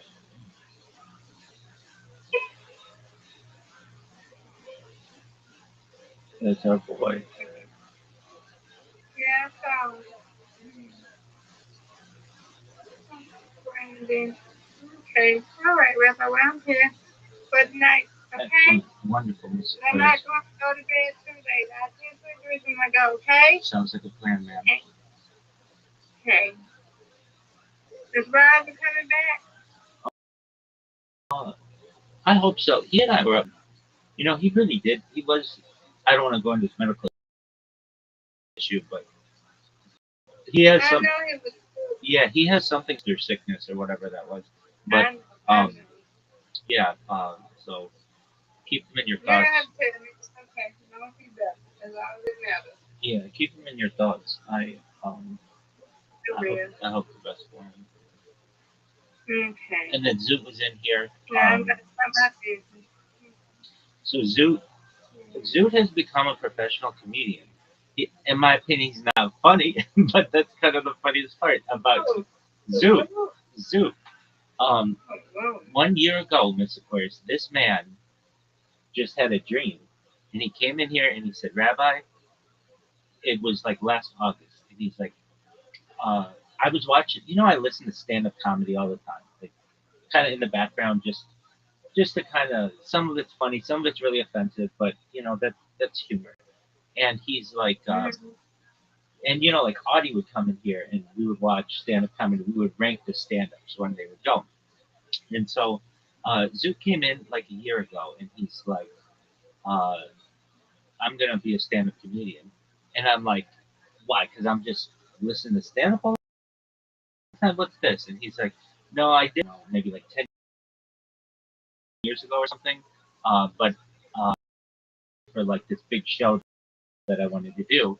And so I stopped doing it and on Mondays to be a stand up comedian. And I'm like, all right, like maybe you'll go with it for like 2 or 3 weeks or something. But no, he went just about every single Monday for the last year. And now he gets paid a little bit to do stand up comedy. And he met, in my opinion, the biggest up and coming stand up comedian in all of Australia.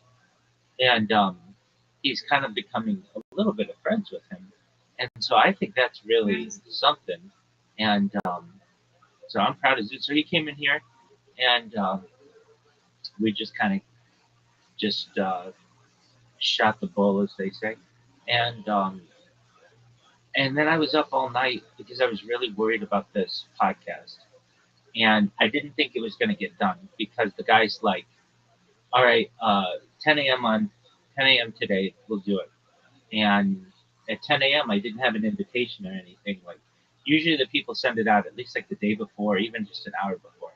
But he sent it out, and so I was able to join it, and we worked through the technical issues. And then, Mr. Aquarius, I got to talk on this subject for like 2 straight hours at least. It was not in that form. It not like, all right, tell us everything that you know about the question, answer, question, answer.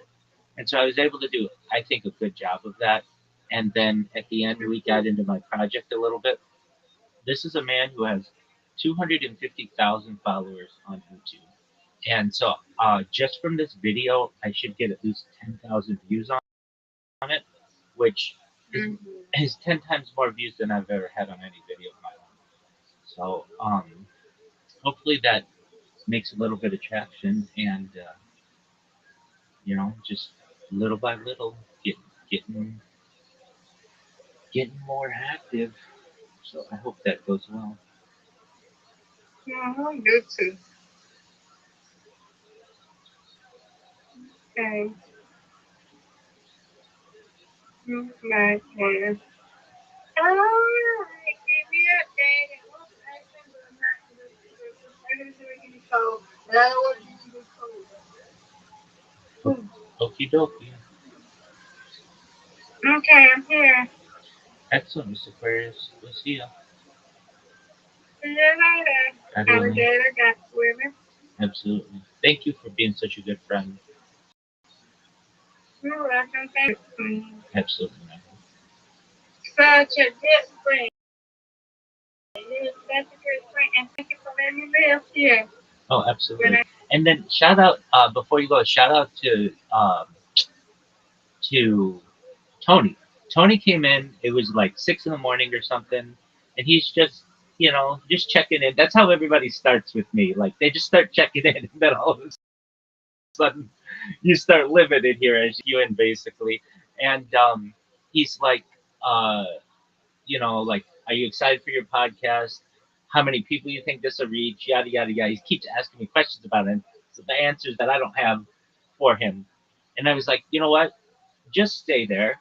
If you really want to help me, and he did, I'm like, just stay there. I'm gonna review all of the podcast information with you of what I'm gonna say. I'm just gonna read it to you.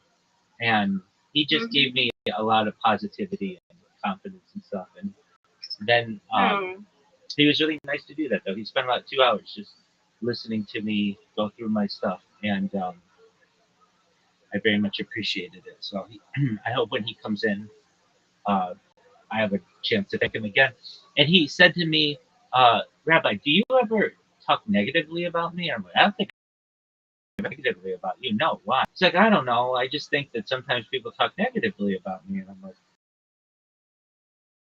no, I think you're a really nice friend. I very much enjoy your friendship. So I think you're kind of overthinking or overanalyzing, which, when we're young, we don't have that much experience. And we're always wondering what other people are thinking of us. And you just got to be comfortable in your own skin. Yeah. So hopefully he's able to work through that. Yep. And I did this podcast, and when I was done, usually I'm like super excited. Usually I'm really super excited. This one I was not, because this one I should have been. I did a really good job and everything. But I really had so much more to say, and I prepared really well for it. So I thought we didn't even go into like what I wanted, like the really deep stuff, but it was okay. And we'll just see what happens. It'll be exciting to just have one video that I'm in that has 10,000 views. That would be really cool.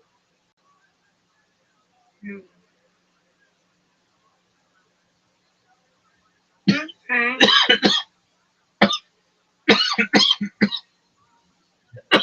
All right, okay. Okay, no. Fine.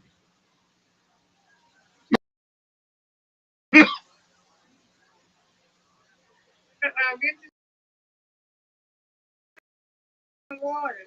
Yeah, something. I swallowed it down the road. Let that out first. Pipe, as they say. Some water. Yeah. Thank you. You're welcome.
All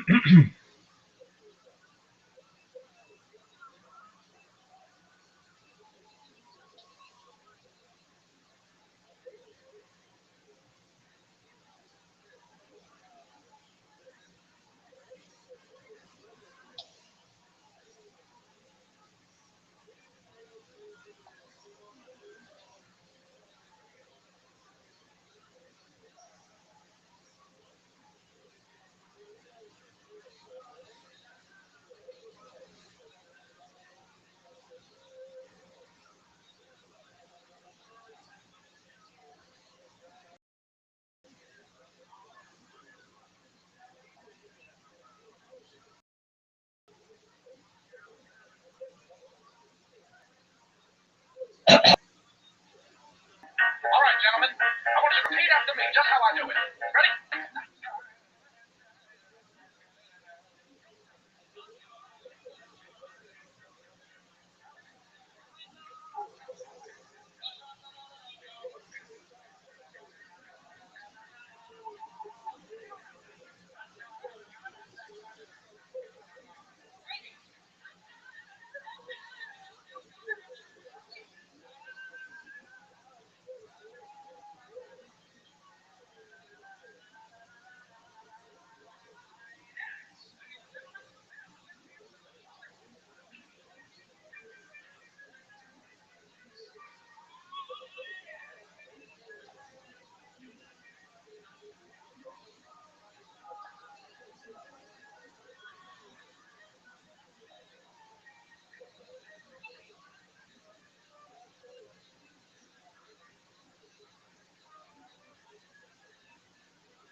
It's a tough piece.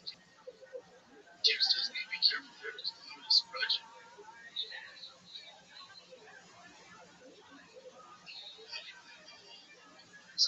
Some great body work by Teams. Just fire off against the cage. Could be there. Get right hand there. Back kick there. Body shots are he's missing with the back third friction. Goes to the start.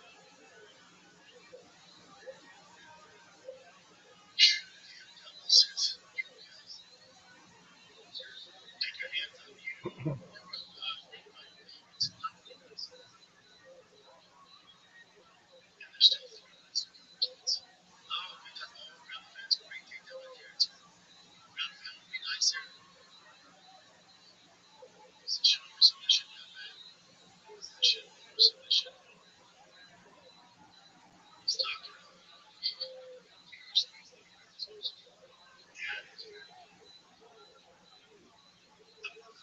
yeah, Kenny, I would assume bottom third division is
like what's the time to see cup? It's first round, 145.